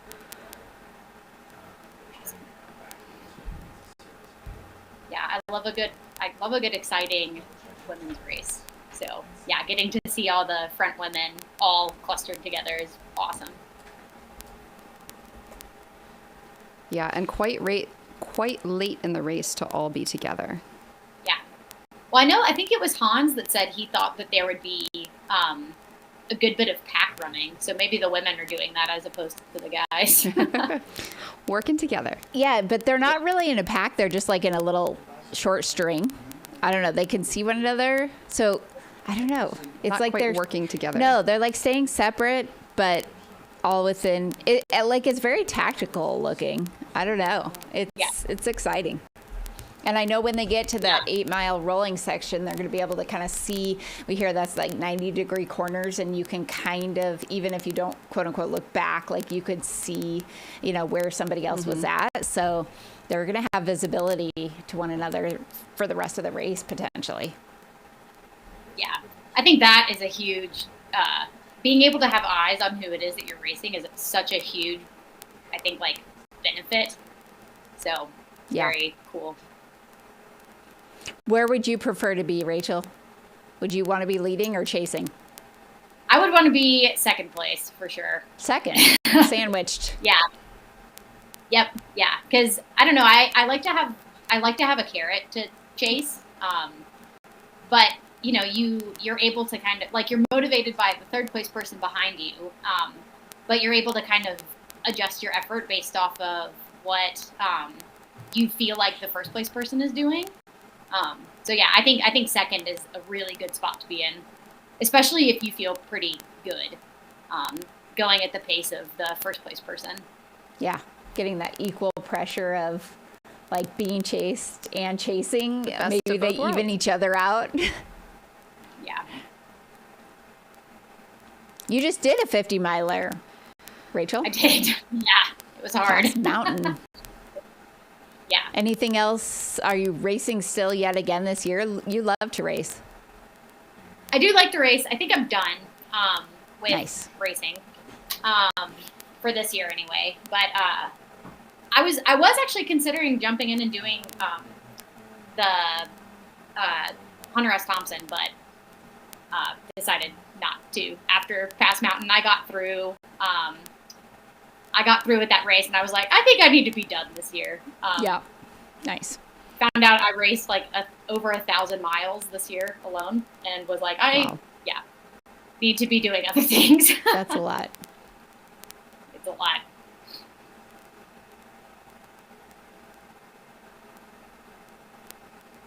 Are you doing any other races? Me, Corinne? Yeah. No, I might be commentating more, but no racing. Yeah. I was done after Javelina. Lauren's not done for the year too? I'm not racing. I twisted my ankle pretty good in a race about 2 weeks ago, and that will be the end of my year. Till next year. Nice. It's a good time. So We're just going to make some holiday cocktails and lounge around. And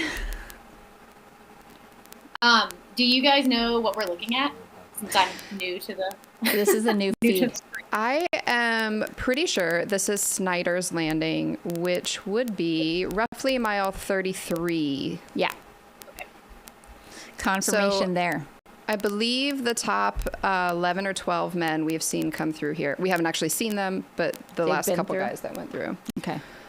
So we are waiting on lead women to come through, but they may be 10 plus minutes out from this spot. Okay, so this is in between Antietam and Taylor's. Correct. Crewable, not crewable, not crewable. Not crewable. Just an aid station. Yeah. Got some spectators. I mean, it's beautiful I always kind out of, there.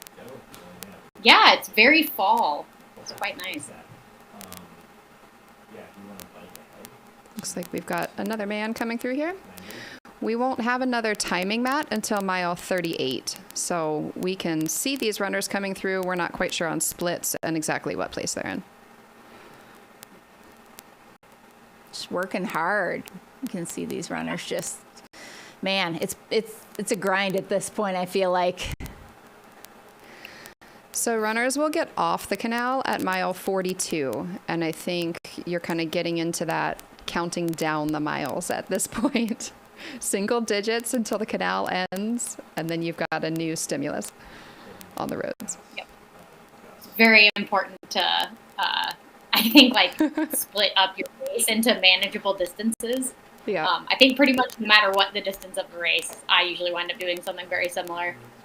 Where it's like, all right, 5 miles to the next thing that I'm going to count down from. So are a couple guys working together. Is that Ferdinand there, I think? Yep. Nice. I talked to Ferdinand a little bit before this race, and he ran last year. I think he was top 6, maybe, really well. But I think he's just using this as a fun training, not really going for a PR this year, kind of just out here experiencing it and using it as a training stimulus. So sounded like those were his goals. And viewing this, he said, as the start of his season. Like, he had a little bit of a break, and now he's like, this is the first race of his new season in his mind, which is kind of interesting. So what was he doing after this? I think he just ran the New York City Marathon? Right? No, I don't think he ran New York City this year. He may have. He does like that race. But he was out at UTMB. And then coming up, I don't know. I would guess maybe Black Canyon again. This is the start of a training block. If you are running Black Canyon, it's about that time. I feel like there were quite a few people who did the New York, or at least, I don't know, at least a couple people who did the New York Marathon not too long ago and are racing today. Yeah. It's like a very interesting race stimulus, kind of. Yeah, I mean, we were talking about how, like, this race is set up a bit like a road marathon. You see all the, like, the paper cups and the aid stations, you know? Yeah. Yeah. So what would be your strategy, Rachel, if you were going to run this, like, training-wise? How would you tackle that? I would need to do a lot more speed work. So I don't know. I feel like the trail section, I would probably, it's a very short section compared to the rest of the race, but I'd probably try to not get injured on that part, because I feel like it would stink. I think that part of the course is quite technical, so just try to, be efficient, but be safe on it. And then, I would just need to do honestly, I would probably need to get a coach to tell me how to do speed work, because it's not a huge part of my training repertoire, to be honest. So I know I was listening to Dan Green's interview yesterday, and he was saying that he's been doing so much more speed work than he usually has to put in this block to do well at JFK. And so I think I was listening to that and I was like, yep, that's very relatable. I feel that.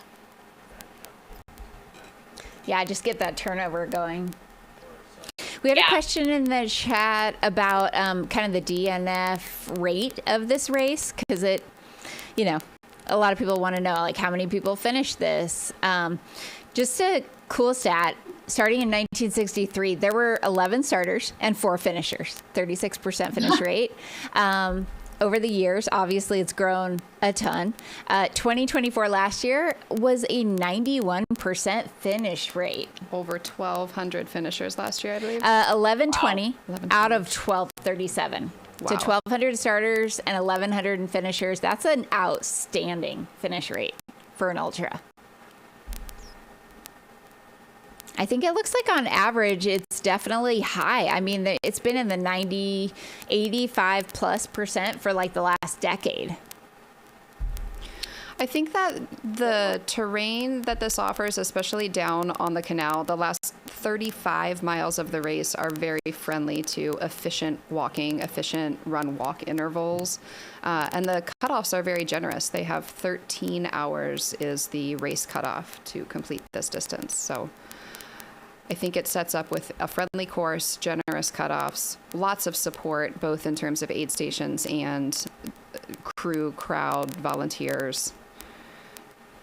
I think it speaks to somebody in the chat also mentioned. Yeah, somebody in the chat also mentioned that the weather is usually pretty good. Yeah, because I imagine it's not. I know the East Coast can be pretty humid, but I'd imagine this time of year it might not be quite so much. It isn't usually, but today I think it is. You can kind of see a little bit of fog on the live stream. It was raining all night and lifted this morning, but I think it still might be humid out there.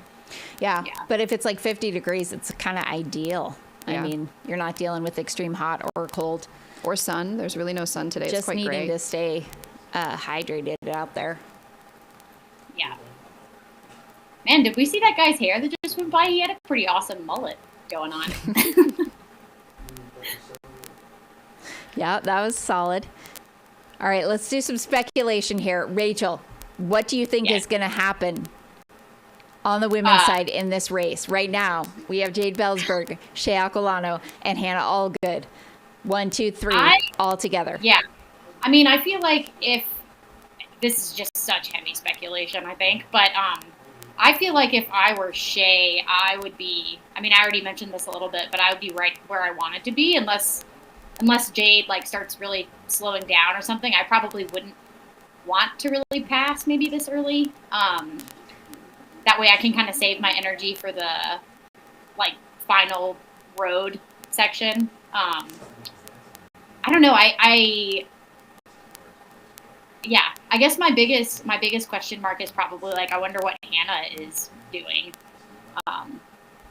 Mostly. So yeah, I'm not sure. I would. Yeah, I guess my only thinking is like, yep, if I were Shea, I'd be right where I want to be. So I'd just be kind of, pacing based off of what the other two folks are doing, assessing my own energy levels, making sure I'm taking care of myself. And then once, if you're feeling good enough to push at any point, maybe making a move a little bit later. But I'm notorious for not knowing how to make moves. So maybe don't listen to what I'm saying. I think Shea has that asset too. Of those top 3 women, she is the only one who's raced this course before and raced it pretty recently, just in 2022. So she knows what's coming, for better or for worse. Yeah, that could be good. That could be not good. I mean, I don't know, because I don't think you want to wait too long either, because it's going to turn into a sprint finish. Yeah. I feel like, I don't know, that might be the way that 50 milers go these days. It might be, but if you're going to make a move, like, I feel like it needs to be a decisive one, and you need to try to create a bit of a gap. Pull a Hans. Don't change your shoes. Pull a Sally McRae. Pass Gap and Barry. Yeah. Which is hard no to more, do. No more Hawks Hayden North Face 50. We need more of that. We might get the women's version this year, coming up the hills. I think we're getting it. Breathing heavy. Somebody get a microphone on these ladies so we can get the audio. Yeah. Oh, what a legendary 50 miler.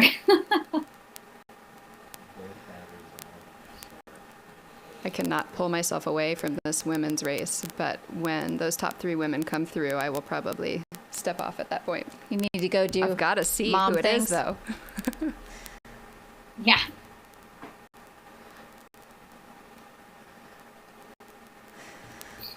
All right. We have a little bit of a lull in the action, but we are anticipating lead women. We don't know who it's going to be. That's the exciting thing. How close they're going to be to each other. How close they're going to be to one another. So this spot we're seeing here is 7 or 8 miles from the last crew access that we were able to see. We have not seen the lead women since then, I believe.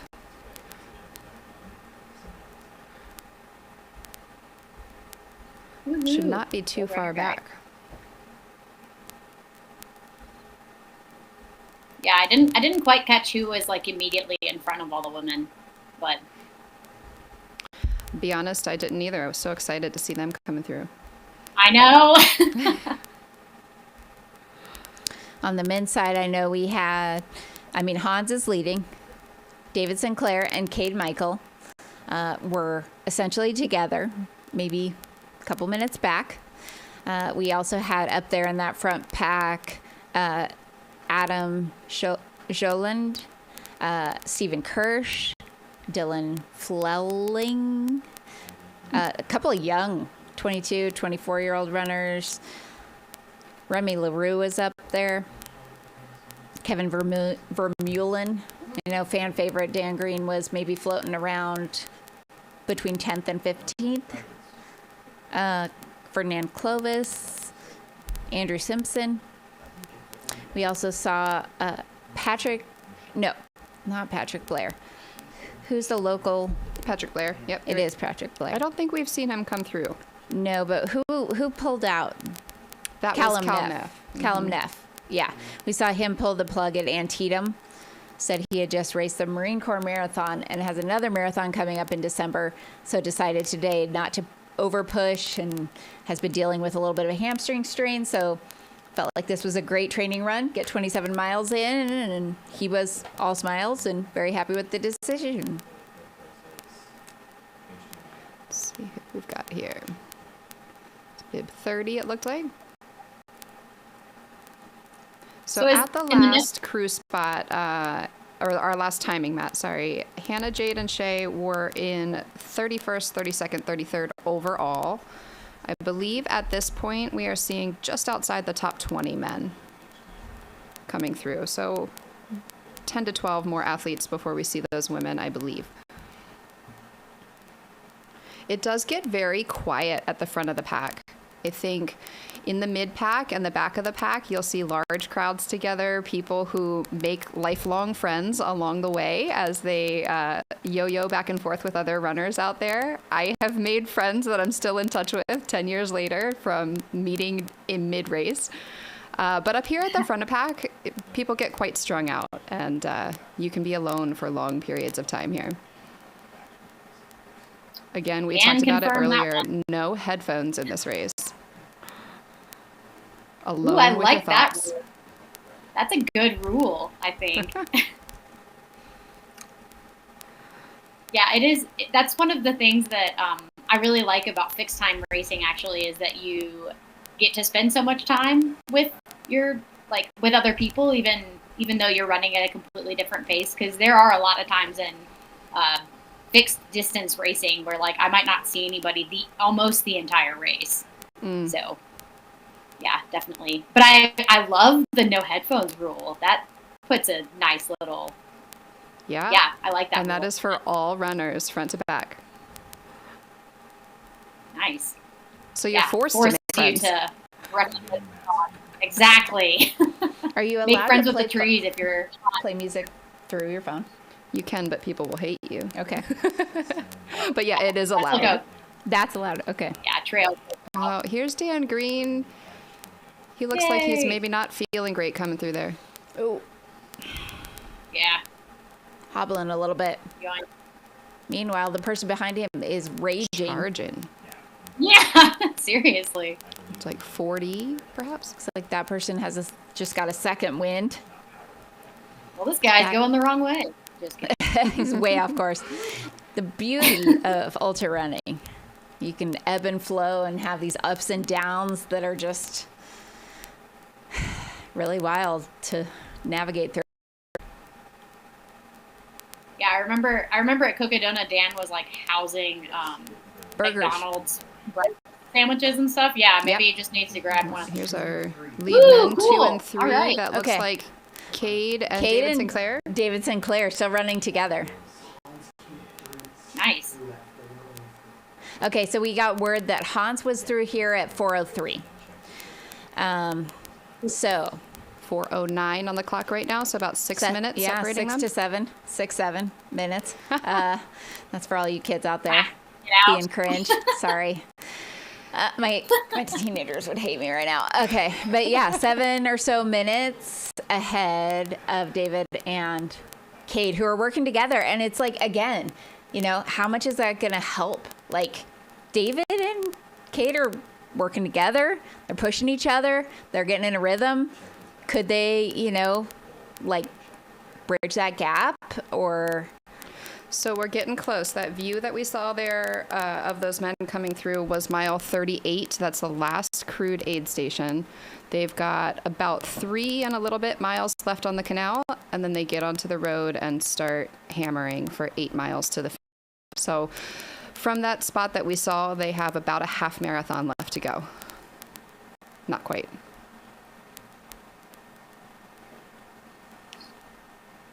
I don't know, 6 minutes in about 12 miles. It's a lot of time to make up. It's a lot of time for things to go wrong. It's 30 seconds a mile. Yeah. Yeah. It's funny because it like both is and is not a lot of time. Yeah. Right. Well, it's a half marathon, like we were saying. If everyone continues moving at a pace that they're at, then it's a lot of time to make up.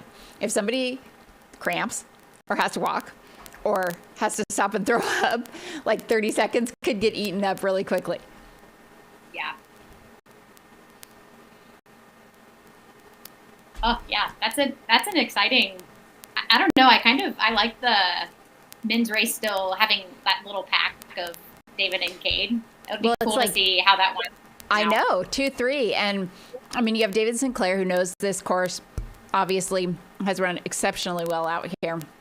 And you've got Cade Michael, who I think everyone's been waiting for to have a bit of a breakout race, knows his fitness is there. He runs with Andy Wacker all the time.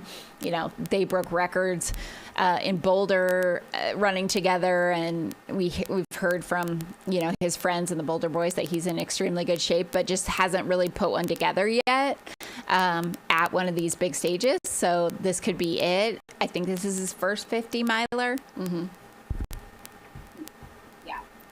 Awesome. But yeah, I mean, Hans, honestly, I just remember watching David last year just like absolutely demolish this. So it's pretty nuts that Hans is like that much further ahead as of right now. He's having a great day. He is. He's having a really good day. I mean, I think that David had, you know, Eli to chase down, or they were running together and then working and trying to kind of break one another. And then you had the excitement of, like, you know, Eli fading a little bit. I think Eli and Tabor are going to join us toward the end of this race, and he can tell his own story.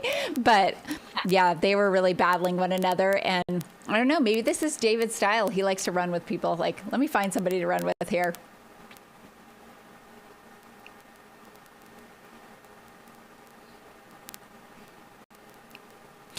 We've got a lot of empty ground here at Snyder's Landing. We are waiting for right around our top 20 men coming through this spot. We do not have splits or results from this spot. But we do have the top 3 men are through mile 38, Taylor's Landing.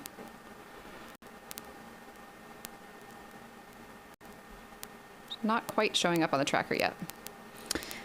I was running yesterday after you and I ran, Lauren, just a little bit on the towpath, and I passed a group of 3 people, and one of them messaged me afterwards, and I said, okay, tell me what's going on. Are you running? Good luck. He said, my friend Anthony Fagundes and I are racing tomorrow. We both live in and around Auburn, California. It's his 3rd time running. He placed 7th in 2021, says it's his favorite 50-mile race. He ran a 3:12 at Ruth Anderson 50K. Wow. 3:12 50K in October, and won the Georgia Death Race this spring. So his fiance Jen was running with us today and is crewing both of us. This is his first season running ultras, but he's had a successful year. Won the Siskiyou Outback 100K in July, and then he ran a 3:17 at Ruth Anderson 50K. So they're both hoping for the top 10, and yeah, we'll see if that can play out. But 2 folks out there, again, Anthony Fagundes and Jamie Hunyor running in the men's race. Looking for them on our list now. I see Jamie, at least at mile 27, was 20th place. Okay. And Anthony, I feel like I saw him up there. Not seeing on the tracker, but that doesn't mean that he was not up there. That's an interesting skill set there. The Georgia Death Race, for those who don't know, in Georgia, quite mountainous, quite technical, very difficult race. Oh, yeah. And turning that around to a fast 50K race as well. Those are the skills you need for a race like JFK 50. Yeah, it's I think this race setup is so interesting because, like, yeah, you have this super technical trail section to start off with and then finish it out with, 30x miles of fast running. Let's see who this is coming through here. Stopping for some water. Yeah, we know people who know that who know Anthony and Jen. And okay, I know there's our local guy, Patrick Blair there. Oh yeah. Let's go, Patrick. In the chat, we got some folks talking about Believe in the Run. Do they have a team out here? Let us know. I know what Believe in the Run is. They do. Thomas and Robbie, I believe, are racing this year. Not sure what their goals were. I know they put out a pod about a week ago talking about it. But they are out here today. Very cool.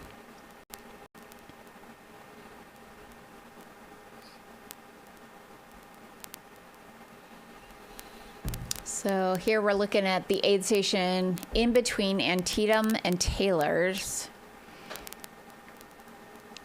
Mile this shot 33 is Taylor's Landing, mile 38. Okay.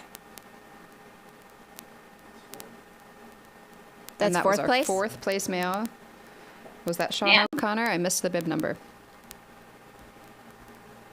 That is a gap.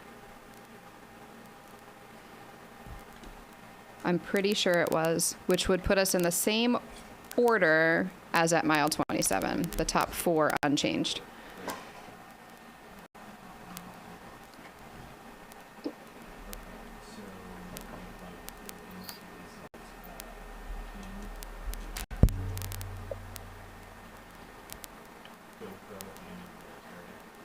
Yeah, I'm excited to see the ladies come through this aid station.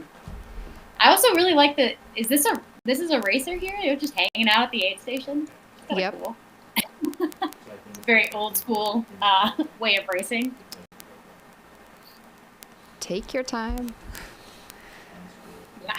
Oh, these folks like they're moving well. Yeah, Rachel, apparently the race director calls aid stations rest stops. Nice. Correct. So, rest stop occurring right now. Is this Jade coming in here? Yes. That looks like Jade. All right. I think so, yeah. Yeah. This is our first female, Jade Bellsberg, coming through Snyder's Landing. She is about midway between. Shay is right behind her. Wow. All right, Yeah. 5 seconds or less, essentially together. Yep. And I think that's Hannah we back see there. Hannah. Yeah. Yeah. Jay is exactly where I'd want to be, that's for sure. 5 seconds off the lead. Wow. And maybe 10 or 15 seconds ahead of third. Here's Hannah Allgood out of Colorado Springs, Colorado. Third place female right now, still smiling. Smiling is a performance enhancer. She's doing it. Wow. So top 3 women still together.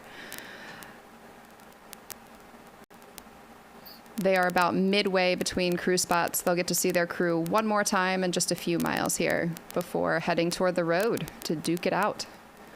And they really might be. I hate to leave. I have to walk away from the live stream. Thank you so much for being here, Lauren. It's been awesome. Thank you for having me. This has been so much fun. I enjoyed being here.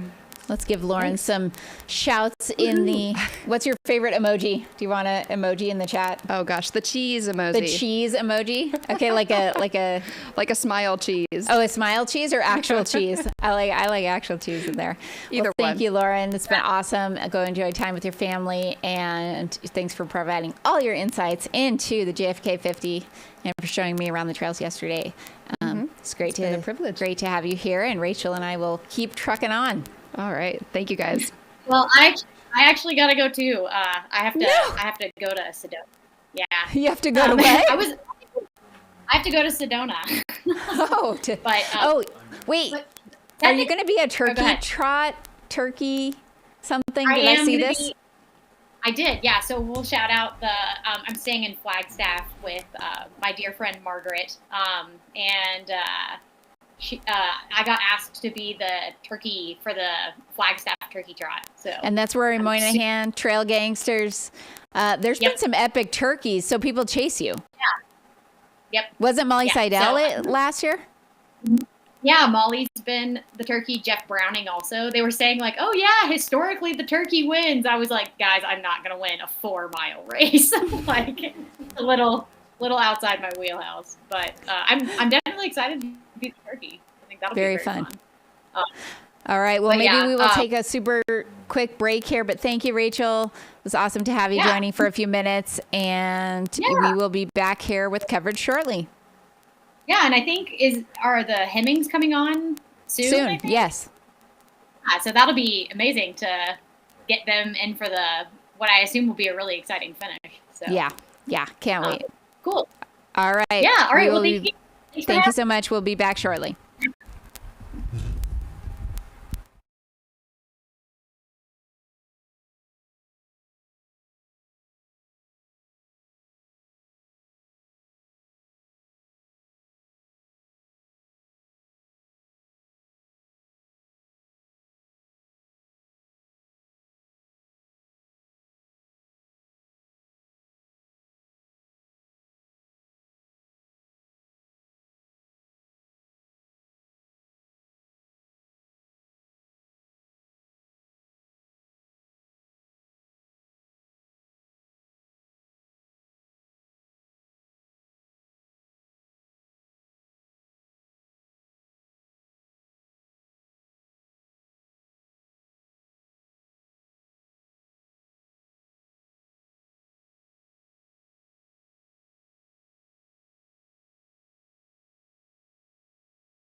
It really makes it hard for me to leave. Oh, hello. I am the fever that is pulsing in your veins. Can you feel me? I've been here before, and didn't you guess my name? When reason is asleep, and satisfaction's what you see, I come again and round and round and round to make you feel right.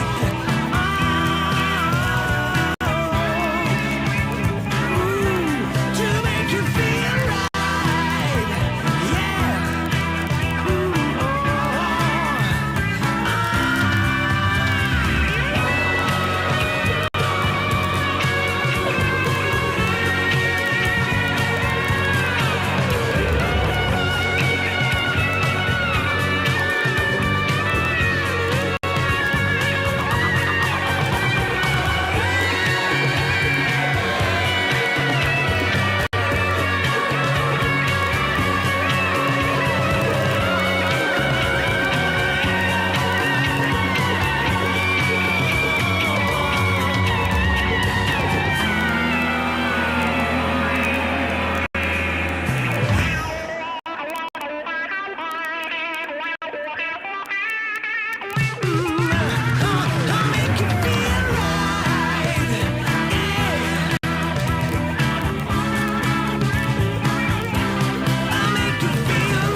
If that didn't do it for you, good. Are there cards I can play? You know it. Baby, you know it. I care for you, baby.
Hey everyone, welcome back. I'm Corinne Chalvoy. This is Mountain Outpost coverage of the 63rd annual JFK 50 miler presented by Altra. Thank you for being here. We are going to try to get some eyes for you on our runners as we are looking right now at drone footage. For 1 second, I did see Hans Troyer, your race leader. We will try to get him back here shortly. What you're looking at right now is around mile 38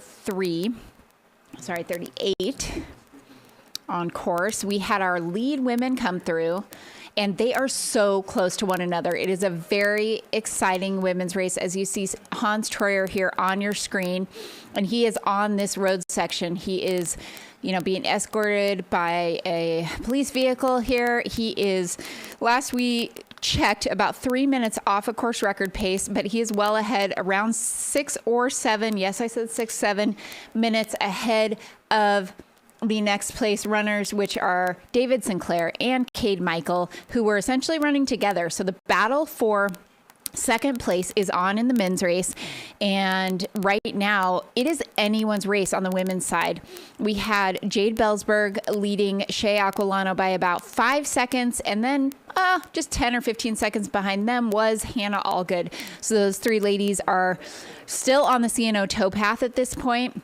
Your men's leaders, as you can see here, Hans Troyer is on the rolling pavement section. There's an 8-mile stretch of pavement here at the end of the race that is basically what he is throwing down here. Your course record on the men's side is 5:08:26, set by David Sinclair last year in last year's event.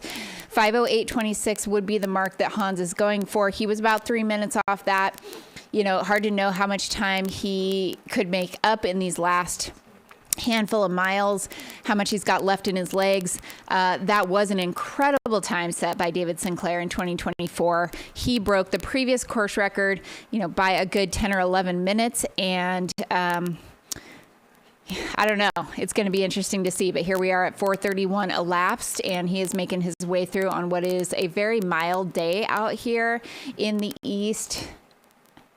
Looks like beautiful weather for running.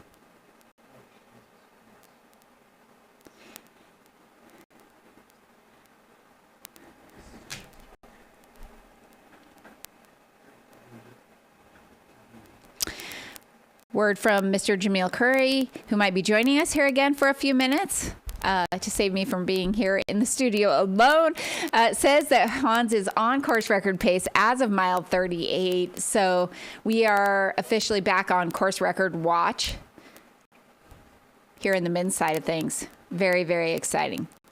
I think the women were off a little bit. Last we saw maybe 3 to 5 minutes off of the course record, which was set by Rachel Drake last year. She was the first woman to ever go under 6 hours on this course, running 5:57:32 in last year's event.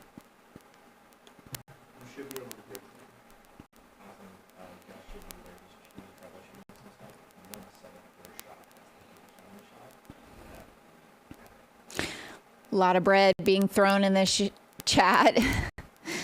That is an homage to Hans.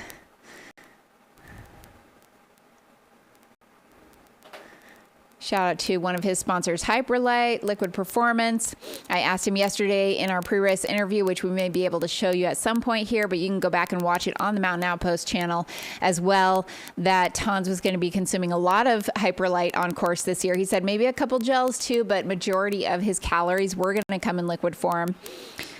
Seems to be working out well for him here, and we do have some humidity, so also that salt intake, that sodium which exists in that Hyperlight, is going to be great and keep him balanced and out there running strong. If you're new here, thank you so much for joining us. Give us a like, subscribe to Mountain Outpost. This is one of many, many 14, 15, 16 plus live streams that occur throughout the year. It is one of the final ones of the season for Mountain Outpost, and it's an exciting one. It is panning out to be super, man, Han just looks like he is rolling, and I can't tell if that's a slight downhill, but he is moving super well at this point. Karen, unfortunately, Dakota Jones was a scratch from the race. He did not start.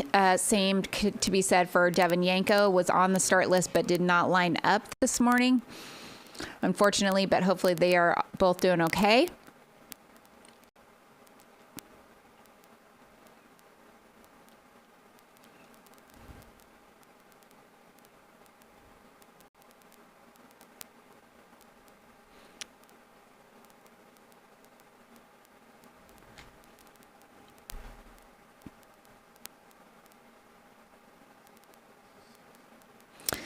Okay. We are going to work on getting a couple of very special guests in here to join me virtually. We're working on it, and we will have them here with you shortly. In the meantime, we're going to continue to follow race leader Hans Troyer, who looks like he just started the race. However, he is on the final stretch here. I'm not sure what mile he's at, but he's got to have less than... I want to say, I mean, he's been on the road there for maybe at least a mile. So at the most, here goes again, 6-7 miles left of this race. Maybe less. He is just striding effortlessly, continuing to take in some bottles there.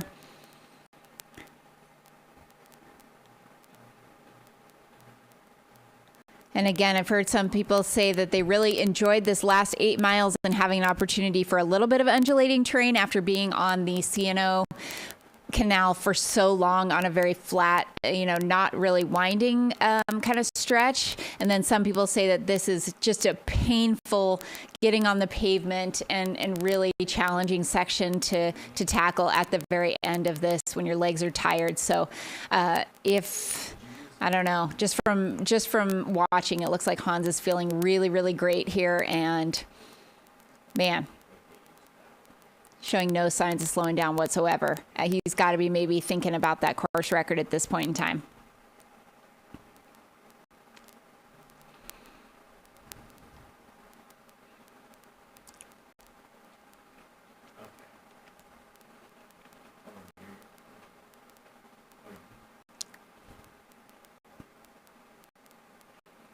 Thank you for being here. We appreciate all of you. This is the 2025 edition of the JFK 50 miler. I'm Corinne Chalvoy, and it's been a beautiful day here. We had rain overnight. As you can see, the ground's a bit wet, but that rain stopped this morning, prior to the start, and there was a bit of fog. It was very kind of misty and eerie looking at the very beginning of the race. Still overcast, but that is this time of year in this country, and it is nice and cool, maybe 50 degrees out there. I don't know if we have a temperature of 47. Looks like 47 degrees here in Williamsport. You are looking at Hans Troyer, the leader of this year's race, making his way toward the finish line very quickly. On the women's side, we have a battle happening. We have Jade Bellsberg currently leading with Shea Aquilano maybe 5 seconds behind her the last we saw, and Hannah Allgood maybe 10 seconds off of those two ladies. So 1, 2, and 3. Really, really exciting things going on the women's side of the race, and it might come down to the wire here. It might come down to these last 8 miles and this rolling terrain, and who has the strength, durability, power to be able to kind of really kick it in these last few miles. And that with 40 plus miles on your legs, including about 4,000 feet of climbing, you're going to start feeling it.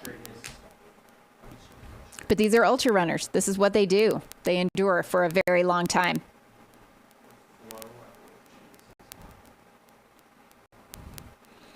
Thank you, Jamil, letting me know that he is now 23 seconds under course record pace, and that was at mile 41.8, the dam. So right now, Hans Troyer ahead of course record pace by close to half a minute.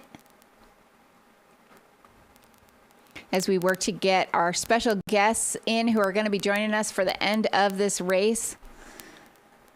We will bring them to you shortly, as well as eyes on the women's field whenever we have that. Right now, Hans Troyer holding up traffic, but running at a very, very fast pace up some rolling terrain. As you can see, there is a decent sized hill coming up here. Hans' stride and gait looks incredible.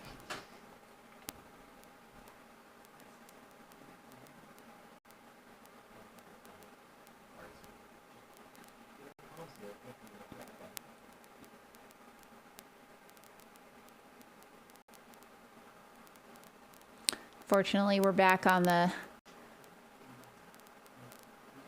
CNO here, looking at Ryan Raff, who appears to be having a little bit of trouble. Ryan, a stellar runner who maybe is working through some struggles. Oh, that's his new baby right there. He is a dad of 2 and has a 5-month-old. Looks like he's going to be continuing on. Maybe just took a break here, and he is soldiering on. Huge shout out to Ryan Raff continuing. Course record, again, for those just joining, is 5:08:26.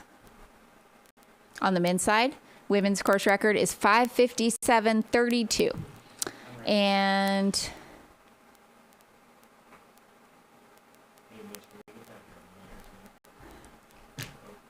I can see our guests. I don't know if they can hear me.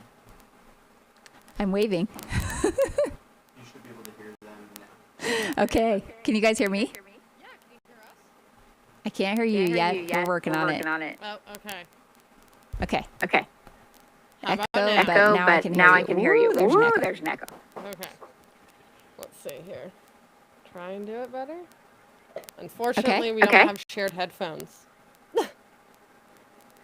I can hear you. Okay, we can hear you. Amazing. I just hear myself echoing back a little bit. If I say something weird, that's why. We're going to try and fix that. All right. Well, if we are ready, I would like to welcome in 2 very, very special guests. Are you joining us from Kremling? We are. We are, yeah. Okay.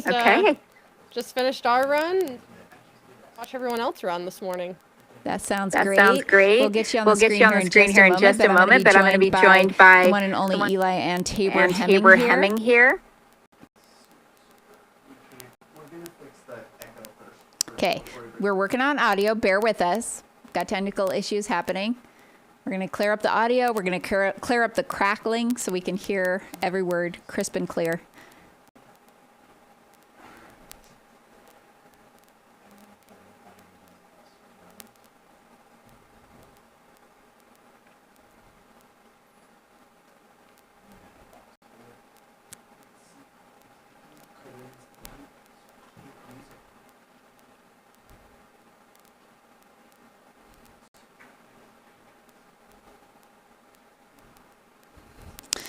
Just to fill everyone in here while we're working on our audio, we do have Hans Troyer leading the men's race right now, and he is 23 seconds under course record pace. That was a mile 41.8.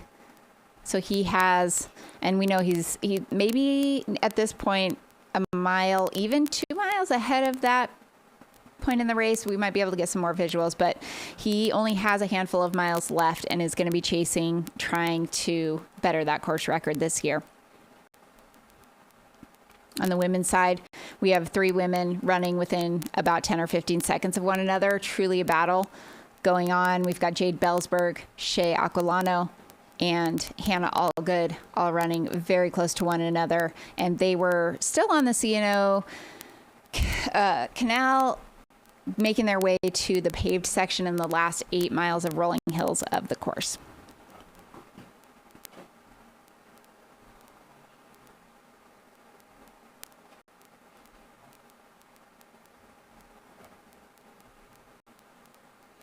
This is mile 38 as we see runners coming through here. This is an aid station, but not a crewable aid station.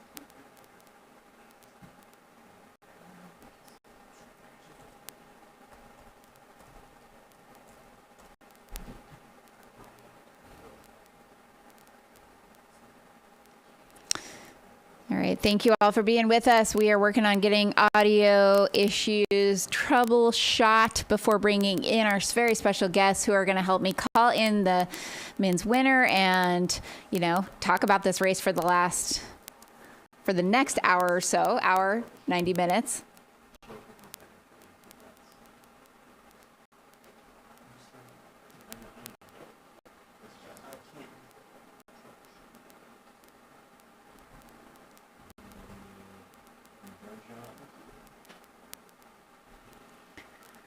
Beautiful drone shot here.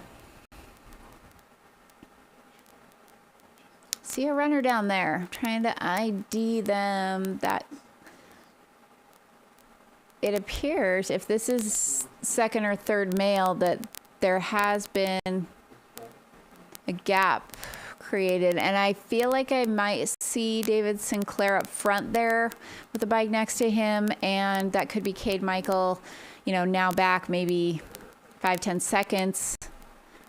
Another bike cam on him. So we're going to try to see if some separation has occurred between second and third, who are running essentially stride for stride just a little bit ago.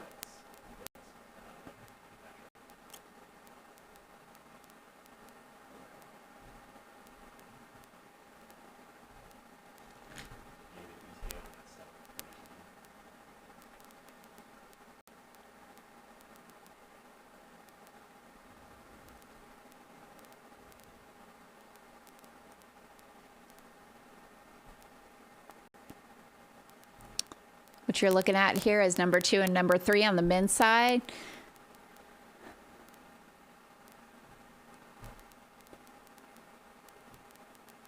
On the rolling hills that are the last few miles of the JFK 50. This is America's oldest ultra marathon. There have been absolute legends who have run this race over the years on both the men's and women's side. Truly a proving ground, a testing ground, a final race of the season for many folks, and a very unique course that starts with a couple miles on the road of climbing before jumping onto the Appalachian Trail and spending about a total of 9 miles proper on the AT. There's a few paved sections in there, and then they come off the AT around mile 13. Many of them changed shoes, but our race leader, Hans Troyer, did not do that. And that is when we saw him take the lead in this race. Then they jump on the C&O Canal for a very fast, flat marathon distance before making their way on to 8 miles of paved road. Undulating, definitely some up and down, but majority of the climbing would have been done after that first 15 miles. And these absolutely incredible athletes looking, I mean, their form and gait looks super solid, and it might be a closer gap than I thought there. It looks like Cade Michael has gotten closer to David Sinclair. You can see both runners on the screen right now. Could be definitely a battle here at the end for second and third on the men's side.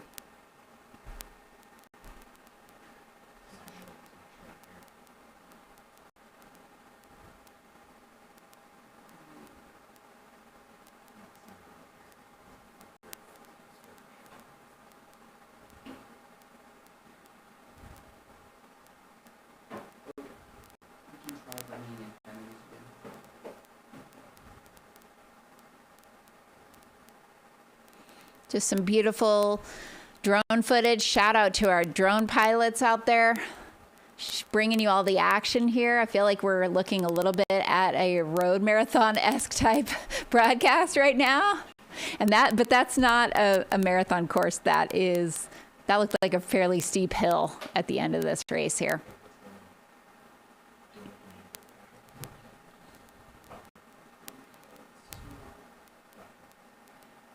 We are going to stay with you and provide coverage through the front of the men's and women's race, podium finishers. And then after we see those individuals come through, we will have a static cam. If you are looking for a friend or family member or just someone you know running the race, there will be a static cam on the finish through the very final runner this evening. There's a 13-hour cutoff for the race. We're only 4 hours and 49 minutes into it.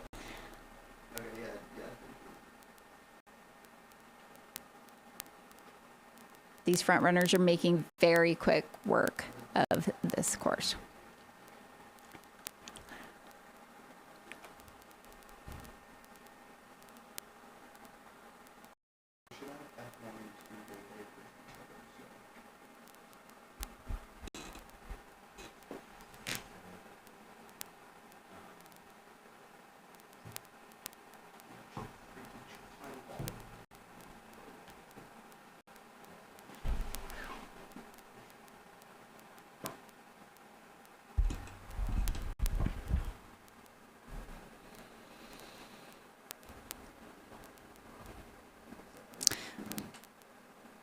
Again, we believe that we've got, well, we know we have Hans Troyer out front leading this race.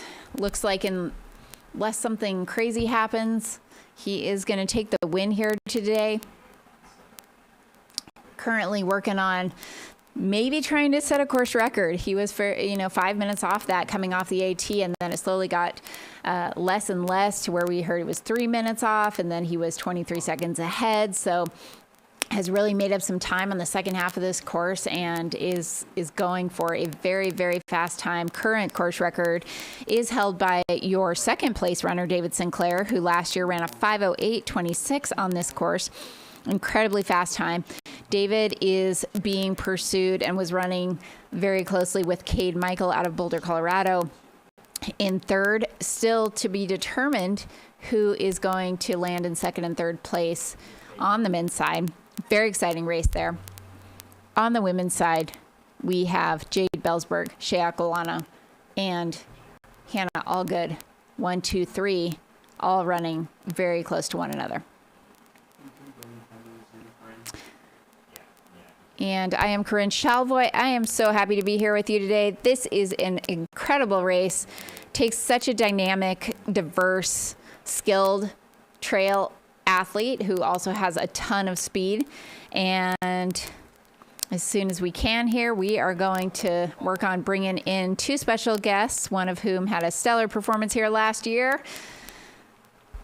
Shaking his head, but he did. And one of whom I'd like to see run this course, maybe next year. We'll see. All right, so I'd love to welcome to the stream Tabor and Eli Hemming. Welcome. Hey, thanks for having us. Thanks for having us. Good to be on. Thanks so much for dealing with us while we work on the technical issues, guys. Oh, I think 50% is us, so. Nah, it's all good. It's hard to do these things virtually. But thanks for being here and being on the call. You guys said you had to run this morning, and then were you able to catch a little bit of the race?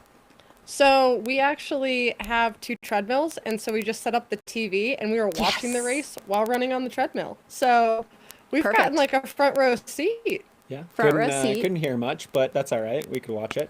You could watch it. Well, it wasn't that exciting from a commentary standpoint, other than Joe out in the field making a lot of hilarious jokes. But yeah, so let's hear a little bit. I mean, Eli, you've been in this position. You know exactly what this feels like right now. Is it bringing back memories? And tell us a little bit about these last 8 miles. Like, you experienced this last year. What are these runners going through right now?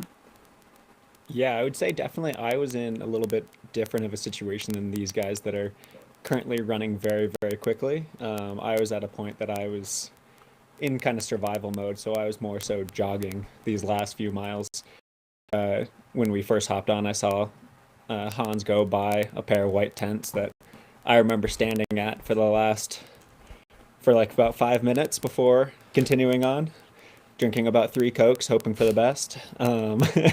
But no, like these guys these are surprisingly large hills at the end of this race. You'll see,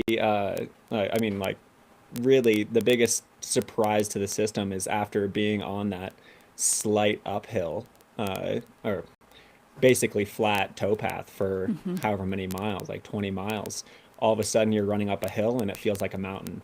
So you have to change muscle groups completely that you're using and to actually keep rhythm during that time is really, really difficult. Yeah.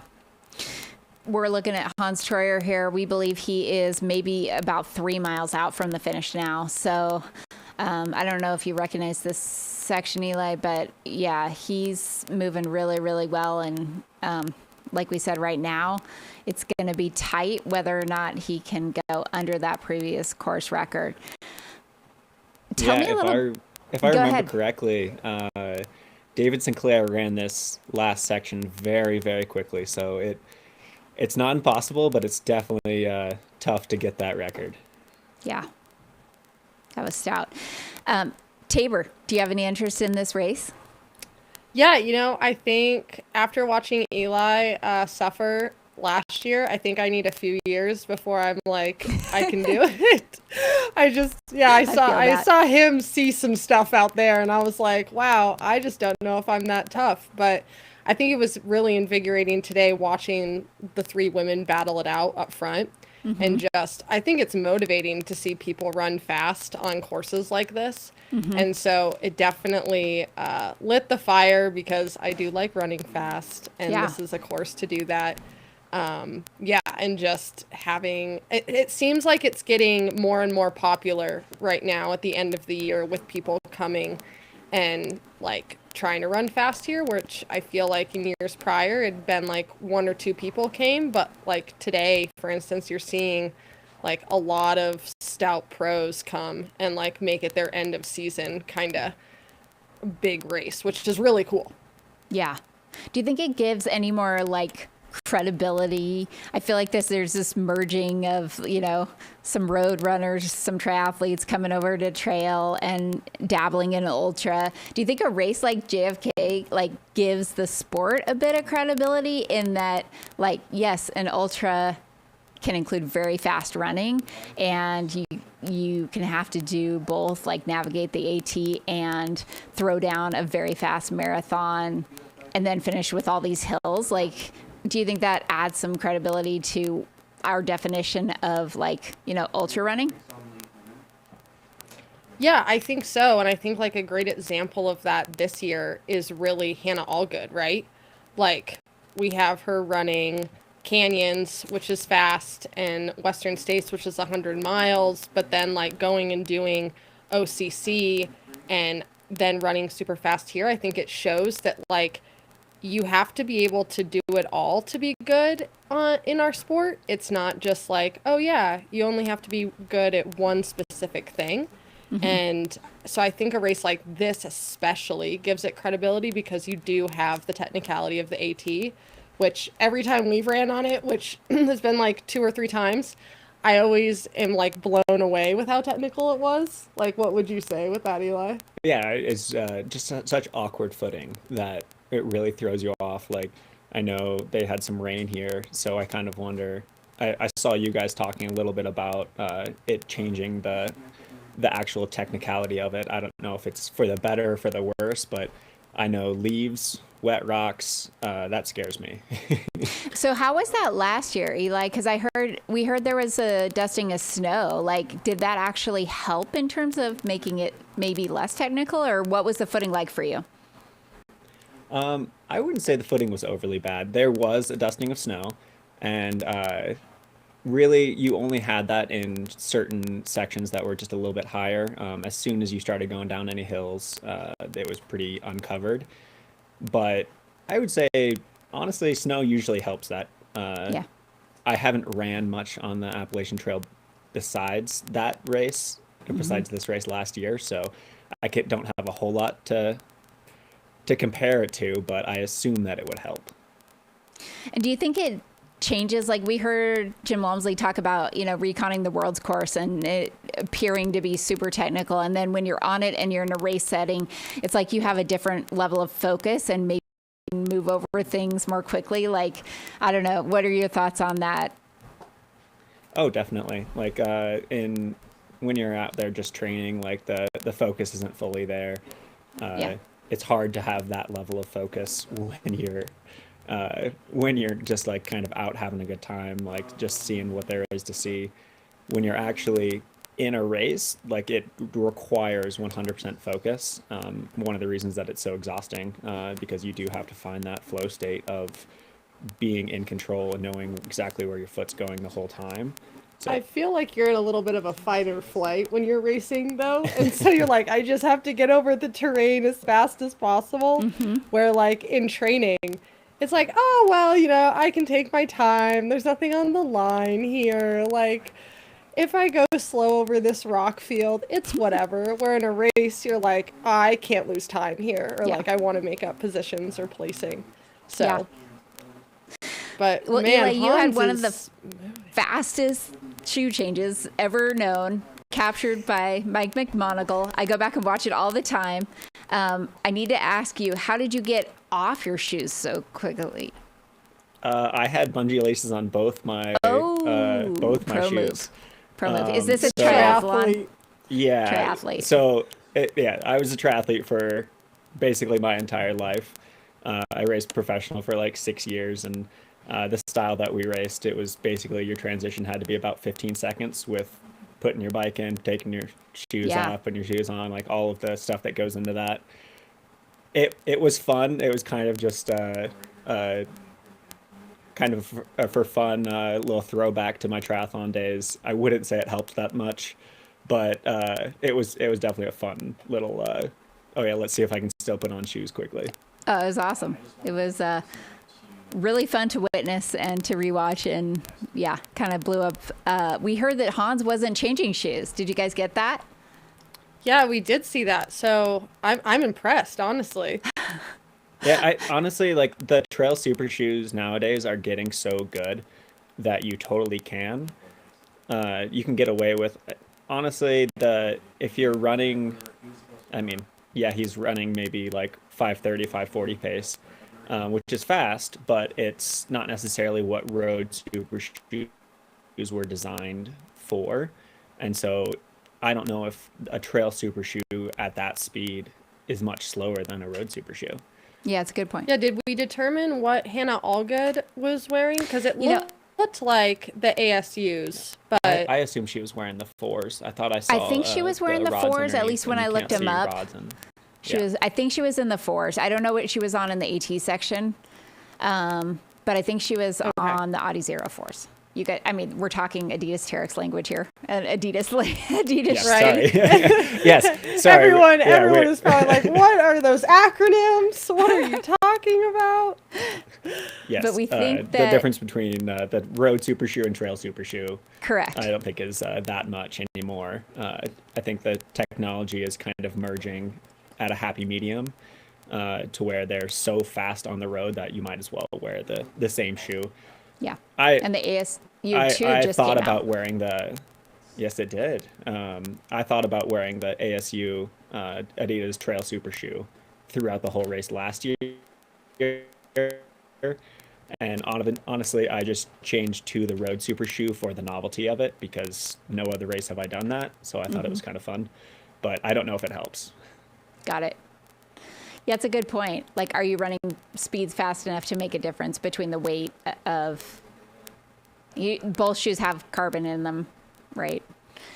So then it's, I think, just a weight difference between a road and a trail.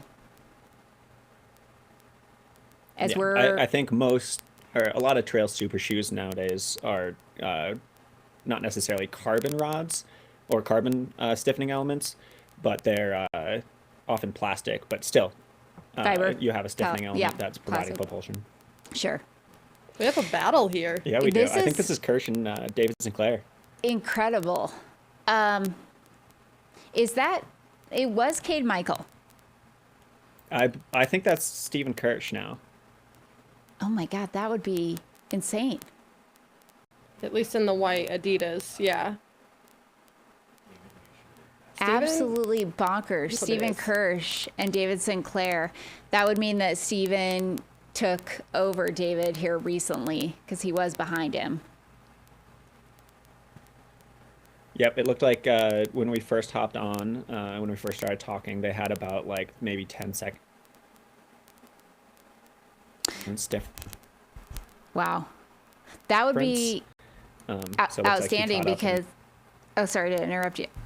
Eli, that would be amazing because Stephen Kirsch, was second here before, but he's running much faster today. And this is Hans Troyer. Yeah, especially coming back from UTMB. Go ahead, Tabor. Oh no, I'm just thinking about Stephen Kirsch and like his whole summer plan being eyeing UTMB and then being able to turn around and come back to something this speedy and have like a really strong day out is something super cool to see. It is. And I mean, David Sinclair ran CCC and Worlds, right? So I was wondering about the freshness or the recovery after that double. Both of them showing that they are very well recovered. Yeah. And able to get in a fast training block because if you think about coming from UTMB week and Worlds, both very slow going courses in the big scheme of things. And so then coming here and having to turn the legs over for so long. Like I can only imagine what Han's feeling right now, especially in his legs. This is the first time I've seen any sign of not like super spryness. And I feel like sometimes at the very end of races, it's like your body just knows you're about to be done and kind of starts to let go. But yeah, talk about what it's like, Eli. Is he getting really close to the end? We're at 5:05:40 something and record is 5:08. Yeah, it looks to me that he is just coming up and he will be taking that right turn down the final home stretch, which is longer than you'd like it to be, but I do think he is still pretty close to on pace for that record. I think is going to be very, very close. Oh my gosh. This is nail biting. And you've got to wonder if he's getting any intel, if he knows. I mean, he knows according to his watch. Yeah, and the sad thing is watching Eli is like there is just enough of a kicker near the finish that you're going slightly up after you make that turn. And you can't really see the finish until you crest it. And so I feel like this finish is a cruel finish. Yeah. It would be amazing to have one of those lines like in football, like a laser line showing where the course record is and where he is against it so we could know how close it was going to be. Yeah, like in track and field now, they have the lights that follow or stay right ahead of the runners on the track. And it'd be so nice to have one of those and just be like, you're so close. Oh my gosh. But he is. Oh, you can just. Are we going to have a sprint finish on second and third here? Because they're running right together. I feel like David is doing what he did to you last year here. Yeah, so last year on the towpath, David ran right there behind me until he ran away from me. He ran right there. Oh, here we go. Is this Are we it? going for Hans the turn? I don't know. I think so. I think this is our frozen final camera. turn. We got a frozen camera and I can't tell. No! Here he is. He's back. I can't see the seconds in the screen. Is it 5:07:30 something? You guys can probably see it better than me. Unfortunately, we have a little camera. There we go. Okay, so we're looking for under 5:08:26 people. I don't think it's going to happen. No? No. Oh, I don't know if he's close enough. But so close. Being out there solo for so long. Because then he'll take this right, and then he's got his final straightaway. Is he just going to run out of real estate here as the time ticks by? But it was so close. That's so impressive. Thinking about how far David pushed it down last year. Yeah. And that was just like one of the performances of the year for sure. And then again this year to have it just shows that it's getting faster every year. And I think it shows too, because he came off the AT 5 minutes behind course record. So it kind of shows like maybe, where time could be made up and just this ability to run these super fast paces for the last, 35 miles. Yeah, if you can preserve your legs on the AT and then be able to just turn it over here, I think Hans does show that, like, you can definitely make up a lot of time that just because you're slower on the AT doesn't mean that you can't have a fast day. Totally. Yeah, I do wonder if that rain or us having snow last year was the difference with that 5 minutes. Yeah. If it is something that, oh yeah, you can see the finish line there. Wow, he's getting so yeah, close, but the time so has close. elapsed. Time has come and gone, unfortunately. But he has brought back quite a bit of time, which I do wonder if the trail conditions had anything to do with that. Yeah. I guess hard to say. Now, You'll Eli, have to did you ask David. feel a headwind last year on the CNO? You know, a lot of people were talking about it being pretty windy. I grew up in eastern Colorado, though, and so I guess I'm pretty used to the wind. So I didn't think too much into it. I don't think it slowed us down too much. It can be gale force, and Eli's like, oh, it's just a little breezy. So it's all perception. As we see It is all Hans, perception. here's Hans Troyer getting close to crossing the finish line, your first male of the 2025 edition of the JFK 50 miler. We're going to welcome him in. Big smile on his face. What an impressive day. Has absolutely phenomenal run by him. Yeah, buddy. Well, he is young and fit. Yep. No doubting that. David must have got old. Well, it was fun also being able to watch his journey too, because he put out a series of YouTube videos in the lead up to this, and so I feel like it wasn't necessarily a surprise that he was going to do well if you followed his journey on that, but it's really cool to then see it come all together. Is that a baguette? That is a loaf of bread. French bread. Everybody, yep. Let's get some bread in the chat. Let's get some bread emojis going. This man. Carbs right high. Carbs. Some final, this is going into recovery, carbing. Yeah, he's already recovering right off the line. Oh man, Absolutely. he looks so excited. Oh, come on, Here we Kirsch. go. This is a battle. Meanwhile, Move was just made. move was just made with David Sinclair moving ahead of Stephen Kirsch. And I apologize. I think I was calling this as Cade Michael earlier, and I am so sorry to Stephen Kirsch. I want to apologize right now. Stephen, what an incredible race to be running up there. I mean, you're still going to PR this course by a massive amount, a massive margin, and we're just going to see here what it comes down to. But that looks like a fairly decisive move made by David. And Eli, you said this is kind of his MO. He likes to, sit behind, put a little pressure on, cause some stress, and then maybe go around you. Yeah, I think that's one of his plays, and we all get played by it once or twice. Vitas Terex. Hopefully, Stephen Kirsch is a bit stronger and he can fight back for it, because David did this to me last year and it hurts. Yeah. I mean, David coming off in a super impressive second place at CCC this year. And again, like you said, Stephen running the full loop UTMB. I mean, it's so cool they decided to line up here and race one more time this year. Yeah, very impressive end of season races, especially with the races that they're coming back from. But wow, David has really opened up a gap here. Yeah, that's got to be, I don't know. How many seconds do we think that is? Oh, I think it's deceiving, but I bet it's about 10. But they're both moving so well. It'll be interesting to see what happens when the women come through this section with them being so bunched up. Yeah. At the last checkpoint that we saw, what'll happen on the road section.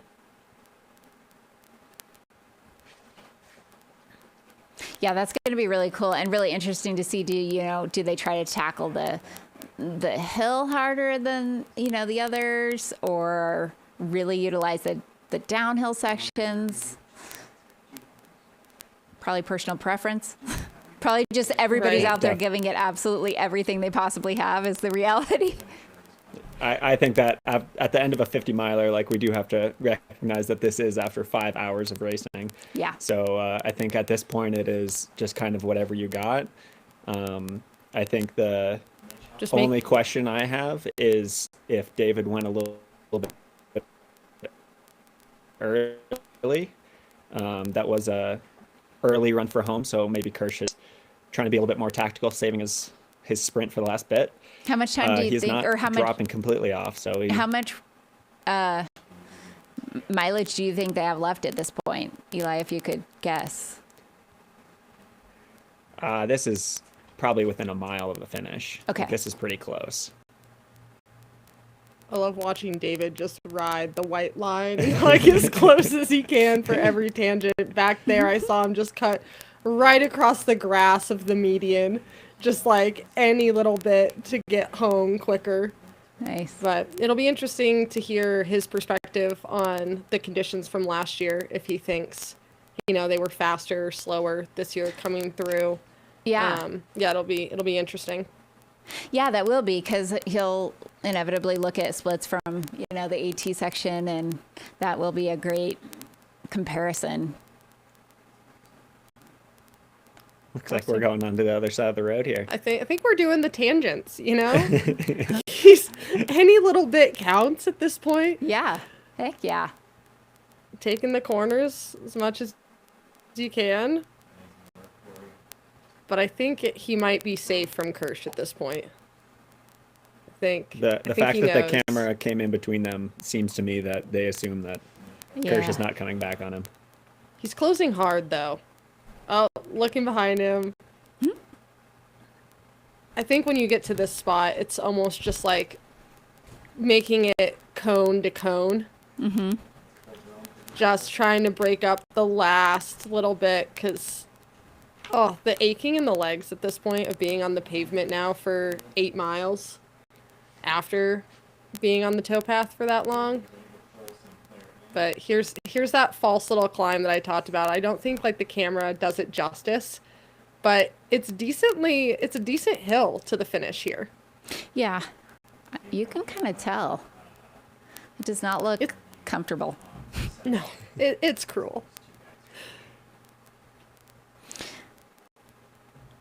So looking feel like like when David you Sinclair will take second place here as he makes his way slower than his time last year, but still a very, very impressive time. And Stephen Kirsch's previous PR on this course was a 5:27 when he got second place in 2020, the COVID year. So he'll be certainly improving his time as well. Blowing that out of the water this year for him. Yeah, I don't think David's slowing down one bit. He has timed that kick pretty well. The man is a race tactician. We can just keep letting him sit on us and breaking us. Someone's got to do something about it one of these times. Kirsch stayed pretty even though here. It's really not that big of a gap. Kirsch did not slow down. I think David just sped up. I wonder what shoes David was wearing. We're talking. Somebody said the Craft Super Shoe, the new road Craft Super Shoe, which might be the Kype. Okay. Kype Pro. Well, huge hype for that shoe then. Off of this day. Yeah, because I believe last year he changed into Alpha Flies or Vapor He did, Flies. yeah. Yeah. Yes, he wore Nikes last year. Mm-hmm. Not as fast of a shoe change as you though. I don't think the shoe change matters when he runs 20 minutes faster than you. But it looks good and it's impressive. Yeah, that's what matters there. There's a little Here wave. he comes. He knows he's Yep. got it in the bag. Your second place male in the 2025 edition of JFK 50, David Sinclair. Looking very happy. What a season. Yep, I think that is quite the season to be proud of. From CCC to Worlds, back to this. Oh, he's the king of seconds. Second at Broken Arrow, second at CCC, second here. Wow. Oh, and here's All right, shout out Big to Daddy Stephen Kirsch. Kirsch. Yeah, dad New straight dad, coming through. 9-month-old. Yeah. Looking 5:18 and change. Like 10 almost a minutes faster. 10-minute PR. That's amazing. Do we assume that Cade Michael is in fourth still? Got to be happy with that. I don't know. I feel like our timing has been not Little off here. amazing.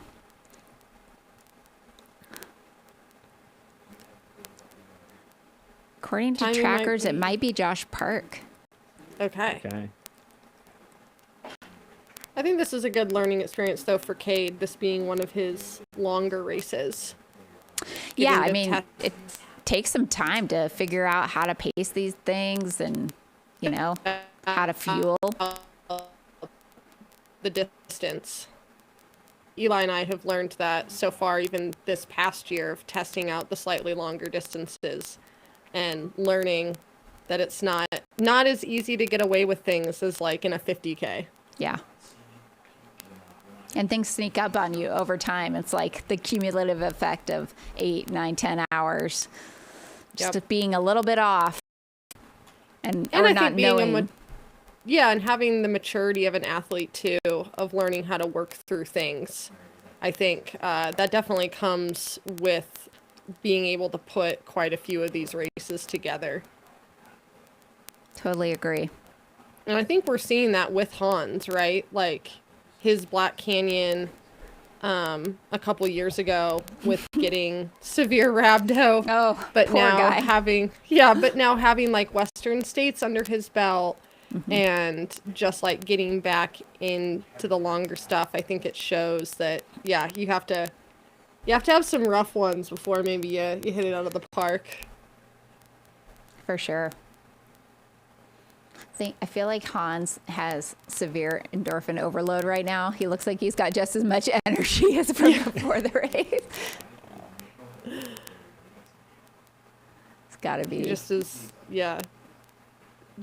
young and spry and stoked on running life and backwards. running. Yeah. And bread. And bread. Stoked on bread. Was that a Safeway loaf? Are we talking artisan? I know. Isn't it like supposed to be like Walmart, like on the second I day think it was shelf? the discount. Yeah, I think it was the discount bread. Yeah, discount bread. It's great. It's the bread that you bring to like Thanksgiving when you have like 50 guests and you're like, Or the next day, like, becomes French toast bread. Yes. Oh, the best. Well, it looks like we might get an interview with him, possibly. Kind of looking that way. It'll be. First, he's got to This do is a for all the- wardrobe change. Yep, this is for all you OnlyFans here. There you go. That's going to be the next thing. Forget the YouTube. We're going to OnlyFans. Yeah, that's. You can stream us there.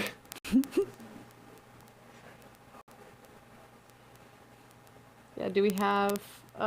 Looks like Eli is pulling up the timing here on our side, anyways, just to see what we're looking at. Yeah, on my live timing, I don't see Cade Michael in here. I do see Josh Park in 4th. Yeah, that's what I'm seeing as well. Yeah.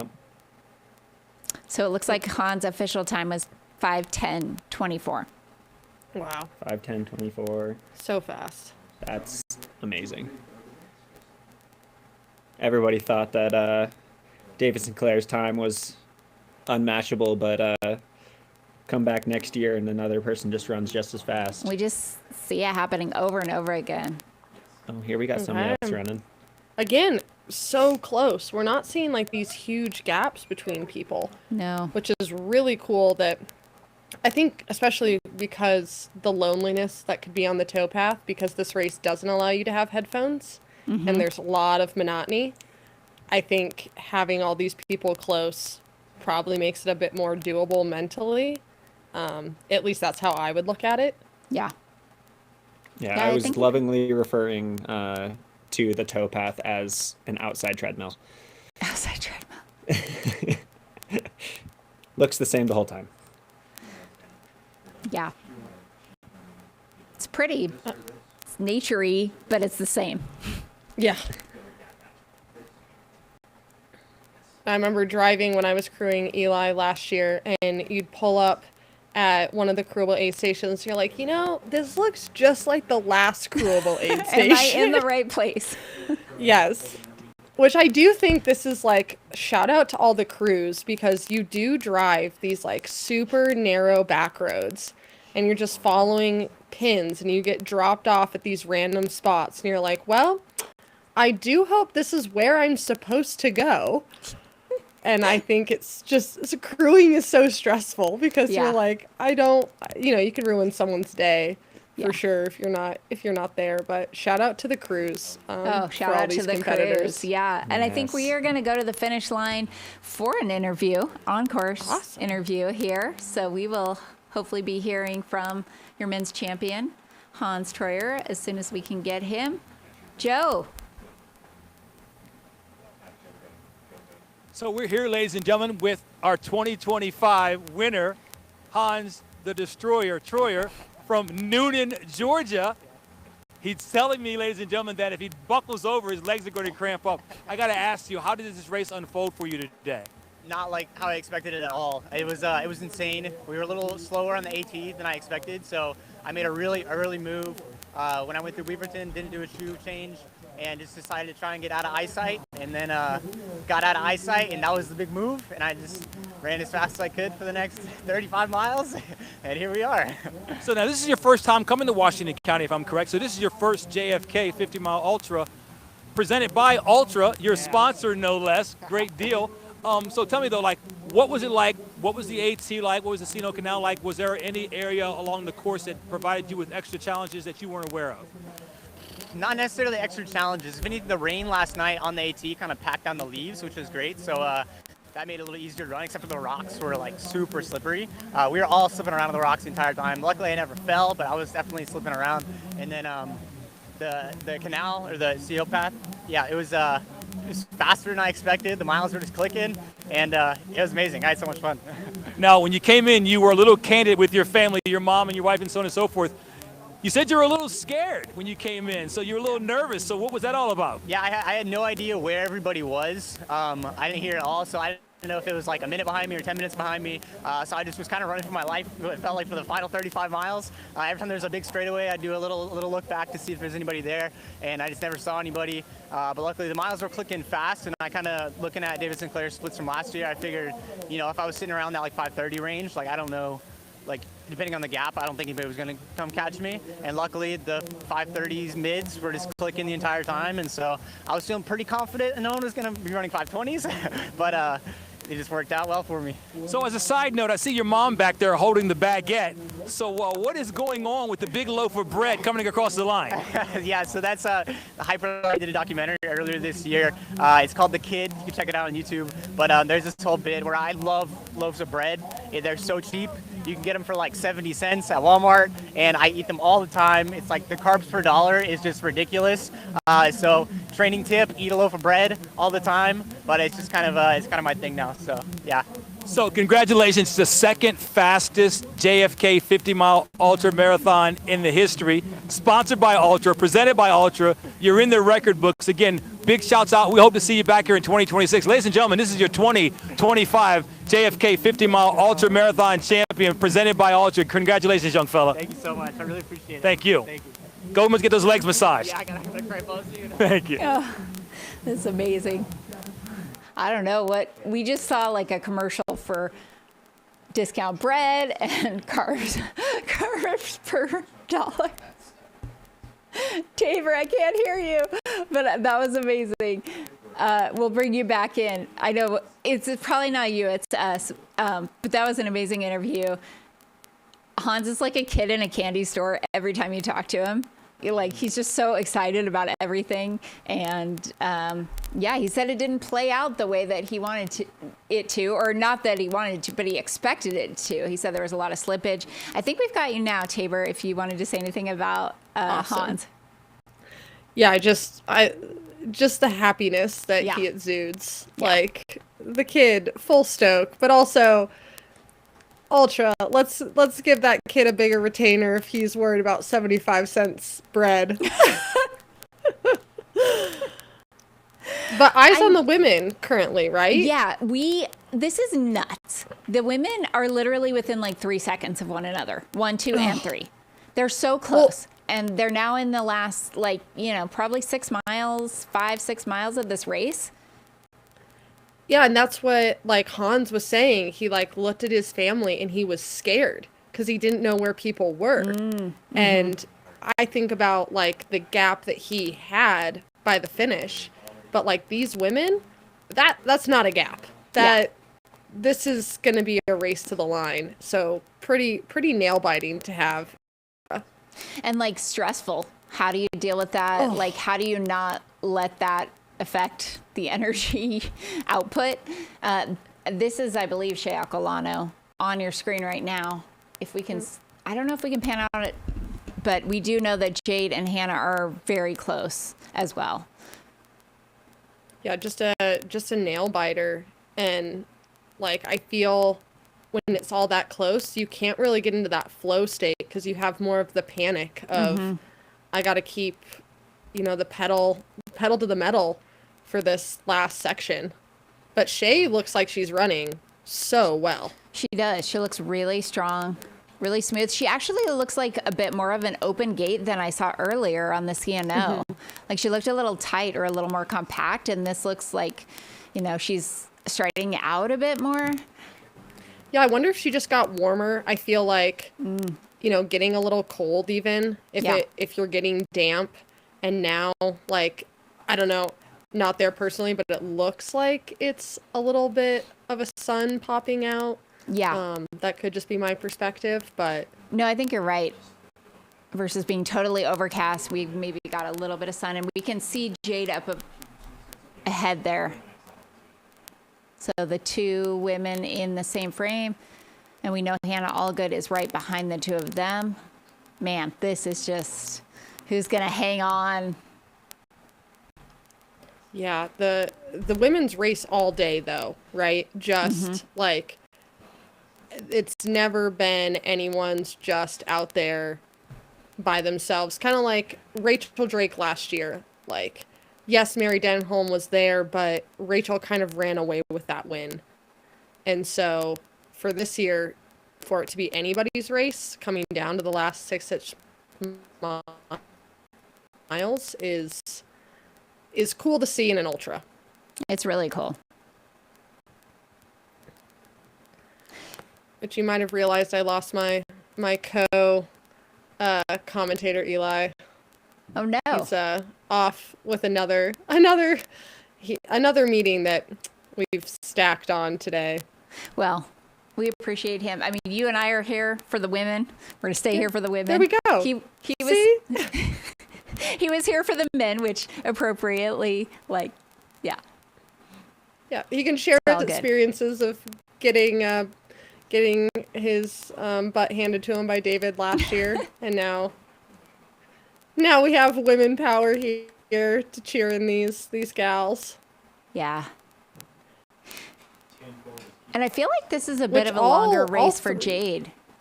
Like she doesn't run super long stuff. I mean, yes, she qualified for long world and had ran Gorge 100K. So time-wise, maybe this is a little bit shorter, but I still think of her as not like a super, super long ultra, whereas Shea has run many, many 100-milers, just a little bit of a different background. Yeah, I feel like even Shea, looking back at her ultra sign-up, she's been doing ultras since she was like 19. Yeah. And done Black Canyon, I think 3 or 4 times already. Maybe 5, 6. Or more. Okay, yeah. So more of like, even at a young age, I feel like you could call her a seasoned veteran at this distance almost. Yeah. Whereas, yeah, I would agree with Jade. But Jade has a range. Like, even last year, she got second at Golden Trail at Broken Arrow in the 23K. Yeah.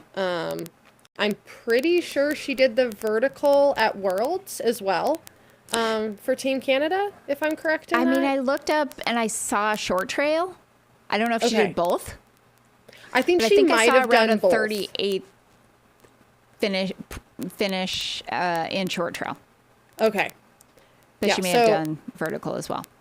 Again, having such a range, coming back here, running fast, but all of them, like, even Hannah, like, she threw down, and I think you talked about this earlier, like a sub 4 hour 50K as just a training run. Like a 3:45. Yeah. Like, crazy fast. So fast. After top 10 at Western. Like, what? Yeah.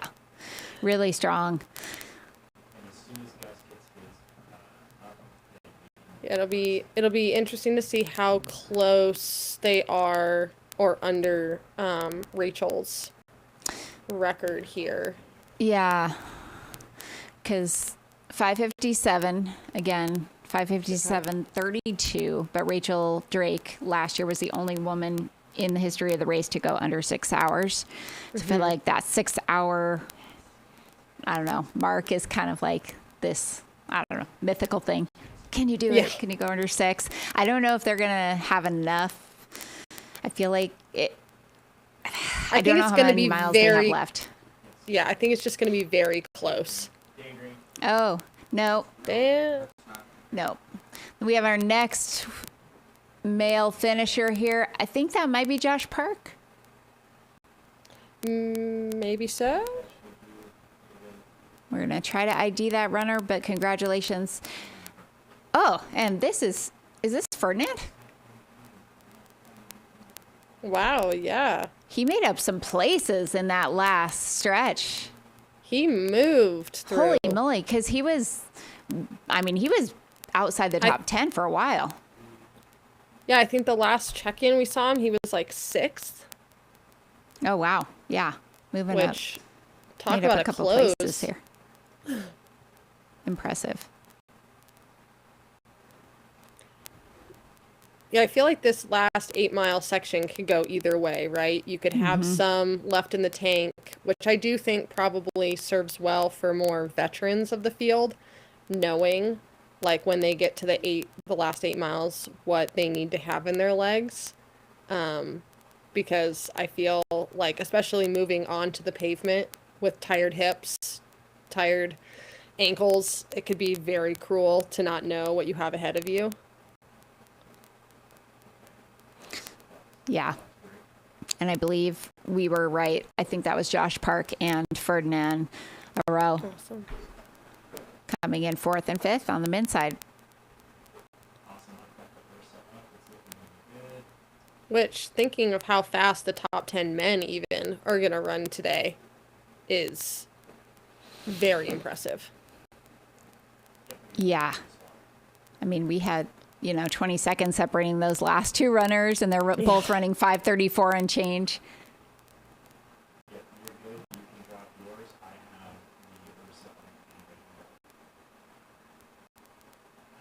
Yeah, honestly, getting a beautiful day to run fast. Yeah. And have you heard, has there been much of a wind for them here? Because I feel like if you were an exposed runner on these pavement roads. I don't think there's very much wind. I think especially compared to last year that maybe there's less, and that's maybe why we're seeing the difference, slower times on the AT, but then when they hit the towpath, maybe it was a bit faster than last year because of the lack of wind. Yeah. Which, if any of those women can latch on to those men and have some wind block. For sure. Drafting. Here at the finish line, again, we saw Hans Troyer come within just a couple of minutes of the course record, running a 5:10:24 to win this year's race. And yeah, I know Josh Park also returning to this race. I want to say that's a PR for him on the course, and maybe one of his highest placements yet. Have to fact check that, but I know he was really hoping for a good day, and looks like it panned out well.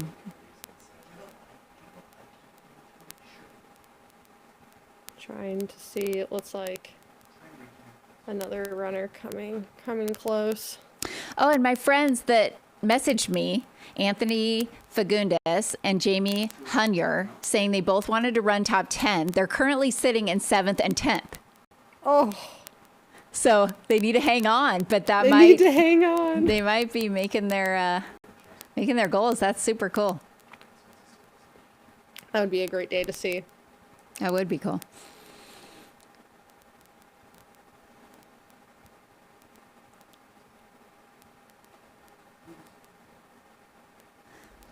Someone saying no wind and the sun is coming out, so Confirmed. Perfect. An absolutely gorgeous day. That's going to be great for the rest of the pack too, because I've heard that, historically sometimes afternoon thunderstorms and some gnarly weather has come in. It's a 13-hour cutoff, so it sounds like, they might continue to have great weather throughout the day here. That would be really nice for those middle of the pack, because we know last year we had a friend doing it that was close to the cutoff, and it just got so nasty at the end, and you're just drenched and you're tired. So to have for them just a little reprieve on top of the distance, because I feel like that's monumental in and of itself. And so to get blessed with some nicer weather would be nice for them. For sure. And I bet anyone back on the East Coast would appreciate some sun during stick season. Man, I got here and I'm like, where's the sun? It's dark and it's cloudy and I'm spoiled by the Colorado sun. Right. Last year when we came out, we were like, we haven't seen the sun for 3 days. And people are like, so? And I was like, we never don't see the sun for 3 days. I know. And then I want to complain about winter back home, and we have family in the Midwest, and they're like, do not complain to us. No. My husband lived in Detroit north of Detroit for a number of years. He's like, until it's gray for like a month straight, you can't say anything. Yeah, you can't be sad by one snowy day with no sun. Right.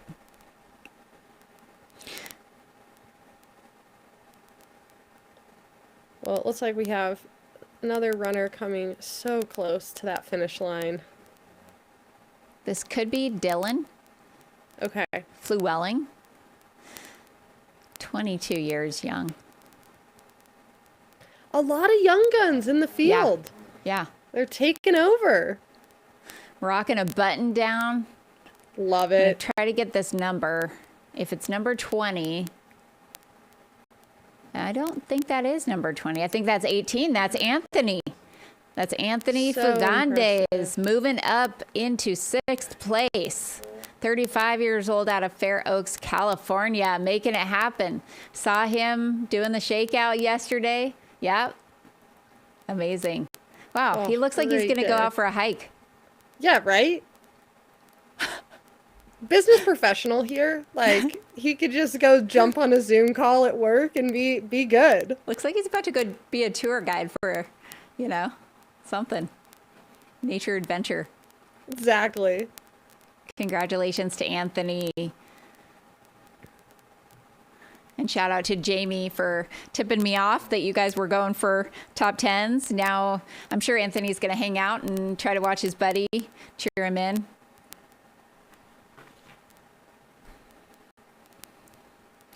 If you're just joining us, we are anxiously awaiting eyes on our females who are making their way to the finish line and are all the top three within seconds of one another. It's going to be a battle over these last few miles to see how it plays out. Last we saw, Jade Bellsberg was in first, Shea Aquilano in second, and Hannah Allgood in third.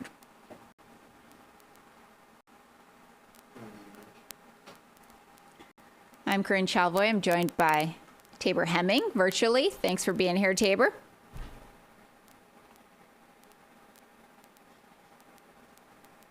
We may have lost Tabor. We'll get her back.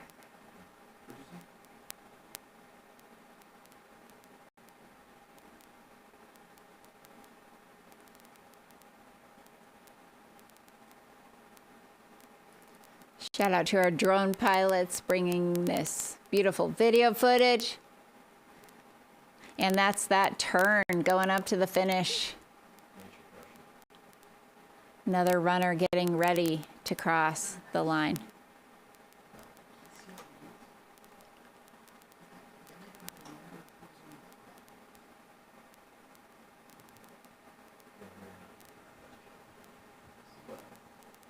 Are you there, Tabor? I am. Yay! Can you hear me? Yes. Okay. I can hear you. That. So what's the gals going are on back with the together Hemmings? Give a quick shout out to your YouTube. Oh yes, YouTube. We haven't been doing as much on the YouTube, but have started a podcast. Kind of got we got influenced to try one out, so you can find us on Hemming and Hawing if you want any life updates on us. But yeah, just home training, getting ready for winter. We just are going to become one with the treadmill again. It was 15 degrees and snowing this morning, so we're learning to embrace it, and not getting to run in shorts anymore, which is always a sad time of year. But before we know it, we'll be in March and 30 degrees will feel warm. But right now, it doesn't really feel that way.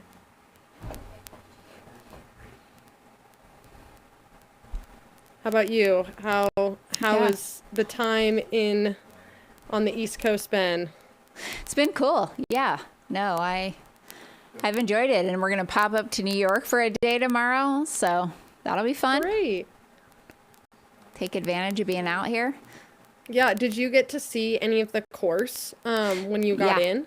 Yeah, Okay. So I got in Thursday night, and Friday I ran about 13 miles on the course. Some of the AT, like the Weaverton Cliff section, and then a little bit of the CNO. So yeah, it was really cool to get out there and just see what the runners are going through. Definitely was a bit technical on that, AT stretch and leaf covered, but then like we heard, we got some rain, maybe that tampered down and the leaves a bit. So, but we heard Hans saying they were slipping quite a bit. So I don't think it was like perfect ideal conditions on the AT. But all of these runners just made quick work out of it, made it look really easy when it is absolutely not. Yeah, they make it look so flawless. It's like you don't think, as a viewer, you don't think it's technical because you're watching them run it, and you're like, oh, it can't be that bad. And then you're out on it and you like, it's death defying, and you're like walking down the slick steps and you're like, I don't know how you just ran that. Yeah, seriously. Oh, and this is a great reminder. Thank you, Carrie Egg, for reminding me that Anthony Fagantes, I'm like, I know that name. Where do I know that name? He paced Killian at Western. Oh my gosh. That is a great fun fact. And he did a great job, obviously. And that was Andrew Hutchinson crossing the line. Congratulations to Andrew, laying it all out there.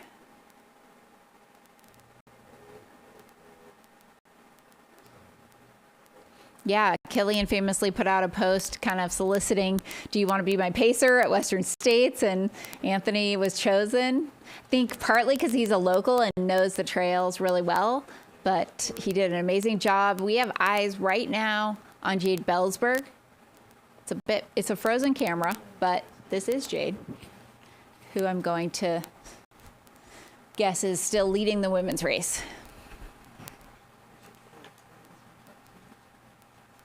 Yeah, as it seems. I wonder what the gap is now, because Shay was from that drone shot earlier, but I wonder if Jade has opened up. She looks like she's running super well. And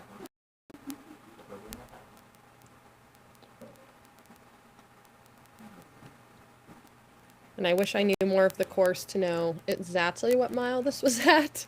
I know. Where's Eli when you need him to tell us what he recognizes?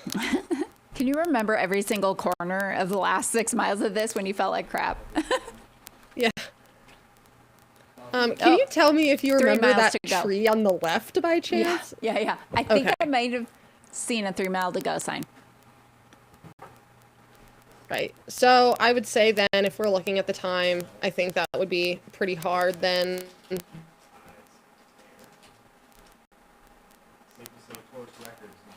Yeah. We are not gonna to be close to Rachel's. Still close to that 6 hour barrier, which is mass impressive on every level. Yeah. There's only been a handful of women, maybe 4 or 5, that have ever gone under 6:30 on this course. Yeah, and now we're going to have 3 women in a day be under that. Yeah, that's going to possibly be 4. So cool. Yeah, the women And- definitely making it a race here. Yeah. For sure. Yeah. Is going to lead to these fast times because all these women know they cannot let up the littlest bit. They're going to have to push right up to the finish line. Have you ever ran this race, Corinne? I have not. Okay. I don't know. Does this make you wanna run it? I don't know. Seems pretty brutal. It really, I feel like the ending on the pavement, it's what makes it the hardest. Like, look at this. I think this is a great camera shot of looking like so far ahead and just being like, well, I hope there's a corner up there somewhere. Yeah. Yeah. You're just running. Running and just hoping that no one's catching you. Probably Yeah. listening for cheers or breathing or any little cue. Yeah. Because I don't know, I was always told when I was younger, and now it sticks in my head, is that if you look behind you to check where someone is, that's like weakness. It's saying that you're worrying about who's behind and not what's going on in front.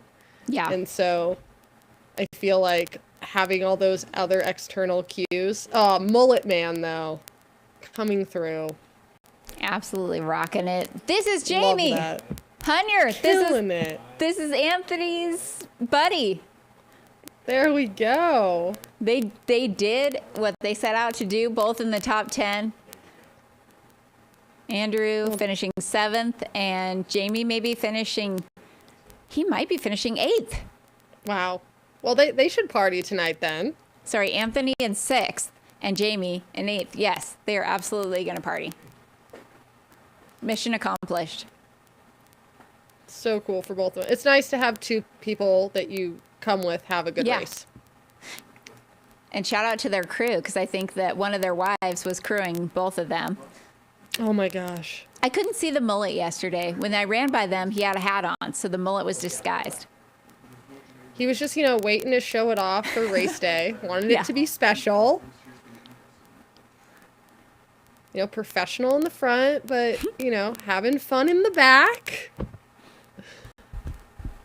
I think it's hard.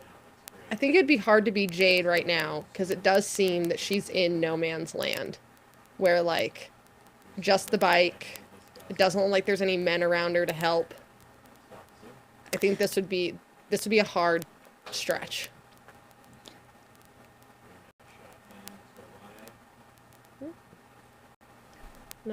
That's Eric Kennedy. Congratulations, Eric.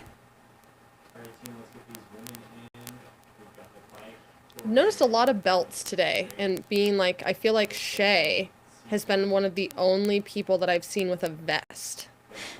Yes. How do you feel about a belt, Tabor? Personally, I really don't like anything around my waist. I don't either. Just stomach issue wise. And I like to be able to distribute weight a little more evenly. So I prefer a vest. Eli could put 10 pounds. He'd put his whole UTMB required gear in a belt if he could. Yeah. But I just feel like it always rides up. Maybe it's just because I haven't found the perfect belt yet. But I'm with you there. If anyone's out there that's found the perfect belt, let me know. Agreed. They just don't. I just don't. Do you wear it on your waist, on your hips, on your where does it sit? Getting in and out of it. I don't know.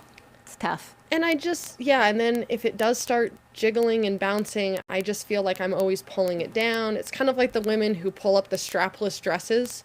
I feel like I'm always pulling down. Yeah, I'm pulling down the belt of I don't need my bottle jiggling right on my stomach. For sure. I would almost rather go with handhelds and stuff in pockets, side pockets and pockets in the shorts or in the sports bra.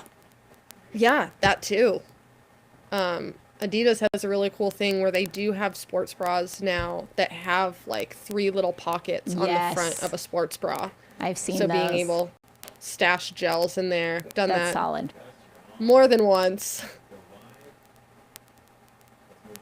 But I guess it is nice here. Oh, go ahead. think it's 95. I'm trying to ID this runner. Go ahead. I just think it's nice on this course, though, that you do have aid in so many spots that maybe a vest isn't necessary. And Yeah. you could just go handhelds. But I guess it depends on how much you prefer to fuel per hour. Right. I think that was Matthew Farquharson out of London, Ontario. Wow. London, Ontario, Canada. Oh my Okay. God. There's like countries, and I'm so confused. They but really shouldn't do that to us. I know. Not London, England, London, Ontario. Man, Jade is looking great. What's impressive to me is she looked the same when we saw her enter the towpath that she does now. Yeah. She really does. And this is Paul Van Noostven. I'm glad you're Another the one Ontario, pronouncing. Canada.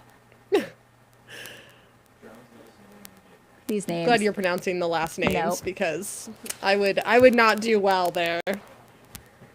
I'm not Because doing it's well like either. you're doing flawless. Looks like we're catching a male runner here. I think so. That could give you a little boost. Yeah, right? It always feels good to run through somebody. Yeah. Or just confirmation, like I'm moving well because somebody's coming back to me. Like, yeah. I might feel like I'm running a slow pace, but I'm actually like moving better than somebody else. Right, exactly. But even having that as like a little like goal up ahead of like seeing somebody and being like, okay, if by like the 5th power pole I can like run up to them. Yeah. I think mentally breaking up this section, because these last miles are just, I think it's the hardest mentally, because you have been focusing, well now almost 6 hours of focus. That's a long time. Totally agree. I was reading actually Jade's Substack recently, talking about doing some meditation work, some visualization.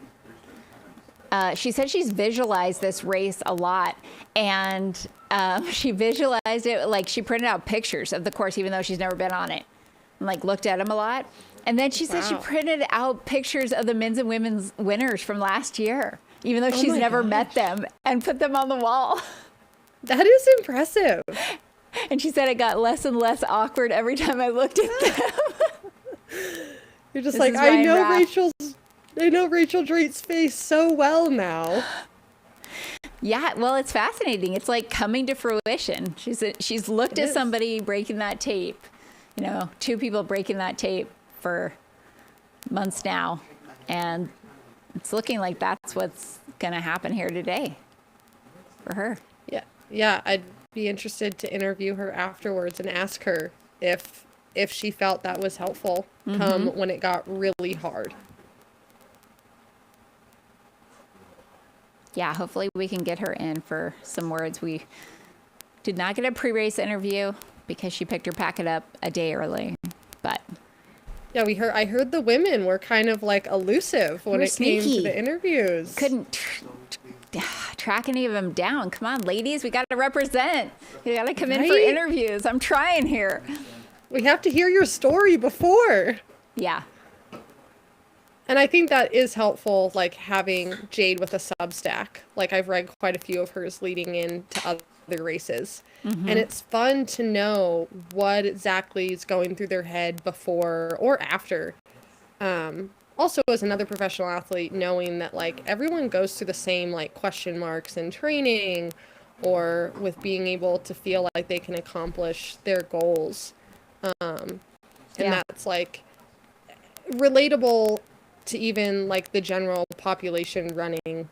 Maybe it's taking them 8 hours, maybe it's taking them the full 13, to know that yes, it looks easy for Jade right here, but she's struggling just like everybody else, to just like one foot in front of the other. Yeah.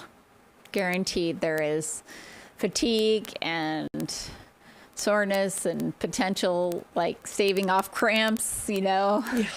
Who knows what's going on from a stomach standpoint, mentally. You know, are you hot now that you have long sleeves on, then the sun came out? Yeah. Well, and I think this is a unique race, too, when it comes to fueling, because you are running so slow in comparison to the rest of the race on the AT trail. And so then when you do start hitting those faster paces, that's a lot more jostling. And even from personal experience, like running a road marathon, like that's, I feel like you have to maybe adjust how much you're fueling. Yeah, almost take the, you know, Tom Evans approach of fueling by the terrain versus by hour. Mm-hmm. Or by the effort level. Yeah, exactly. Because we made that mistake last year with Eli with a fueling plan, and, you know, hit about halfway, and he was like, yeah, you know, I'm going to have to find every porta potty along the course for the rest of the way. And we're like, well, this is good to know now. Yeah. Oh, looking at the watch. Probably just wondering how far she has to go at this point. Yeah. And the course record has passed. It was 5:57:32 last year by Rachel Drake. We're now right at 6 hours. So Jade Belsberg making her way in. I feel like she's got to be maybe like a mile out, maybe less. Yeah. I feel like when we were seeing David right here, David and Kirsch, they were just a little over a mile. Yeah. So she can smell the finish. I think it might have been helpful too to drive this a couple days before just to know where that is. Yeah. Mary Denholm was 6:04:16 last year. Okay. Then we had Sarah Beal 6:05:42. Then there's a bit of a gap down to one Ellie Greenwood who ran 6:12. And looks like right now, depending on what this, you know, mile ends up being, Jade could be right in between those, running perhaps the fourth fastest time. Wow. That's very impressive. Just so impressive. And all these women having huge, big seasons already. Yeah. Like Jade and Shay even coming back from Worlds. Hannah being able to come back from Western and OCC, and like all the races that they did in the spring. Just trail has no season now. You can year round this. It really doesn't. And we used to hear, you know, from I remember especially women on the, you know, talk about Western states just ruining the rest of your year. And maybe it's fueling and recovery changes, but we're seeing that that's not the end of the season for many of these folks. No, and I wonder too with the shoes now as well. Like we see it even in the road marathons. Is it used to be 1, maybe 2 marathons at max for people, and now you have someone like Sarah Hall. Last year she did 4, and so you have to think that as well. You're not running in little thin Solomon Sense shoes that you have. It just provides a bit more cushion for the body overall. And it'll be interesting to see if, like, I know Shay, for instance, is already signed up for Black Canyon, but I wonder if we'll see any of the other top women or men here use this as kind of a springboard then into training for something like a Black Canyon event. Yeah. And do we know, has Hannah accepted her re-entry for I was going to look that up. I was really curious. They only have until the 6th, the lottery, to do that. So that deadline. I'm going to take a peek.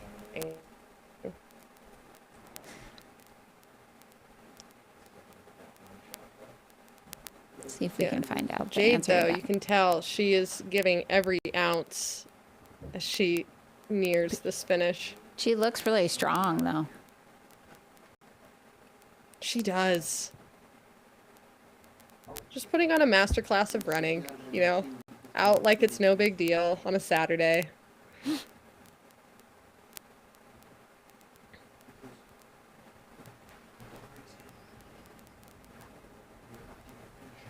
The speed of these shorter races that she's been excelling at, definitely, I think, showing through today. And maybe just honestly being a little fresher. Like having Shay coming off that world's 80K course. Long. Like that was a gnarly long course. Yeah. Like I even know Eli and I, we even doing the short course, like that was 6+ hour day, and thinking how rough that recovery was with an international travel on top of it, let alone the long course. Yeah. Just shredding the legs. We say short course. It was not really short.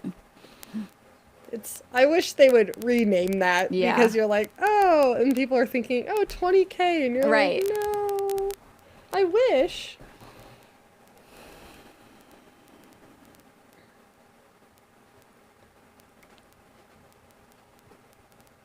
Yeah, we need some spectators right here to just let people know that they're getting close to the finish. She would probably give anything to have one of those bikes and just cruise it in.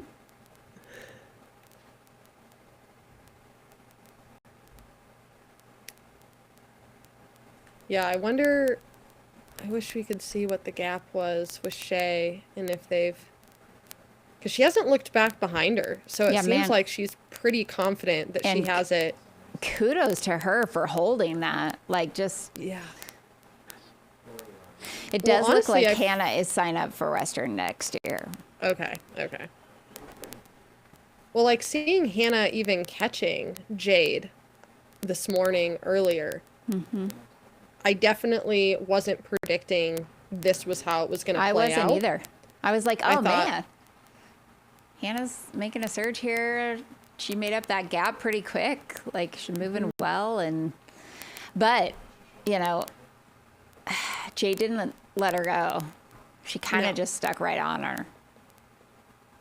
Maybe just, again, doling out that energy a bit smarter. Just saying, you know, I'm going to have a steady push here instead of worrying about going or holding off anybody. And yeah. I would say it worked. Go ahead. No, I would just say, I would say that worked. It did. I mean, responding to those moves, and then even like she was in second to Shay, and it kind of looked like she was getting close to Shay, and then she just decided to stop and, you know, pee, likely. But wasn't worried about it.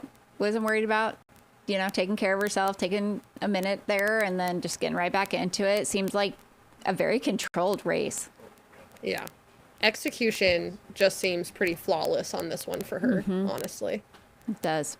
I'm so curious how much this visualization and the mental prep work played into it.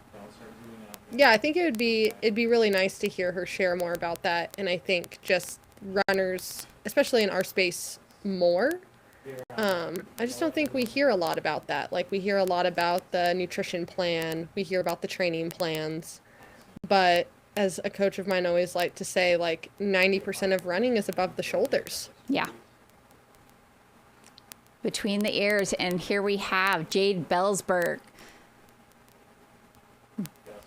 Finish line's in sight. She is going to be your 2025 JFK 50 female champion.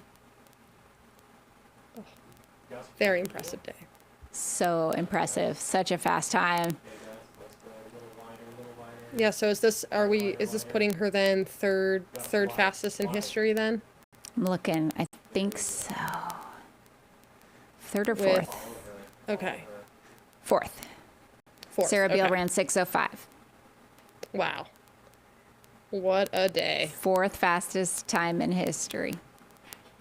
Which, great showing for Ultra, having Hans win and Jade win. Shout out to Ultra, showing up big. Yeah. At an Ultra event. Got the husband and the pup on the side there. I think her dog's name is Cashew. Yeah, she has like 7 or 8 cats and dogs. She has so Yeah. many animals. And I think I remember she didn't used to like to travel because of leaving all the animals, but they figured it out. I mean, thanks for figuring it out so that we can see you race, Shade. So we can just see the hard work and talent of what you put in just come to fruition. Yeah. Yeah, I think they had a horse as well. I was like, you guys have a whole They have like a whole farm. farm. Yeah. This is so Shay. Here's Shay. So that was close. Oh, man. Really close. That was a tight race. I feel like they kind of stayed that same distance apart that we saw on that drone shot. Yeah. Because she's about to cross the line in what's going to be the 5th fastest time ever. Wow. Yeah. What a Shea day. Aquilano representing All Conditions Gear, ACG. Didn't need the fancy shirt today. Oh no, didn't need the airflow. No radical airflow. What a No. battle those two. Wow. Incredible, incredible runs by both of them. And Hans just there. They're here for the women's race. Yes, Hans, I way love to it. hang around, and he can't leave the Stoke. No, he needs to be handing out the bread though. Like share with the people. Yeah, those women just even look so like fresh still. They look good. I think I'd just be sitting. Oh yeah, puddle on the ground. Yep, just not much left. Got to pose for the cameras. Which, looking at the time, it'll be interesting to see when Hannah. I think that's Hannah. In the Okay. bottom of your screen. Yep. Yeah, trying to remember the white tank.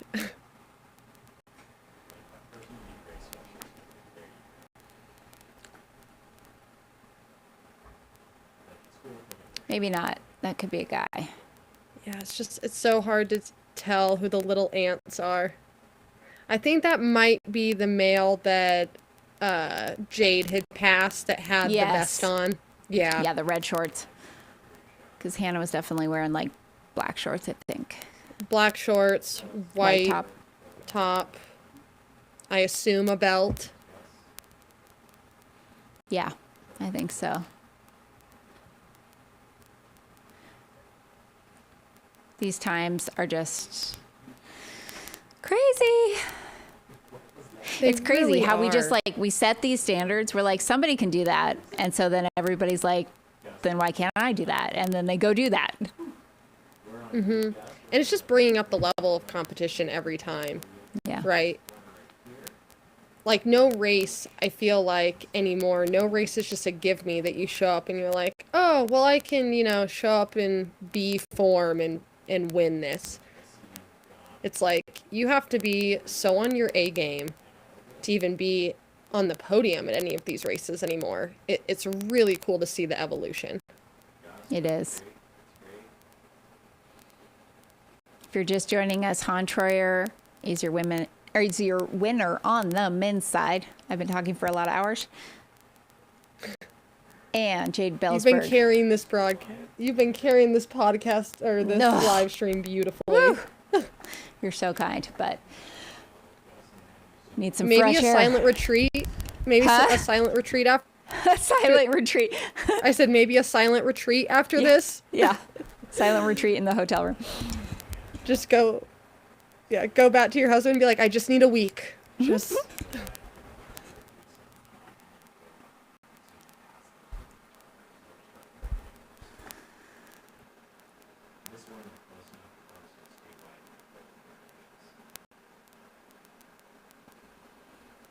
This is a tight finish.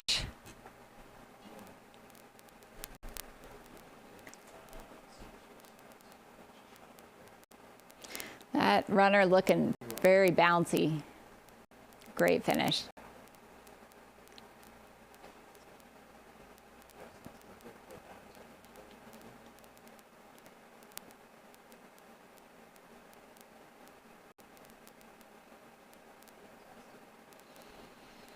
Again, if you're just joining us, thank you so much for being here. This is your third place female, Hannah Allgood, out of Colorado Springs, Colorado.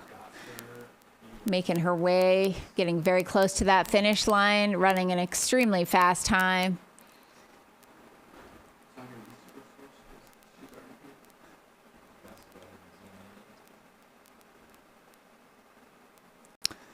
Again, 1, 2, 3, 4. We have 3 of the 6 fastest times ever run on the women's time happening this year.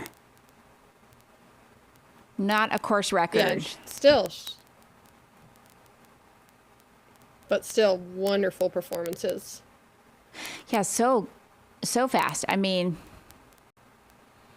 before this year, this would have been the 5th fastest time ever run on the course, and now it's the 8th. Yeah, most other years just you can run this time and win, and now, you know, you're happy to just get on the podium. Yeah.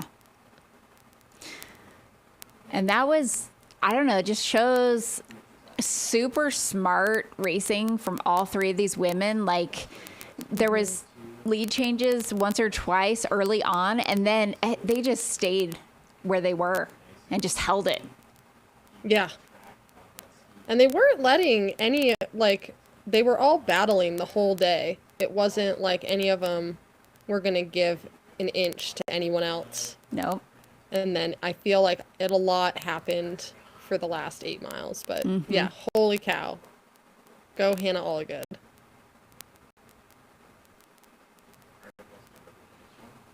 Outstanding way to cap off the season here. I think there is going to be a pretty significant gap here back to 4th female. So I'd imagine that just grew from 7 to 10 to maybe 15 minutes or more over the course of that last, 10, 15 miles. Yeah, well, those women they were hauling near the end. Yeah. I think being anywhere close to them would be a huge accomplishment, especially for what they've accomplished this season.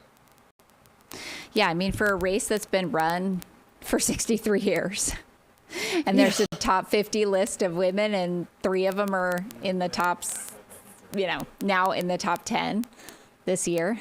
Just nuts. Yeah. What a year for fast racing. And I think, like, now with all these times, I think more and more people are going to end up coming here just to be like, oh, I want to check this out now. I think it just takes deep fields to get people to realize how special a race like this is. Yeah. Or like Stephen Kirsch coming back 5 years later, lowering his time, just giving it another go. Like,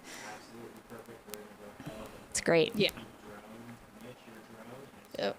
Well, Eli and I will have to get back out there again. Soak up all of our sunshine first and then come on out. It'd be awesome. I'm sure everyone would love to tune in to see that.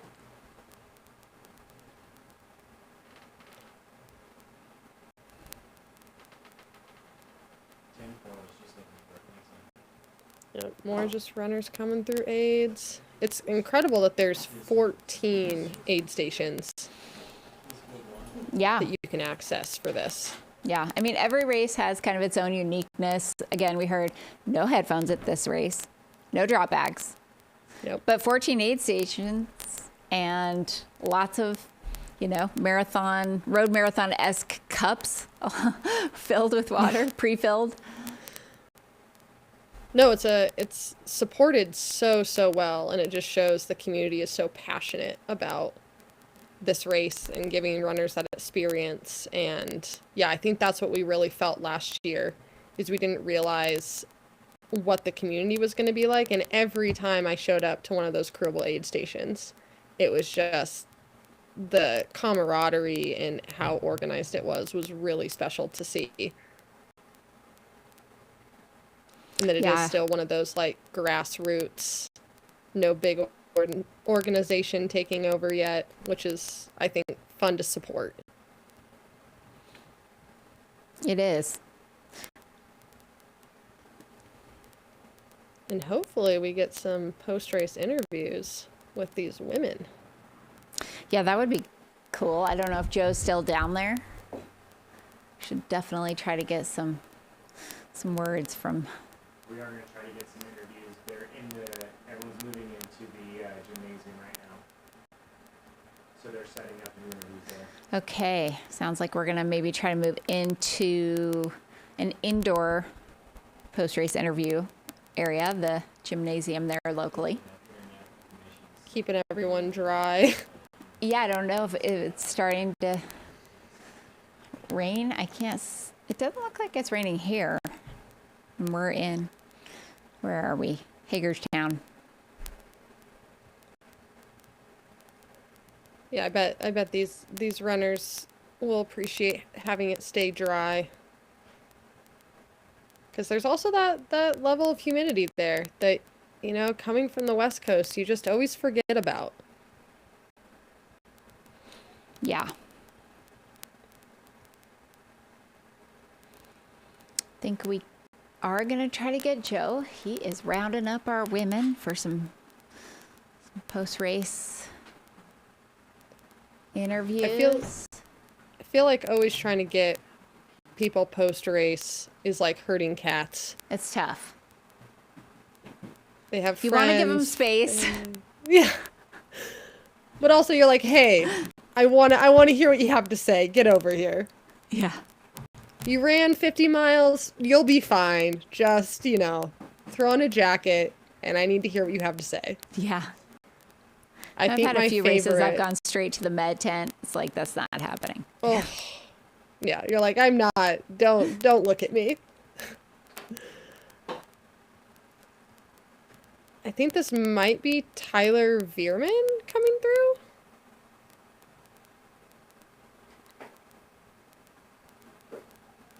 Could be. Shout out to Tyler. Possibly. I think he specializes Wow, in OCR F4. racing. Who is this? Wow. Talk about making up some time. Somebody did some serious work on the second half of this course. Is this? I'm not going to call it yet. I have a guess, but You do the guess, and then we can probably have someone in the chat tell us that we're wrong or right. I don't know. I feel like I don't know. I don't want to say it. Right. Could be like I don't want want to be wrong. We'll just wait till we get a little closer. And get that bib number. The thing is, wearing the same stuff as Hannah, you know, the black and the white, you're just like, I know. There's so only much so many. Black and white. But honestly, that wasn't that huge of a gap. Like, I think it's Sarah she made up Morrison. some time. Okay. Yeah. F4. Sarah Morrison. No, it wasn't. Wow. This is a Philadelphia, PA runner. So very familiar with this terrain. Oh my gosh.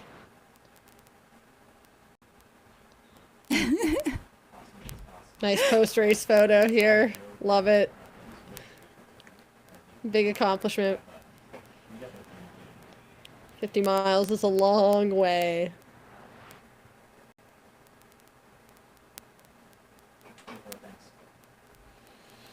Shout out to Sarah Morrison, F4. Wow, that was a stellar day for her. A very strong second half of that race. I'm not familiar with that name, so I wonder if she's done this race before. I don't believe so. Sarah, no, you're right. 6th place last year in under 7 hours. So look at this, 6:22. She certainly PR'd. Huge improvement. A lot of Mad City 50K runners out there. She ran a 3:25 at Mad City 50K last year. Wow. Okay. That's very fast. Have you ever been to Mad City? I haven't, but we've heard about it. And Sounds I extremely don't know. I fast. think we'll have to try it out.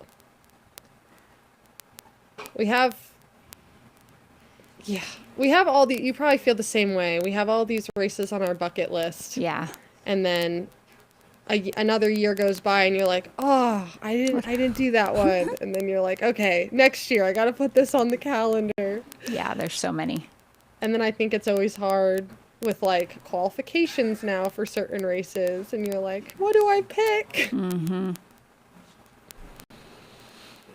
But that's the cool thing about our sport, right? You can have even, like, I think looking at the men and women's podium of the diversity of races that they did this year that are all considered trail, but also how different they all are, is, I think, something that's super special about what we get to do. It really is. If you want to do a campaign of 50Ks and try to get really fast, you can do that. You want to go hike around in the mountains all summer, you can do that. Yeah, you can get your poles out and do that. So Sarah improving 2 places from last year, from 6th to 4th, and shaving a good chunk of time off of her personal course PR as well. Just be happy with that. Yeah. Probably just having a bit of course knowledge too is so helpful. And knowing how you feel in certain sections and like, okay, this is where, yeah, I might be able to push a little more. Yeah, just knowing if you're going through a hard section, if you've done it before, kind of telling yourself, well, this too shall pass. For sure. Just close your eyes for a moment. Make a couple more steps.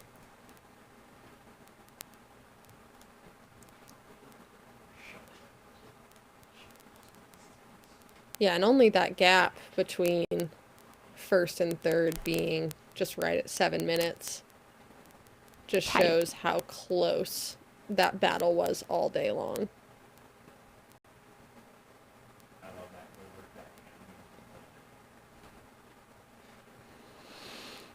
If you are just joining us, we have had your top 4 women come through. Jade Bellsberg, Shea Aquilano, Hannah Allgood, and Sarah Morrison. We had Hans Troyer run 2 minutes off of the course record and win on the men's side. David Sinclair taking 2nd, coming back after last year's course record run. And Stephen Kirsch, 3rd. Josh Park in 4th, and Ferdinand Aroux in 5th. Just some very high-profile names showing up this year. Great athletes. Yeah, because I feel like in past, like we've had a Jim Walmsley, an Adam Peterman, like there's about 1 or 2 big names that you recognize that come and do it. But in the last 2 or 3 years, I feel like you start getting a pack of them. Yeah. That it's becoming one of those races that everyone's like, you know, yeah, I'll go do that at the end of the year for sure. Yeah. Starting to be like 5-10 deep. Mm-hmm. And getting actually having a good race that it isn't necessarily a time trial for anybody where they just go out and they're like, well, wire to wire, here I go. Definitely having to have some tactics there. Yeah. Be race savvy.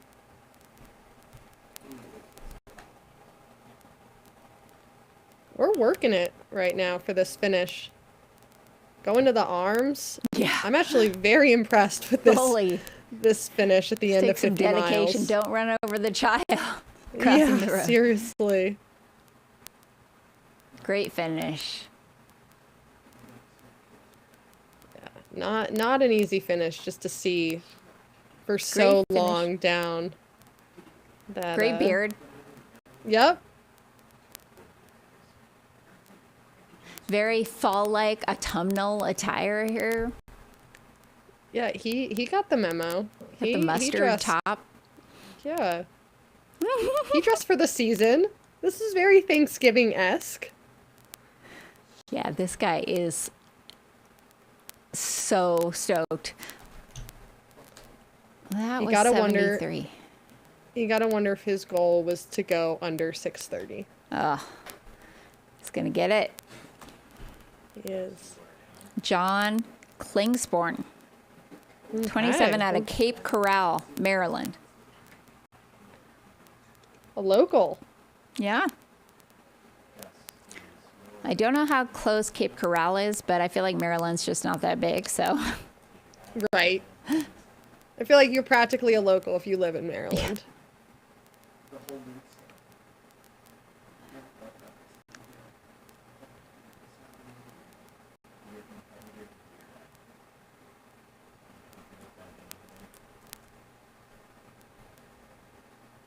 Yeah, and pretty cool that we've been able to see all of this transpire all day. I think that's an amazing thing about having this live coverage now, is you get a front row seat to seeing how these races are playing out.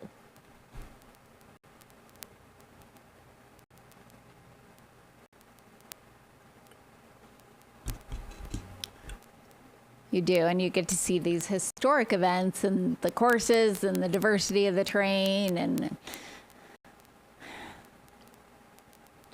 I don't know how many people I talk to who are like, yeah, I'm running that race because I watched the live stream of it or I watched the YouTube of it. It's just inspiring more and more runners.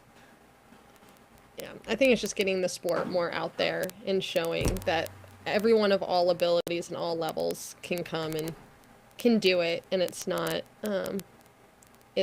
as trying to find the word, but like far off as people think. That I think you like, it's kind of like the marathon when they started televising it. You look at all the people that are competing, and I think it gives you the sense of, oh, I could do that too. No. And I think trail had the novelty of only a certain skill set could do it, but I think more and more it's showing that there's a place for everybody. There is. I mean, we have an 80-year-old out there. Oh my gosh. It's nuts. And then we had like a 14 or 15-year-old. That's so impressive. Just the range. And like heard about a number of people who didn't start running till their 50s, who are out here doing their 15th or 16th edition of the race. Wow. That's just inspiring. It is.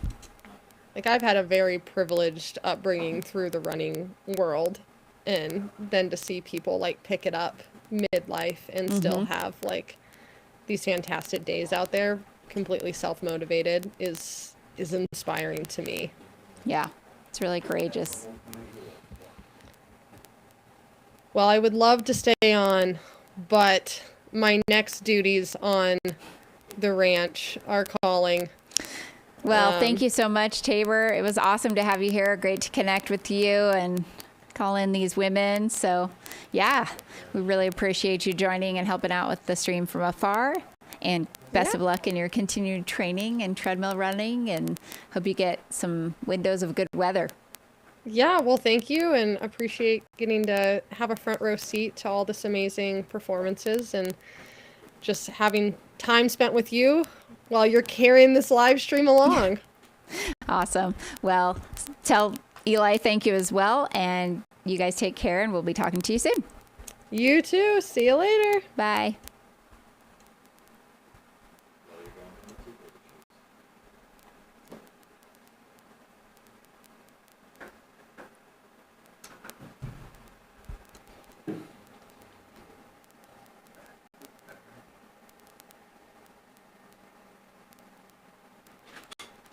This is Dan Green and Bib 24 finishing out their races.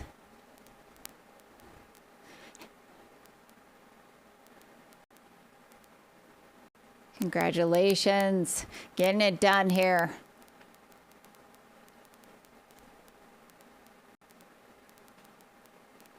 Maximilian Heiss and Dan Green running it in together. I know there's lots of Dan Green fans in the chat. There's Dan Sean. Yes, we just saw him cross the line. finishing out a very full year of running. Many of you met Dan this year at the Cocodona 250, where he ran a new standard there on that course. It was the champion. And then, you know, got in off the wait list to this little race called Western States 100. Just outside the top 10, running 12th place there. Throw in a few other things like CCC over in Chamonix, and now out here finishing the year at the JFK 50.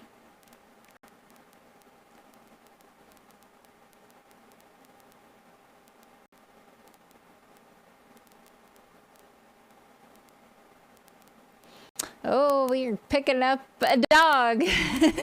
Thought maybe it was a child. It's a dog. Yes, love that.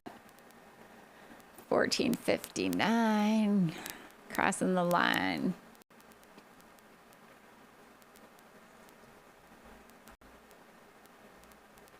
That is Luke Phillips, and I missed that next bit, but Luke Phillips, 24 years old, from Leadville, Colorado, completing the JFK 50 miler.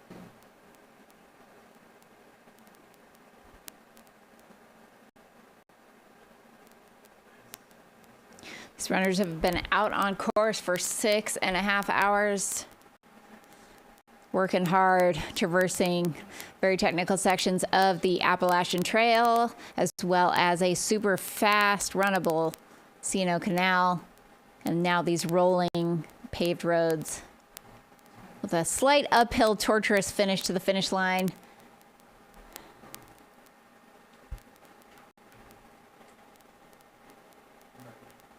This is Patrick Blair completing the JFK 50.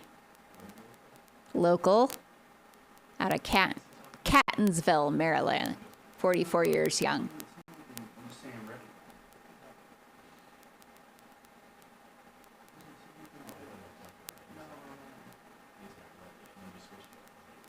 Congratulations, Patrick. Well done.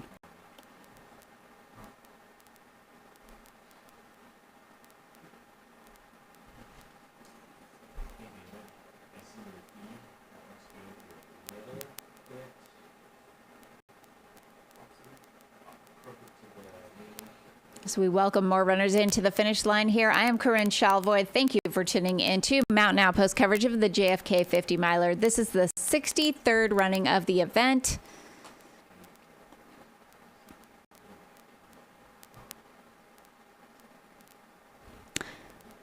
We saw incredibly fast times being run on both sides this year. No course records broken. Last year was historic in that the men's and women's records went down.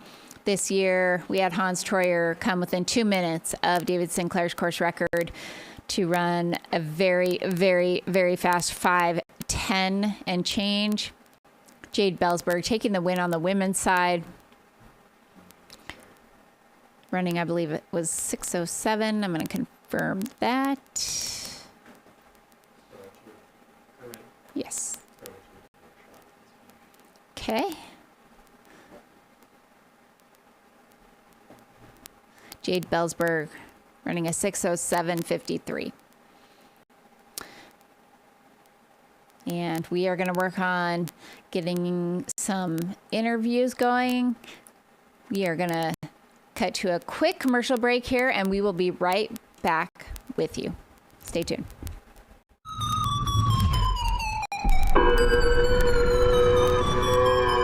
Split that.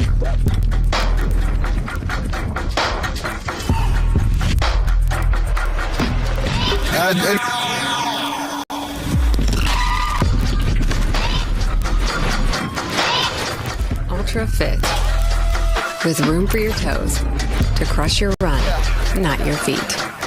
Ultra. Stay out there. And when we say quick, we say quick. We mean quick. Commercial break. Thank you to Altra, presenting sponsor.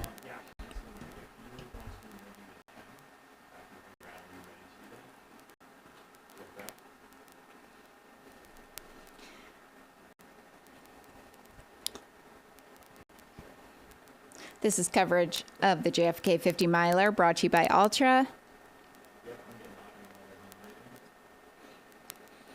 And we are working to bring you some interviews with our women's podium.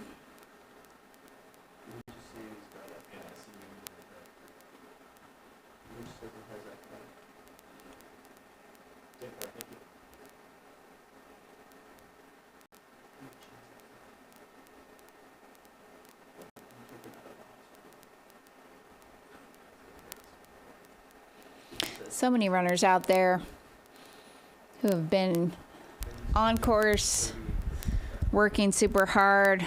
Crossing that line's got to feel amazing. This is runner 36.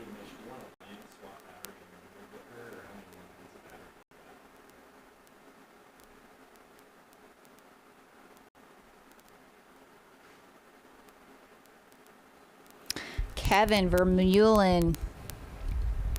He is your 30th male finisher.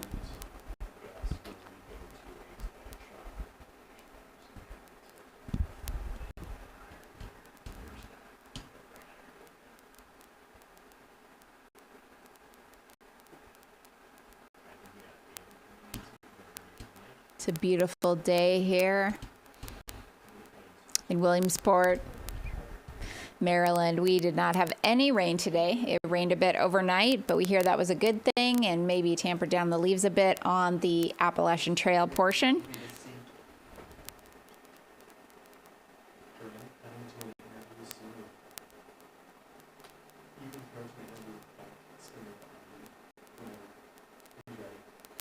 Okay.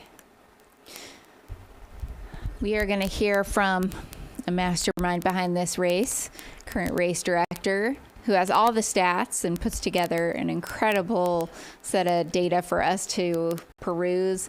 Mike Spindler, we are going to go to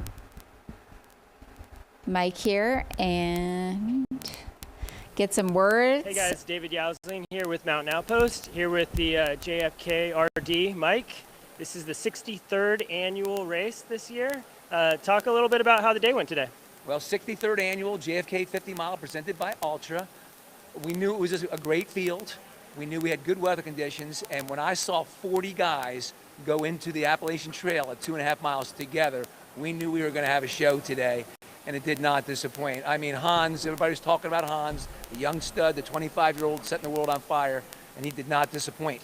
After a very kind of cautious Appalachian Trail, we have to look at the splits, but I'm almost certain he ran the last 34.7 miles faster than anyone's ever run. First, second, and third place move up to 2, 3, 4 all-time performances and performers. And David Sinclair was a warrior today.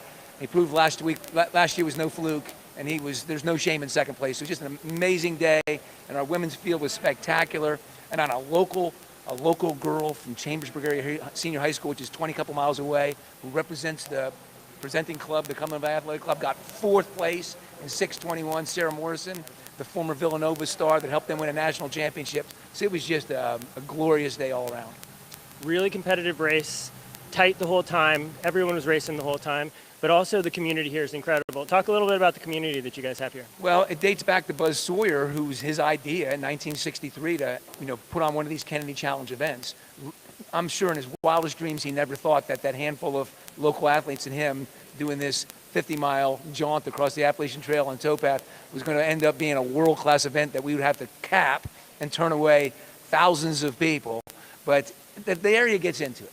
And it's, even people who aren't runners, they come out because they know there's athletes that come from all 50 states, from numerous foreign countries, and it's truly an international event.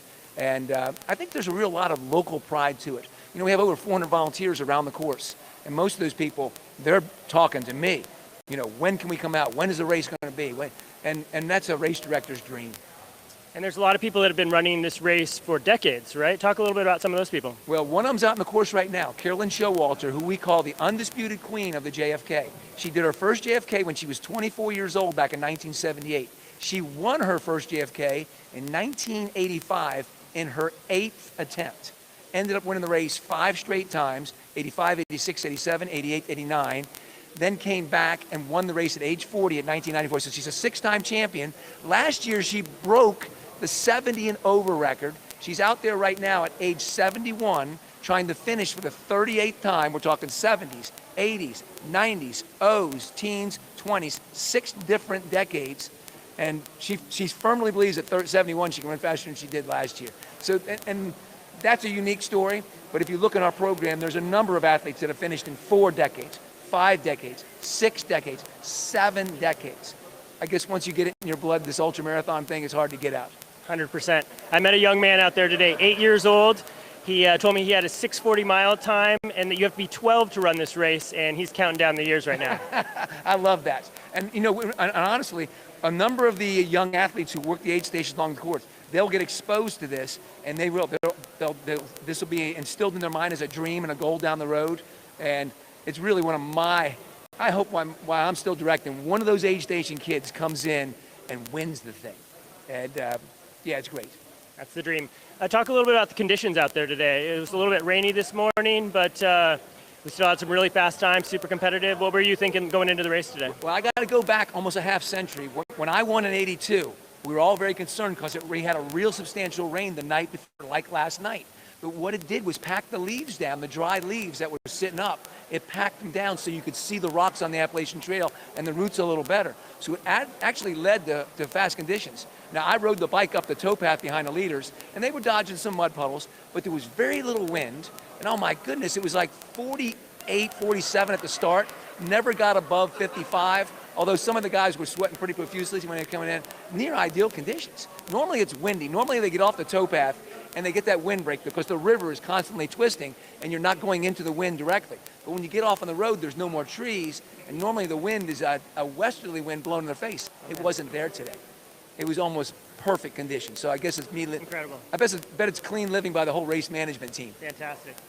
Well, we're getting ready to do the award ceremony here. We're doing the men first. We're going to do the men first, and then once we get our 10th place woman in, we'll give them a little chance to catch their breath and get cleaned up, and then we'll do them. All right, fantastic. Thanks so much. Back to the studio. We'll see you for the award ceremony soon. Thank you. Awesome. And that was a great interview from Mike Spindler, the race director here at JFK 50.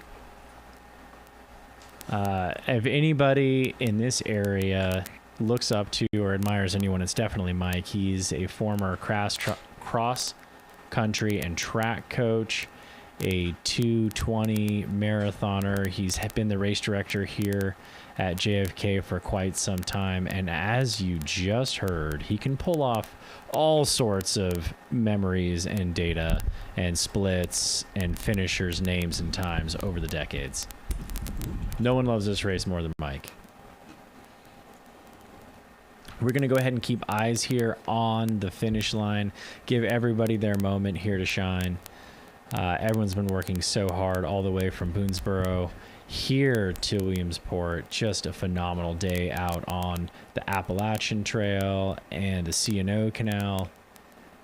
Let's talk about some of these amazing finishes. Let's talk about this amazing commentary, the team that we've had here calling this race all day, working through the elements, working through the challenges, just like the runners out there. We've got the award ceremony coming up here shortly. That was behind Mike, the little podium there. So we're definitely going to have an awards ceremony for the JFK 50, both men's and women's top 7, which is a very interesting and unique number to end at. But it fits. It fits for JFK.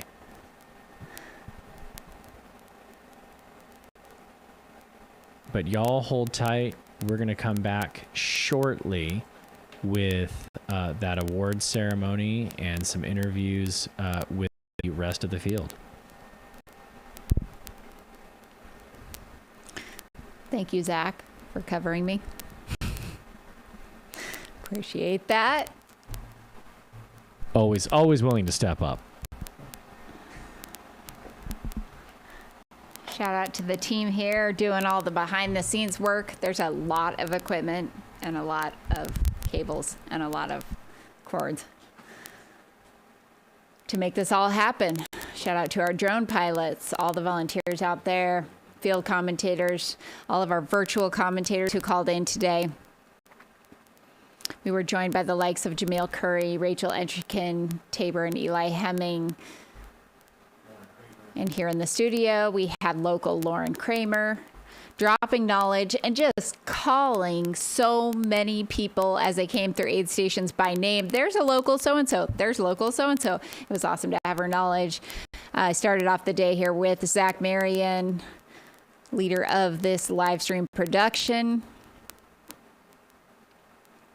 And we will continue to follow in all of these runners as they complete a 50-mile journey.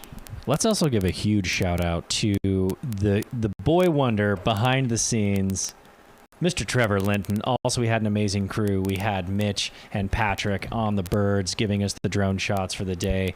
We had David and Michelle out in the field making sure it happened. Mr. Joe Jefferson on the mic. Andy was going to be on the mic, but he wasn't able to be on the mic. But Andy, shout out to you too. You were phenomenal out there helping Michelle and getting everything going. And then we had Mr. Gus Gustafferson out there making sure all the magic happened throughout the day, taking care of all of our bikers. An amazing bike team. We couldn't do it without the whole team.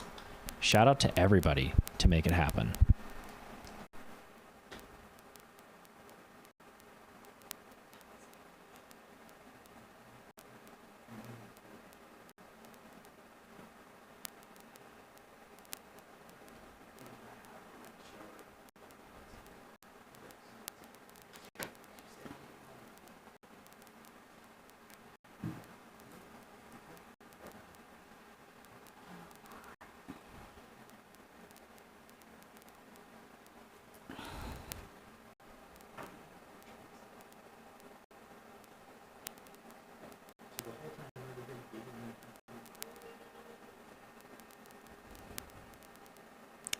This is bib number 90,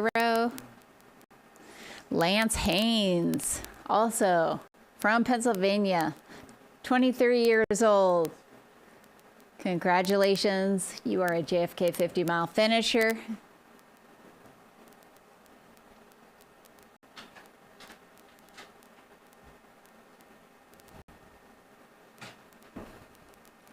We had wonderful weather here today. Another runner coming through. Bib 125.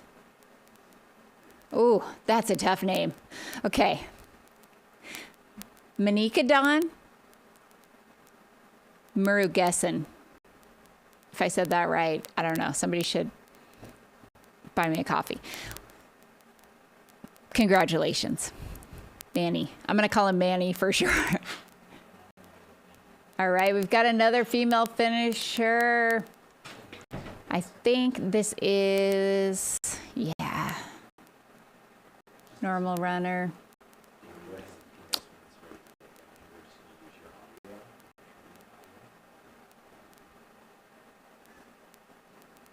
Well, it looks like we may have missed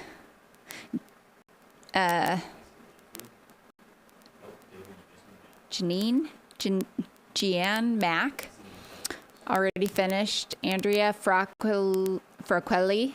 Boy, these names are tough. But I believe this is Micah Lamoureux.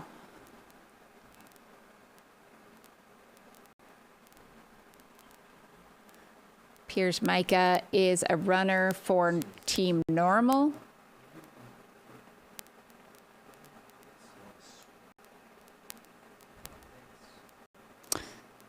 Micah was a top 5 finisher at Bandera 100K, Quebec Mega Trail 50K, and Ultra Trail Hurricane 65K this year. Certainly an up-and-comer and someone to keep your eyes on in the future.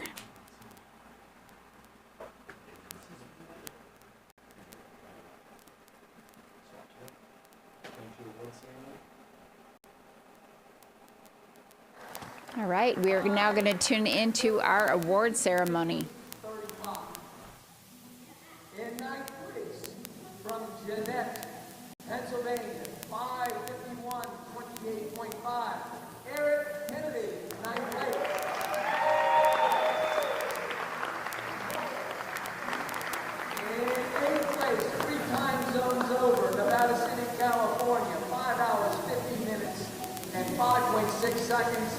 Jamie Unar.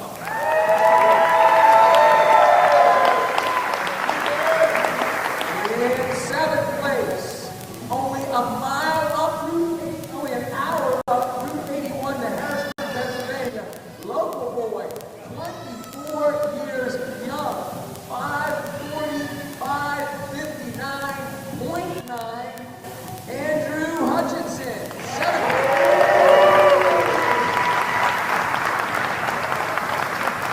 in sixth place, 5 hours, 41 minutes and 5 seconds. Just a frame of reference, Eric Clifton ran a course record time in 1994 of 5:46:22. It stood for 17 years until 2011. Eric Clifton would have finished 5 minutes behind our sixth place finisher today. Anthony Magante. In fifth place, breaking the 5:35 barrier. Why that is significant? Because Max King, in the 50th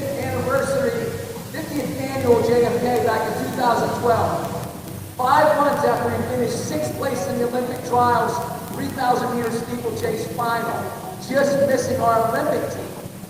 Max King came to the race and ran 5 hours, 34 minutes, and 59 seconds. Drank a beer with Teddy Roosevelt IV, dropped the F-bomb in his post-race interview. Max, that time, would have gotten him 6th place today because our 5th place finisher, 5:34:50.8, Ferdinand Clovis. Ferdinand Clovis, from New York, as the great Joe Jefferson says, a town so great they named it twice. In 4th place, 5:34:31.7 out of Athens, Ohio, go Buckeye State. 28 years young, Josh Parks, 4th place.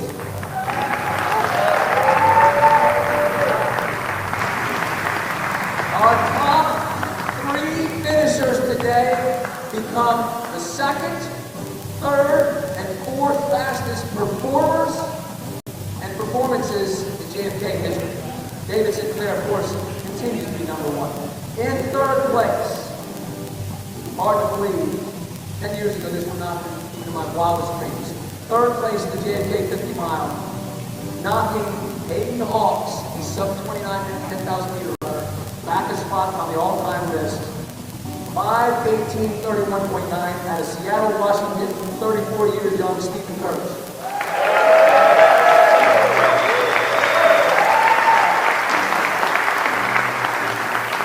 In 2nd place, proving last year's performance was no fluke. I know he's dealt with some injuries this year.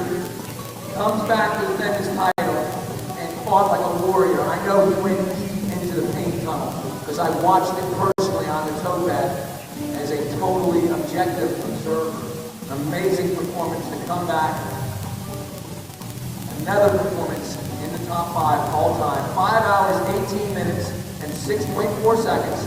Still our course record holder, the 2024 champion, the 2025 runner-up, David Sinclair.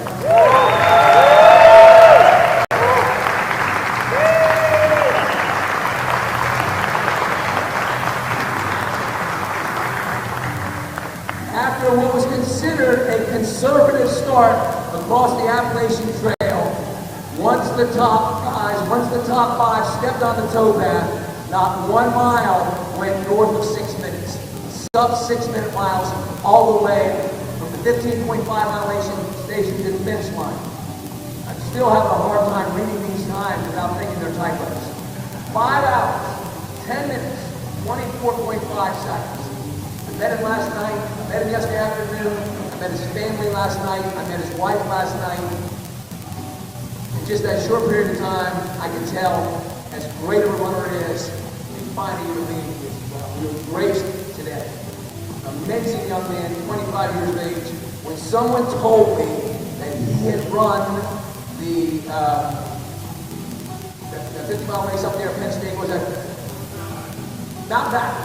The Mountain Back. When somebody told me he ran that course in 5 hours and 16 minutes, I went up there 10 years ago with an athlete I was coaching get off on some of the hills and walk my bike up some of those hills. When somebody told me he did 5:16, I thought, unbelievable. Today, another one of those head-shaking performances. 25 years young. Did his college competing from Augusta University. I love the fact that he was a steeplechaser. I was an old steeplechaser myself. I love when steeplechasers do well at JFK. Becoming number 2 on the all-time performance list, the number 2 performer in JFK 50 mile history, the winner of the 63rd annual JFK 50 mile. Once again, 5 hours, 10 minutes, 24.5 seconds. Hans the Destroyer Troyer. Ladies and gentlemen, your top 10 finishers in the 63rd annual JFK 50 mile presented by Altra.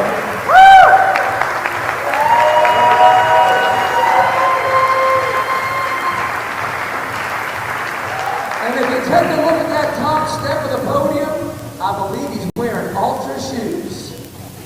Maybe that's the secret to greatness and running fast. How about one more round of applause for our top 10 finishers?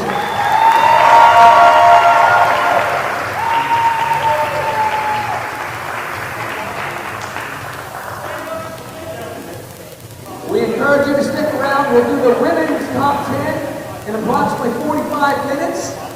And there's 1,100 really good stories working their way towards Williamsport right now as we speak. Congratulations, gentlemen.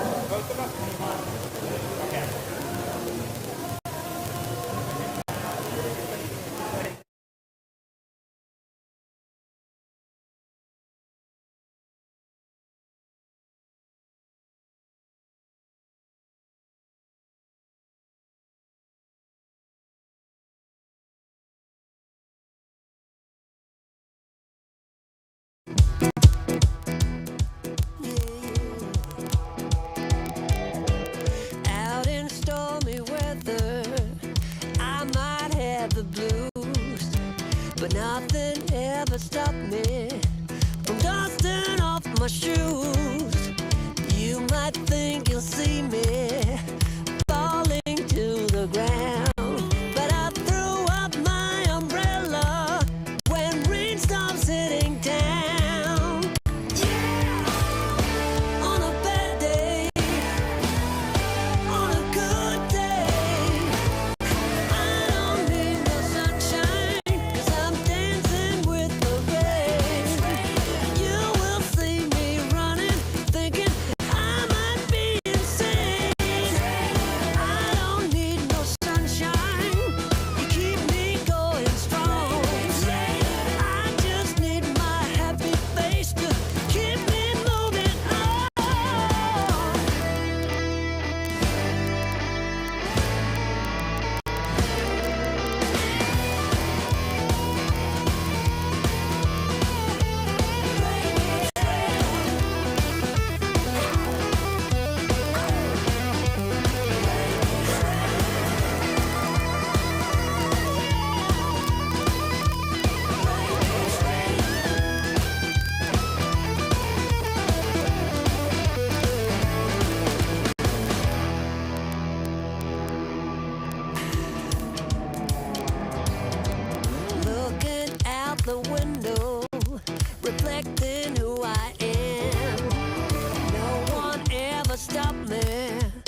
Welcome back, everyone. I'm Corinne Chalvoy, and this is the JFK 50 miler presented by Altra.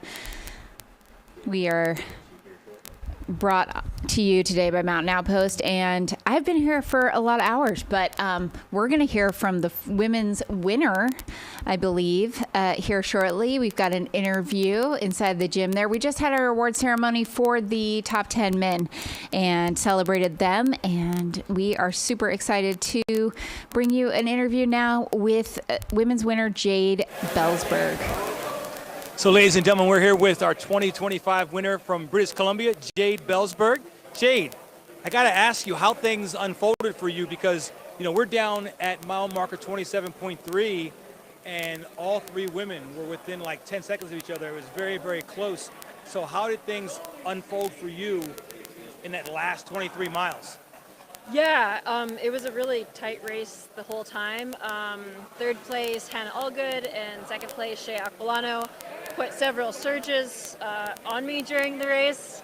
I could feel them like coming up behind me, and I could see that they wanted to pass, but I just did my best to match them, and I think that ultimately I was able to pull ahead. So I think this is your first time here at the JFK 50-mile ultra marathon presented by Altra. So being a distance runner of your caliber, how did the terrain here as well as the competitors here compare to some of the other events that you've done throughout the world? Yeah, this was quite a different race for me. I've never been on the AT, so this was my first time ever doing that. That was very new. I've never done a race, at least like the final 35 miles this flat. It was a really unique experience for me. Great. So can we expect you back in the future? Yeah, I'd love to come back. That was hard and fun. Good. Congratulations again. We're going to see you later on for the award ceremony. Ladies and gentlemen, this is your 2025 champion here, Jade Belsberg. British Columbia coming across the border, representing Altra at an event sponsored by Altra. Your sponsors got to be proud of you. Congratulations. Thank you very much. No problem. Thank you so much, Joe, bringing us some words from your female champion, Jade Belsberg. Jade Belsberg has had a stellar season, and she is just getting started here in the sport. She's been around for a number of years, but you know, has had some big results this year and last, and can't wait to see what she does next. She also recently wrote a Substack post about kind of focusing on the mental kind of side of things, you know, meditation, visualization, and I'd be really curious to hear, and maybe we will at some point in her writing or a bit of a recap, how that played out for her. I read that she actually printed out the female and male winners of last year's race and posted them on her wall and looked at them every day for the last number of weeks. Also looked at pictures of the course, had not been out here before. Goes to prove that you can nail a race without ever being on the course and doing recon on it. But she did have pictures that she looked at and really visualized herself kind of running the race she wanted, and it was tight. The 1, 2, 3 on the women's side was very close racing all day today, and Jade just handled that pressure and did so well in really demonstrating her abilities and her fitness here today. So it was great to hear from her. This is your finish line cam as we welcome in all of the runners. There were 1,200 of them out there on course today, and what we learned was that they're actually it's a very high finish rate here at JFK. So, you know, not unusual for there to be 80-90% of athletes finishing. We've got a race here, sprint finish at the final. Oh man, this is exciting. Nothing like an uphill sprint to cross the line. So good.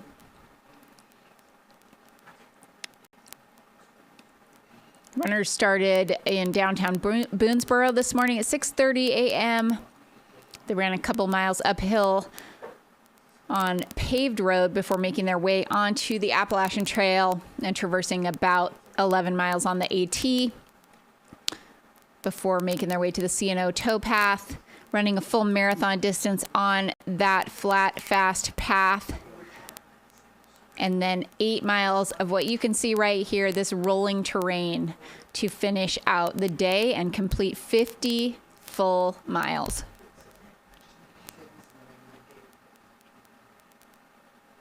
I'm Corinne Chalvoy. It's been an honor to be here with you all day. Thank you so much for tuning in. We saw some exciting racing, some fantastic times. The sport just keeps leveling up year after year. And from 14-year-olds up to 80-year-olds out there tackling 50 miles in this beautiful part of the country, America's oldest ultramarathon.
All right, welcome back to the coverage of the 2025 JFK 50 miler. I'm Corinne Chalvoy.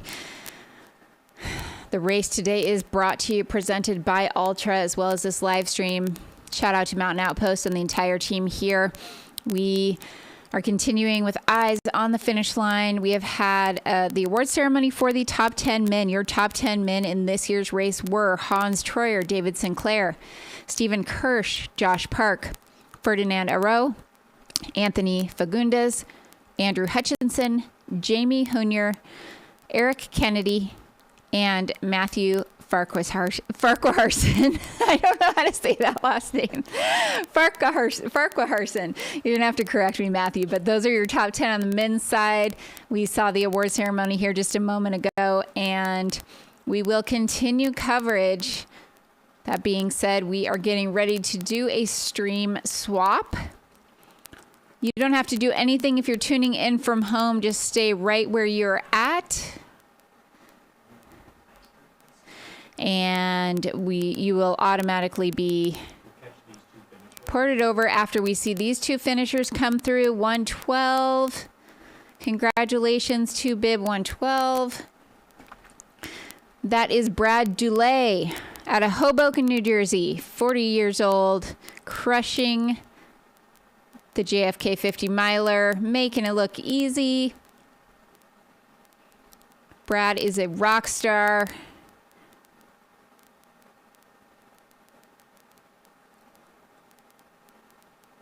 So you can see it is a great weather day for running out here.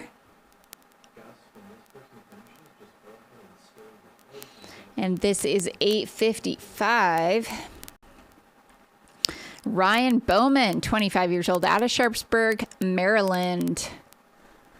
Congratulations on your JFK finish. All right, hang tight. We are going to swap streams. Stay right there if you're on YouTube, and we will be back very shortly.